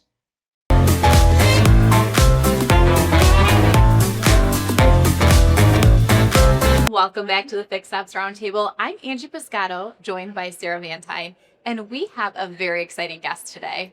Kaylee Filio is with us from Parts Edge. And Kaylee, thank you for being with us here at Reynolds and Reynolds at the Amplify Summit. Yeah, thanks for having me. It's awesome to get out and be at one of the events that you guys do. You guys do such an amazing job. Well, Kaylee, it's been exciting to see all of the incredible content, all the incredible things that are happening here at Amplify today. But I want to pivot and talk a little bit about what you've been up to. So share with us a little bit. What's been going on at Parts Edge? Oh my gosh. Well, a lot. I mean, we're always focused. I feel like we stay in our lane and focus on inventory optimization and really supporting parts managers. So that's always what we've been focused on. And I'm always creating content and helping educate and just support because there's just not a lot out there. So I'm constantly like urging the team, let's do webinars. We've got to do more podcasts, talk about what we need to do in the parts department. So yeah, that's what I've been working on. Just I'm pulled in so many different directions. I'm not just marketing, I'm sales, so I'm supporting the growth of the company, and then I'm also making sure the content's there and podcasting, and what else is there to add to that list? Oh, mom. I don't know. Yeah. No, for those unfamiliar, you have a very successful podcast. Can you speak a little bit more about what goes into that podcast as far as your guests and your ideas for that? Yeah, so it originally started as the Parts Girl podcast. I recently rebranded it to just the Parts Edge podcast because the whole goal around it was to shed more light onto the parts department. And it's evolved over the years. You know, I feel like that's the biggest thing with podcasting is to accept that it's not always going to be the same. You're going to go through seasons, series, and that's kind of what I've been going through and really pulling in a lot of people from our team, one of the founders, to really have more conversations around specific topics for parts. That's really what I wanted to do with the podcast. And then sprinkling in a lot of industry experts and guests. It's just a great way to connect and put some information out there. And yeah, it's been great. So Kaylee, it's been a very busy year for you. You've had a lot going on with Parts Edge, and there's a lot happening at dealerships. And you've had a hand in helping parts managers really look at, you know, their balance sheets and thinking about all these different components that goes into managing their parts department. What are some of the things that parts managers should be focusing on the back half of 2025 and into 2026? Yeah, so I would say obsolescence is the biggest piece right now because we're heading into the end of the year, physical inventories, all of that good stuff. But when it comes to the inventory, I would say that focusing on that percentage that's really making you money and really looking out through your pricing strategies, I feel like that's a big component that isn't often looked at enough.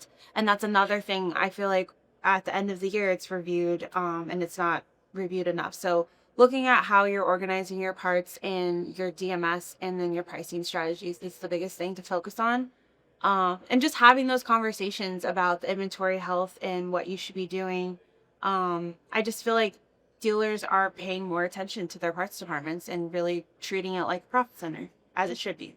Sounds like it requires continued maintenance throughout the year. Yeah, it is. It's absolutely a constant. And I feel like parts managers do a really good job at doing the things that they need to do, but I don't think there's that they're just pulled in so many different directions, and sometimes things get done and sometimes they don't. So I feel like what we're doing is providing that consistency of giving them the information, the data, and then also giving them the tools to support to make a difference of that. So. Lots of exciting things happening with Kaylee Filio and Parts Edge. Angie Piscato and I are here at the Reynolds and Reynolds Amplify Summit. Thank you, Kaylee, for joining us today here at the Fixed Ops Roundtable, and we're looking forward to hearing more about what you're going to accomplish in the next year ahead. Thank you. Stay tuned, everyone. Angie Piscato and I will be right back. Obsessed with creating the perfect inventory? Us too. Parts Edge gives you the tools you need to outpace the competition and provide the highest level of service to your customers. Parts Edge is a powerful tool for parts managers to get the job done faster. Imagine what it was like when the impact wrench arrived. It made mechanics 3 times faster. Getting the job done without the latest technology makes it difficult to keep up. Besides all the other responsibilities you have, you work hard to have all the right parts you need when you need them. Parts Edge was designed by parts people for parts people to make that job a lot easier. Parts Edge saves you 4 to 6 hours every week and can increase your sales by 10 to 20% in just 12 months. Not bad for your bottom line. Take your obsession to perfection with Parts Edge. Call us today to find out what Parts Edge can do for you.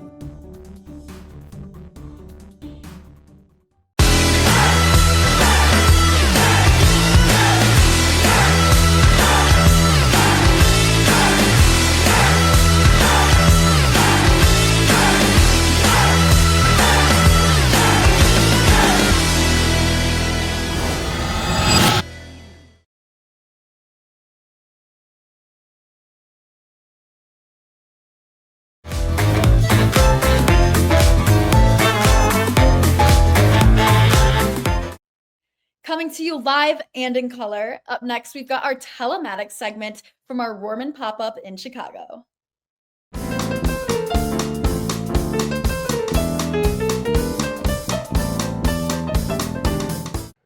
Welcome back to the Fixed Ops Roundtable. I'm Angie Pescato, joined by Ted Ings, and we are at our pop-up event at Schaumburg Honda, part of the Roundtable Automotive Group.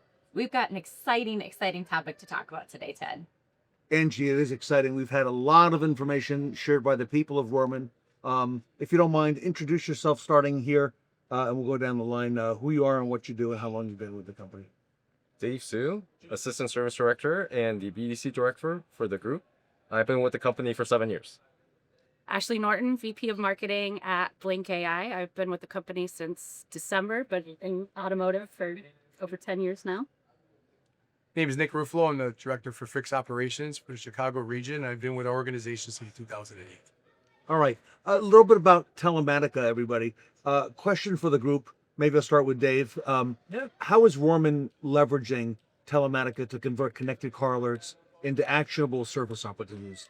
So what we do with telematics is basically when the OEM manufacturer sends us a alert that, hey, the car's due for service, there's check engine light on, as simple as a tire pressure.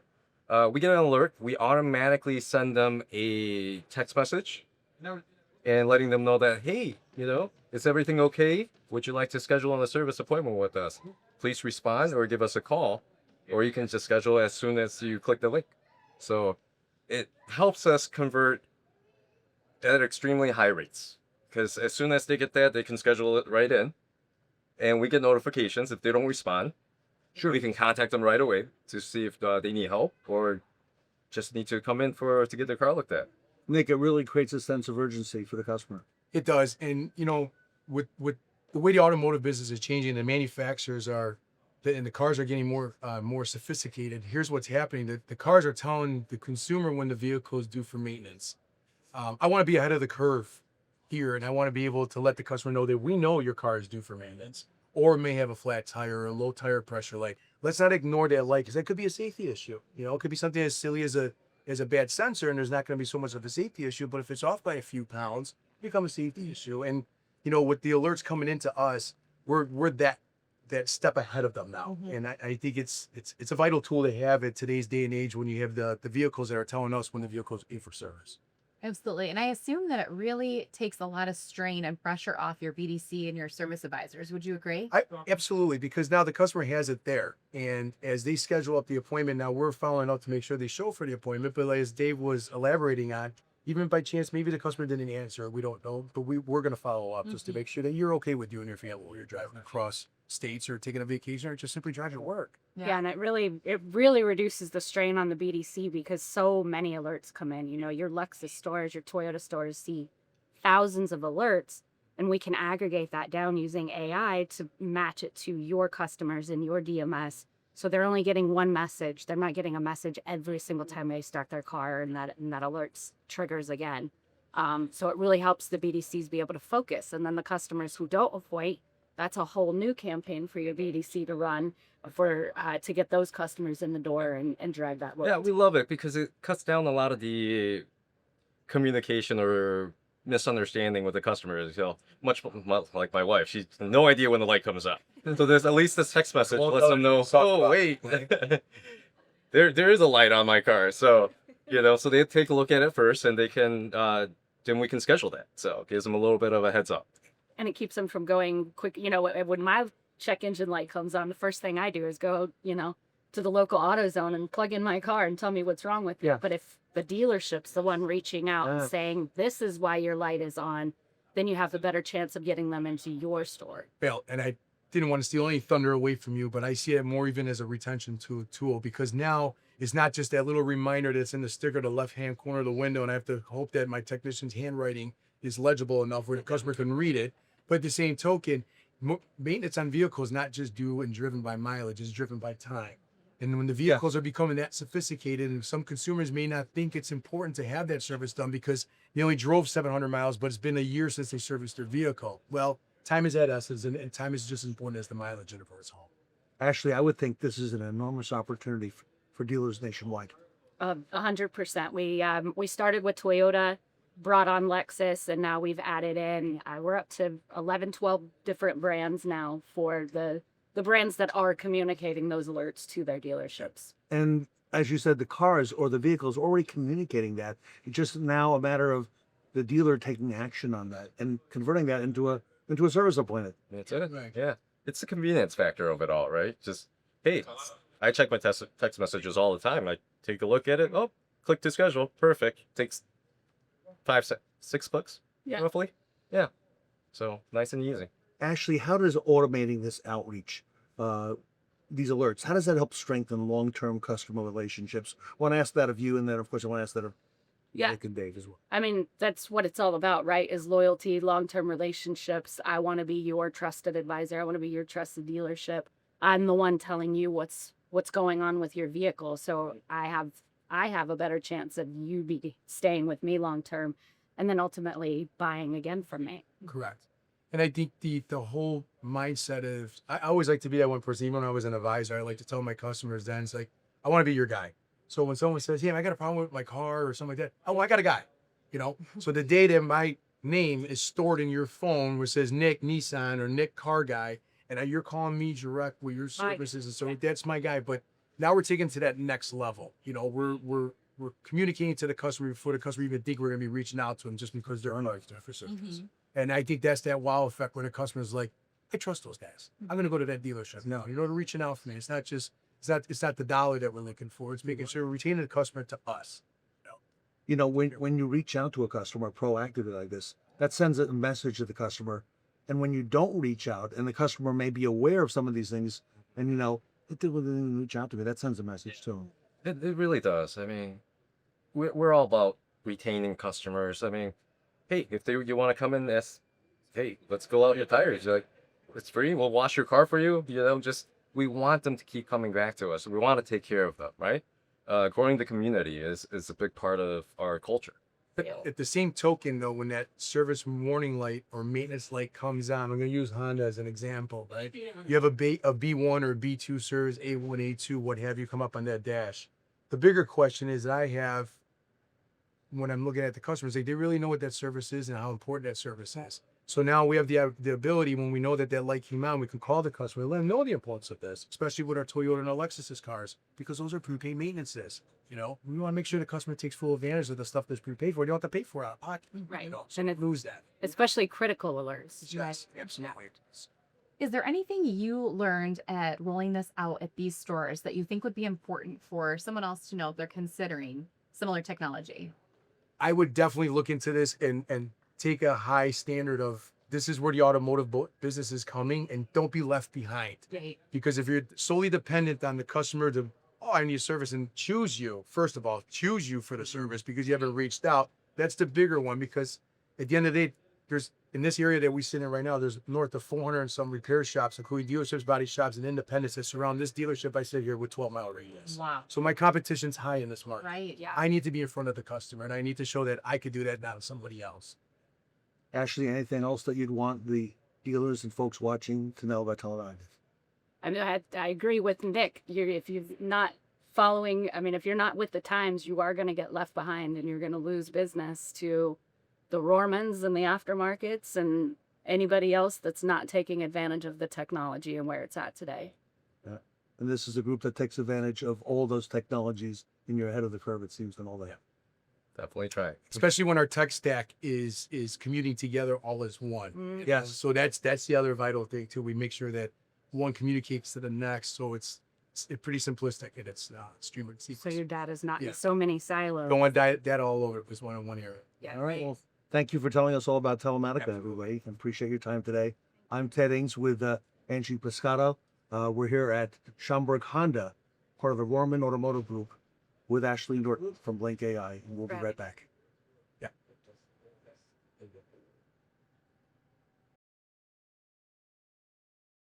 The fastest pit change in a Formula One race took 1.80 seconds. At Blink AI, we say challenge accepted as we take your dealership from zero to hero with our platform that's purpose-built to shift the customer experience into high gear. Unlike solutions that promise efficiency with AI chatbots, Blink AI turns your dealership operation into a profit powerhouse.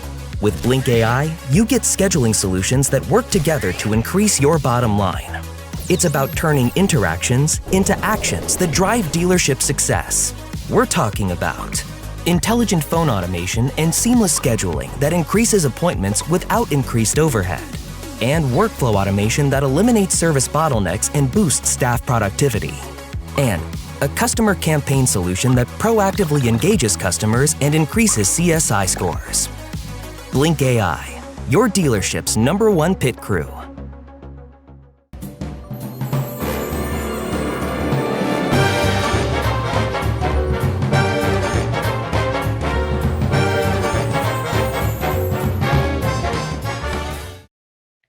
Count your marbles with Tom Klein and the compliance panel.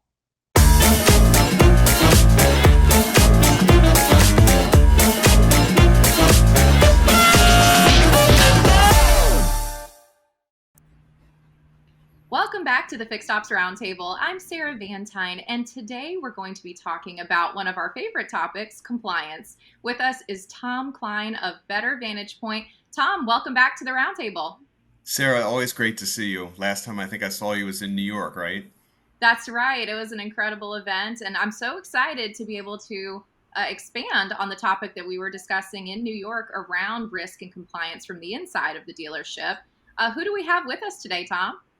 So we have Paul Elliott and Matt Pope from the Insurance Office of America Dealer Practice Group. Say hello, gentlemen. Good morning. Good morning. And we have Mike and Taylor Watley from Mike Watley Honda in Brookhaven, Mississippi. So good morning, gentlemen. Good morning. Great to have everyone here. Thank you for having us. Glad to be here. Okay. So I'm going to take it away here.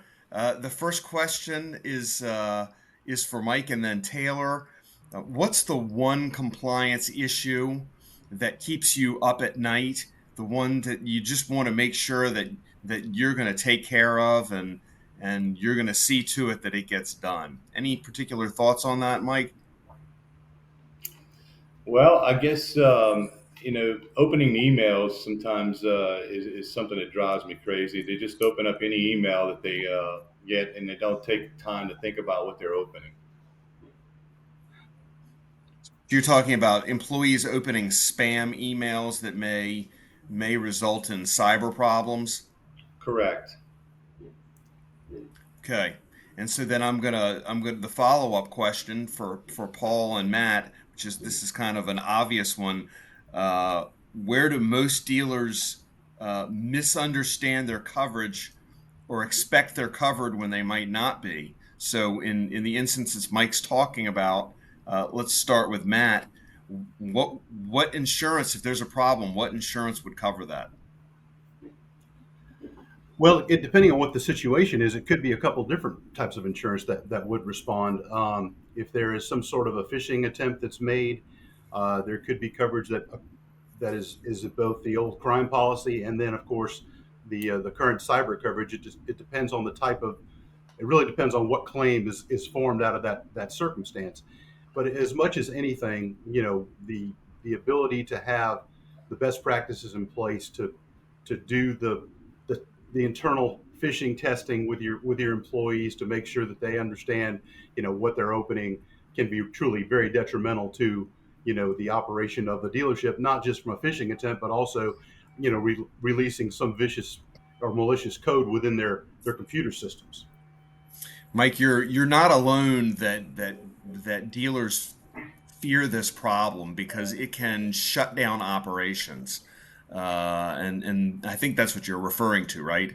Absolutely. Yeah, they come in and they can halter a lot of revenue coming in real quick, and stop operations. But we are using Comply Auto as our third party at this time, and they're doing a great job keeping us in compliance on our looking at our emails. They're testing us, they're checking us, and then we're testing back out of it if we inadvertently click on something that could have contaminated our files. So that's a peace of mind I have that now, which we didn't have 2 years ago. So. Mm-hmm. And Taylor, has Mike been clear about what your marching orders are on these items? Very straightforward. We always try to cover any liability. That's at the forefront of everything. So just having these trainings, documentation in place, and then retrainings in place for anyone that may fall through the cracks. But they're getting very creative nowadays, and they look more and more and more legitimate. So you just got to continue. It's a continuous learning thing of how to pick them apart, and we're thankful to have a partner to help us with that. Yep, the bad guys are always going to be a step of the good guys in this particular case, which is very difficult. Paul, anything to add to that? I would just add that many cyber liability carriers have resources and tools to assist with, taking a peek under the hood, if you will, of dealers' websites. And basically they go in and they can produce a report that will tell you where you're performing well, green light, if you will, a yellow light maybe where there's some places you need to improve, and then they can produce some red lights, some things that you need to fix immediately. In addition, there are many resources for phishing campaigns, things of that nature to test your employees. In this specific case of opening emails that may be phishing attempts. So a lot of resources out there, and I would just encourage people to reach out to, maybe their state association, their cyber liability carrier, and see what's available. And Mike and Taylor, back to you on this question. What internal controls or policies do you have about making sure the bad guys aren't asking you to wire money and send monies to places where they shouldn't go? So bank controls, again, that's another area that obviously every dealer has issues with today with bank fraud and wiring and that kind of stuff. So what we do is we basically split accounts, and we don't wire anything out of our main accounts. We wire anything coming in and out. It's going to go out of a separate account, which holds a lot less money in it. So, but besides that, I'll let you speak on what else we're doing. On that front, it's just the regular checks and balances in place. There's not too many hands in the pot. Anything going out has to have authorization. Usually a cosign by either Mike or myself. I can't think of the last wire we had go out. Right. It's not something that frequents the store. Obviously, wires in are a different, dynamic with the sales transactions we do, but we do make sure we do the regulatory. We contact the banks. We confirm those things before we proceed forward with the transaction.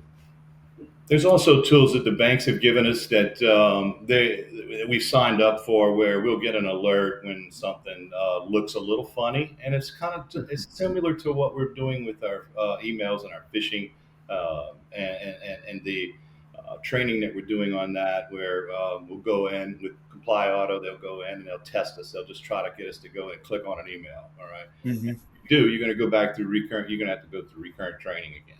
That's right. Right. And is that training documented? Oh, absolutely. And it's digitally documented. There's a portal that keeps the track of your percentages across the employees that are in-house, policies signed off on, remedial training if needed, and there's alerts for all those things.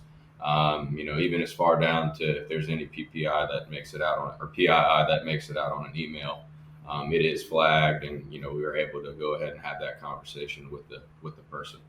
Terrific. And the word here is vigilance. And I was going through literally 2 days ago, I was going through my credit card statement, and there was a charge from T-Mobile for $16.50, and I don't have T-Mobile. And so I had to change credit card numbers, and off you go.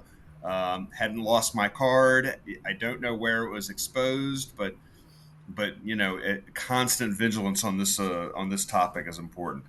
Okay. Sure. Go ahead. Can I interject one thing? And the reason the dealerships are such a target-rich environment for this type of circumstances, because, as Taylor was mentioning, they have both personally identifiable information.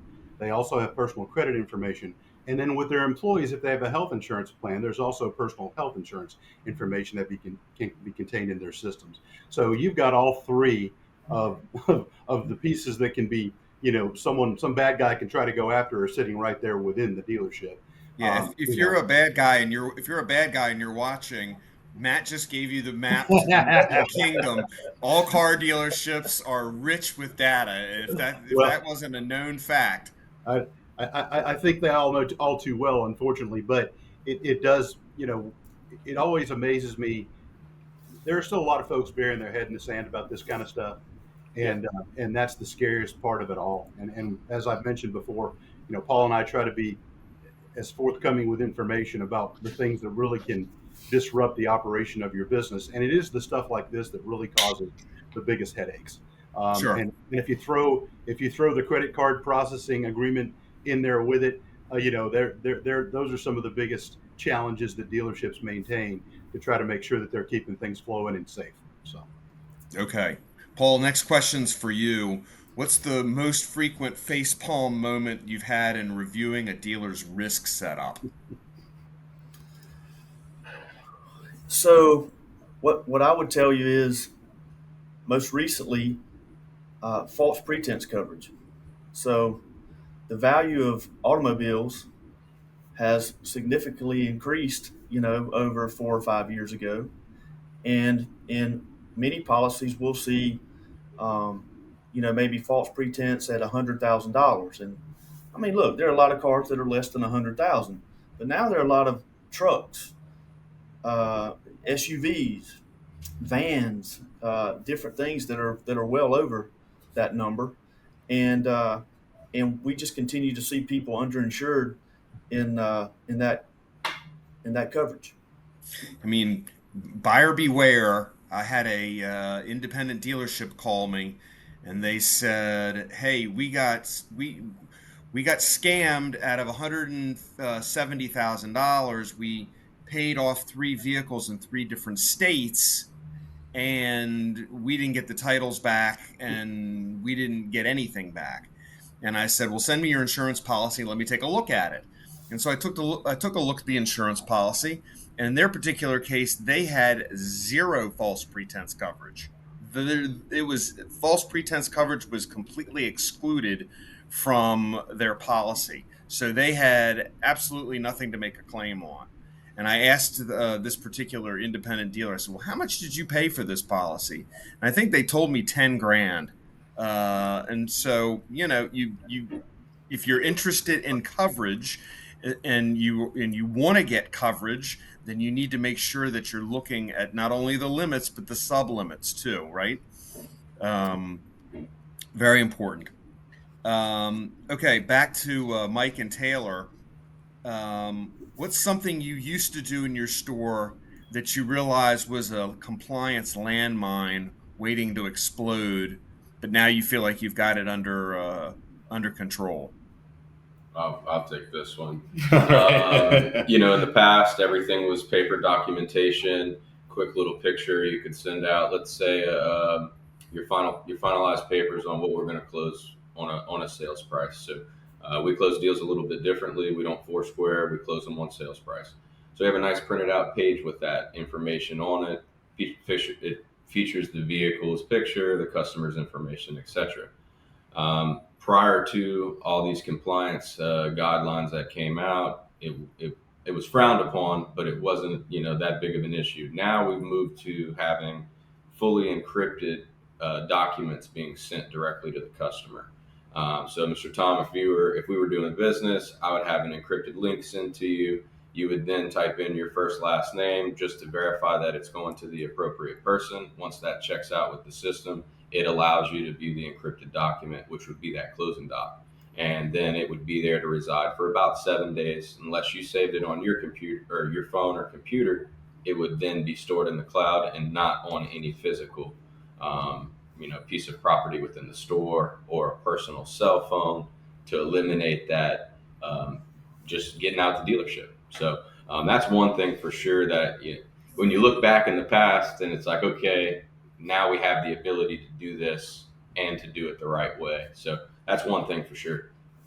Yep, that's a good one. So that you're talking about what's part of the Gramm-Leach-Bliley Act, and being compliant with GLBA, of which the FTC in the past month, by the way, just published new Q&A for the GLBA. And, there's lots of speculation as to why they published that, but I'll give you my opinion. It's because they're going to start enforcing it.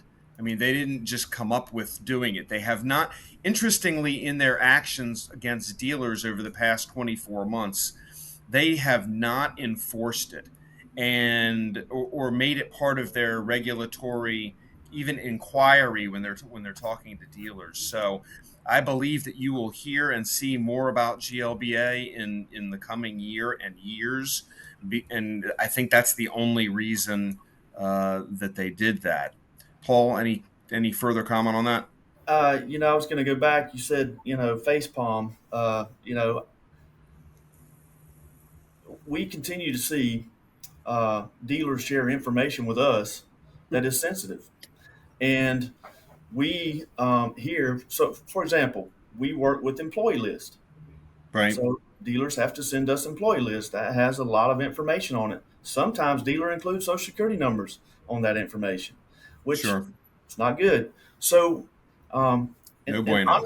Honestly, I have been resistant to technology in our process. And at the first of the year, I said, I've got to embrace this. And we've started using a program where all the data we share with the dealer and with our carriers, everything's encrypted now. So data is protected. And so one thing I would say is to a dealer, if you're sharing information with anyone, and think about, as Matt mentioned, an employee benefit plan, you're sharing probably payroll, if disability is involved, you're sharing lots of personal data, and you need to make sure when you're doing that, you're sharing it where it's encrypted and it's protected. Of course. Good point. Matt, to you, the next one. Mm-hmm. If you could insert yourself into the dealership's decision-making process early, where would it be and why? Is this in regards to a risk management question or just anything about operations? This is in regards to a risk management question, an insurance renewal question, anything that you get your hands into. Well, I think Taylor brought up one of the biggest areas that we see both on the P&C side from the standpoint of what kind of information are you gathering, how is it being disseminated back to the customer and then back to the dealership, but also it could be an F&I deal jacket, right? It's what are the policies and procedures that are in place to protect that information? Who has access to it? Where is it going when it is, once it is completed? Is it are we still utilizing any form of paper, in that system? And then trying to come up with the best practices needed to streamline that whole process, make sure that things are passed along securely and encrypted, but at the same time not handcuffing the dealer to do business. Paul had mentioned us using this system that we have to try to make sure we protect each other from passing information securely. And one of the things we've heard from numerous dealers that they've used it, they're like, we love this. It gives us a roadmap of what we have to supply, but it gives us a checklist of what we use, but it's a secure portal back and forth. And, it just simplifies the process rather than them trying to scan in something, attach it to an email. It just makes the whole process a whole lot simpler and secured. But I would say just making sure that the gathering, you know, the gathering and processing of information, and then finally the control of that information and where it goes, is probably one of the greatest headaches a dealer can have. You know, and we don't make it easy on the dealer either from the standpoint of industry wide or government wide, right? The FTC safeguards rule. We're going to do it. We're not going to do it. We do this date. We change this date. It was going to be implemented here. It's not implemented there. You know, we've made this so confusing, but we try to give them the best step-by-step practices they can put into their dealership and still sell cars. Of course, that's why they're here, and make sure that they're protected. And as I tell, you know, all of our dealers, look, if you're doing things the right way and something goes wrong, that is a powerful roadmap that we can show if it comes to some form of litigation. If you're doing none of it and something goes wrong, that's a whole different story. Yeah, that's the difference between what I call barbecued and not, right? I mean, if you don't have if you have a risk mitigation plan, if you have a customer management system, a compliance management system in place, and you're documenting things, you're never going to get it 100% right. And you're going to have somebody come in and do a complaint with the FTC, by the way, which is super easy to do. I did one the other day. They have radio buttons. In the first screen, it's, do you have a problem with any of the following? And one of them is auto sales. You click the auto sales, it takes you to the next thing. And it says, I don't remember, sales and service. And you click the next thing, and then you've got like 2 or 3 things to fill out, and off it goes. I mean, they've made it very easy to complain. And so, and as you all have heard me say, you know, problems start on 2 legs. Problems start with customers, and problems start with employees. So if you're handling those 2 areas of your risk, then for the most part, you're going to be fine. If a regulator or a lawyer walks in, you're always going to write a check for something, but you're not going to get barbecued. It's not going to be a 6-figure check. It'll be a 4-figure check or maybe a 5-figure check. And that leads, of course, to one of my favorite topics, which I'm going to throw to Paul. Then we're going to come back to Mike and Taylor. What kind of insurance may cover that kind of issue, Paul, that dealers are not availing themselves of? Directors and officers coverage. There you go. My favorite topic, directors and officers. Why don't you take a couple minutes and educate everybody on directors and officers insurance, why it's important. So I'll start, Matt. I'll let you add any color that I miss. But I think one of the biggest things for directors and officers, one of the reasons dealers need it, is when there is alleged fraud, and the dealer receives notice or suit of alleged fraud. There's not an insurance policy that will cover that except directors and officers coverage. Now, if the dealer committed fraud, there's nothing that will cover that, okay? Well, hold on. Time out, Paul. Okay. You're getting too tight. Now, dealer D&O insurance will cover a much broader swath. It's allegations. It's Correct. Indictments. It's all kinds of broad things. And then if the dealer gets convicted of fraud, then it doesn't pay, but it does pay right up to that point. That's right. So you can still leverage the insurance to make sure that you have the coverage, right? That's correct. D&O will defend you. That's the key point. There is defense. You do not have to go out and hire a lawyer on your own. You don't have to manage that on your own. The carrier will provide the defense and manage your defense for you. And that's peace of mind. Talking about not being able to sleep at night, that's something that if you need to purchase directors and officers coverage so you can sleep at night.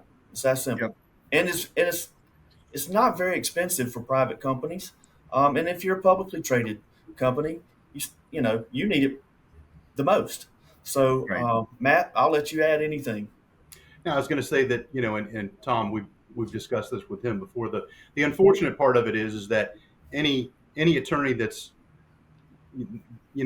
got some sense is going to find a way to throw fraud into their complaint, because if you don't have any, obviously there's not going to be coverage in the policy itself, and if you don't have D&O, it's going to force people down the road to where they have to sell. So this gives you that extra layer of protection that you can defend yourself against the implication of fraud, that's one of the only ways you can get it done.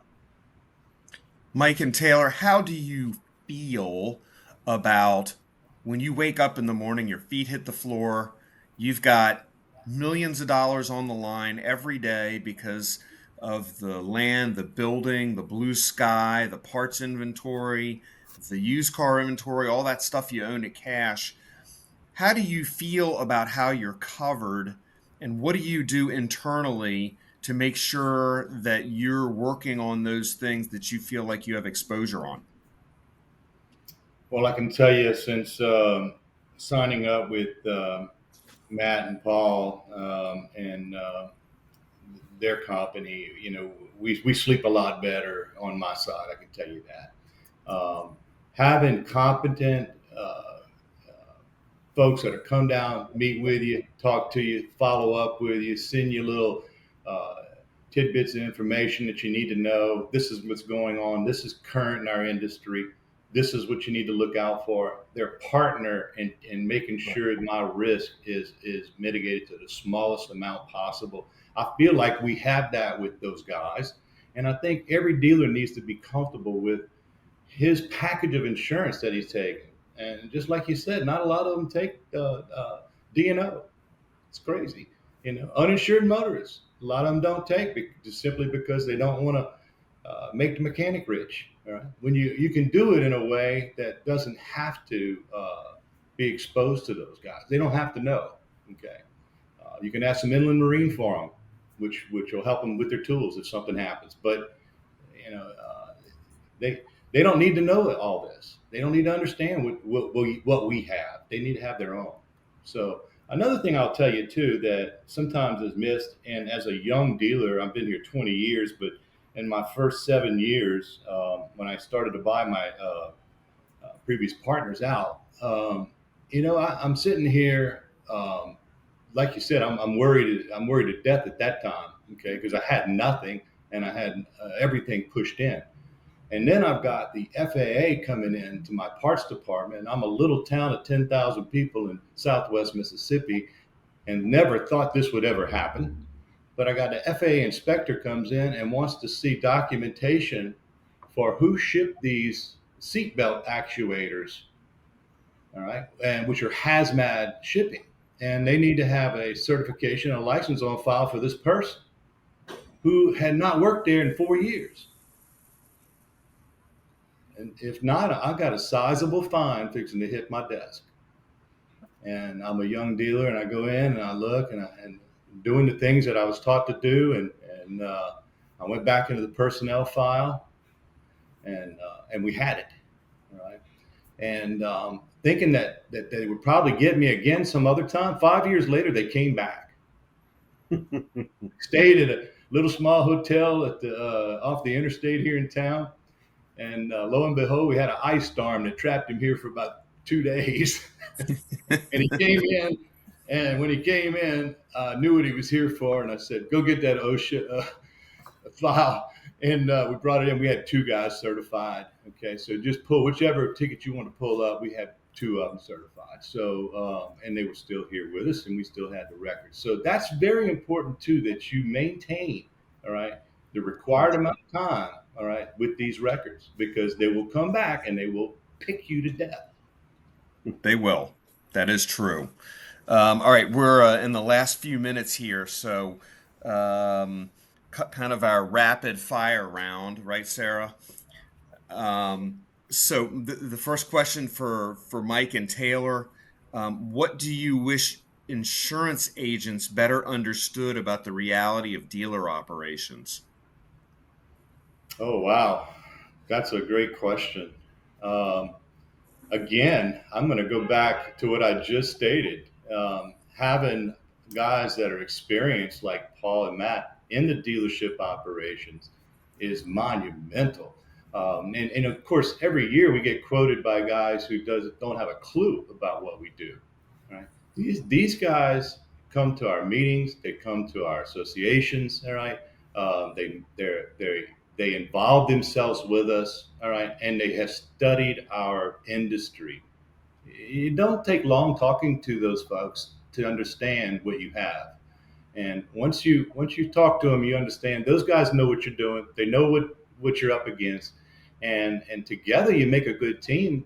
All right, protecting this whole operation, and including theirs as well. Okay, Taylor, anything to add to that? I'll just kind of piggyback on it.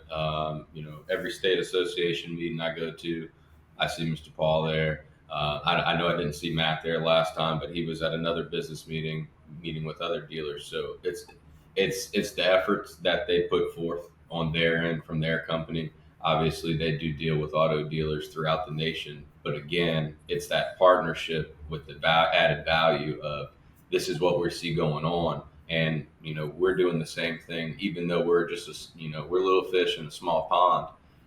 We do see some things from time to time, and we share those with them as well. We're just trying to maintain that good partnership. So, okay, great.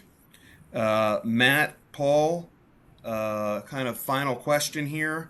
What's changed in the risk landscape in the last 24 months that you feel like dealers still have not caught up with?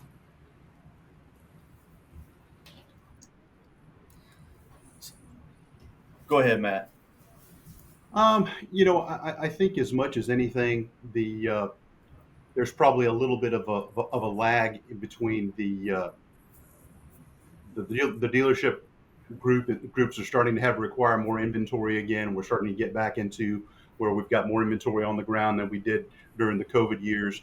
And I think what's been interesting from our standpoint is, as that started to happen, some of the major carriers that are out there are starting to come back in, and they really are changing a lot of the terms and conditions that are available for like the open lot policy. We see a lot higher theft deductibles now than we've ever seen before. We see a lot of strange restrictions on, the ability to use certain vehicles can't be used as demo vehicles. And mind you, you have to understand, we insure dealerships that are Honda dealerships, and we insure a Ferrari and a Lamborghini dealership. So we kind of see a very wide swath of the industry, but there are some restrictions that have come down. And of course, that's all because vehicles are getting more expensive. I mean, right. Particularly in areas that have a high theft situation, where certain cars, like a certain type of Cadillac, for instance, may have a really high theft in a certain area. We've seen some 20 and 30% theft deductibles put on policies for those type of vehicles. So that's a whole lot different than a couple of years ago when it was just $2,500. Right. Paul, final comment. So a couple of things. I think we're fortunate enough to partner with Taylor and Mike.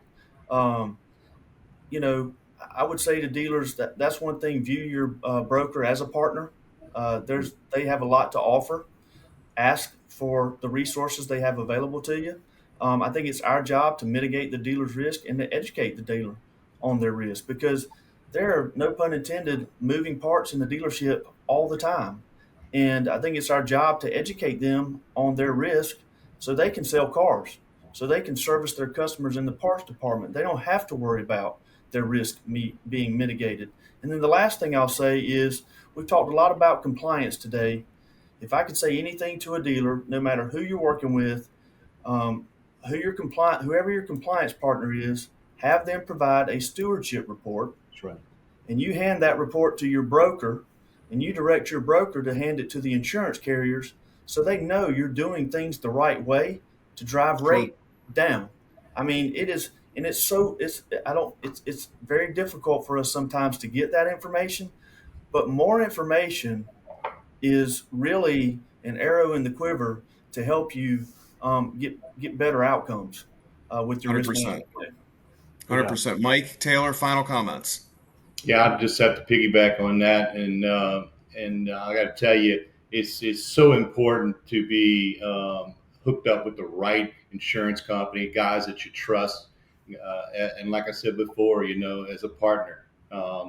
There's a lot of things going on. When the stock market's doing great, insurance companies are a little easier on you, man. But when the stock market's going bad, You know, they socking it to you, and everything's changed constantly. And I've seen it change up and down over the last 20 years. All right. And that's just since I've been at this location, but I've been in the car business for about 40 years. So I've seen quite a bit of change in the insurance business. It continues to evolve, just like the fraud, the theft continue to evolve. We have to continue to stay on top of it and protect our investments. We appreciate that partnership that helps us protect that investment. So that I'll end on that. Okay, very good. Sarah, back to you. Tom, what a panel today, and thank you for assembling this incredible group of people. I want to thank, on behalf of Ted Ings, Taylor, Mike, Matthew, and Paul for joining us today on this panel. Stay tuned, everyone. We've got more exciting segments coming up next at the Fixed Ops Roundtable.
We've said hello to Art Deco with our Roaring 20s Second Swing event. As we close on day 2, be sure to vote for the Sean Butler Best Practice Awards that will be announced at the end of the event. We'll see you movers and shakers bright and early tomorrow at 9 a.m. Eastern as we get the jump on another day at the Roundtable's Renaissance.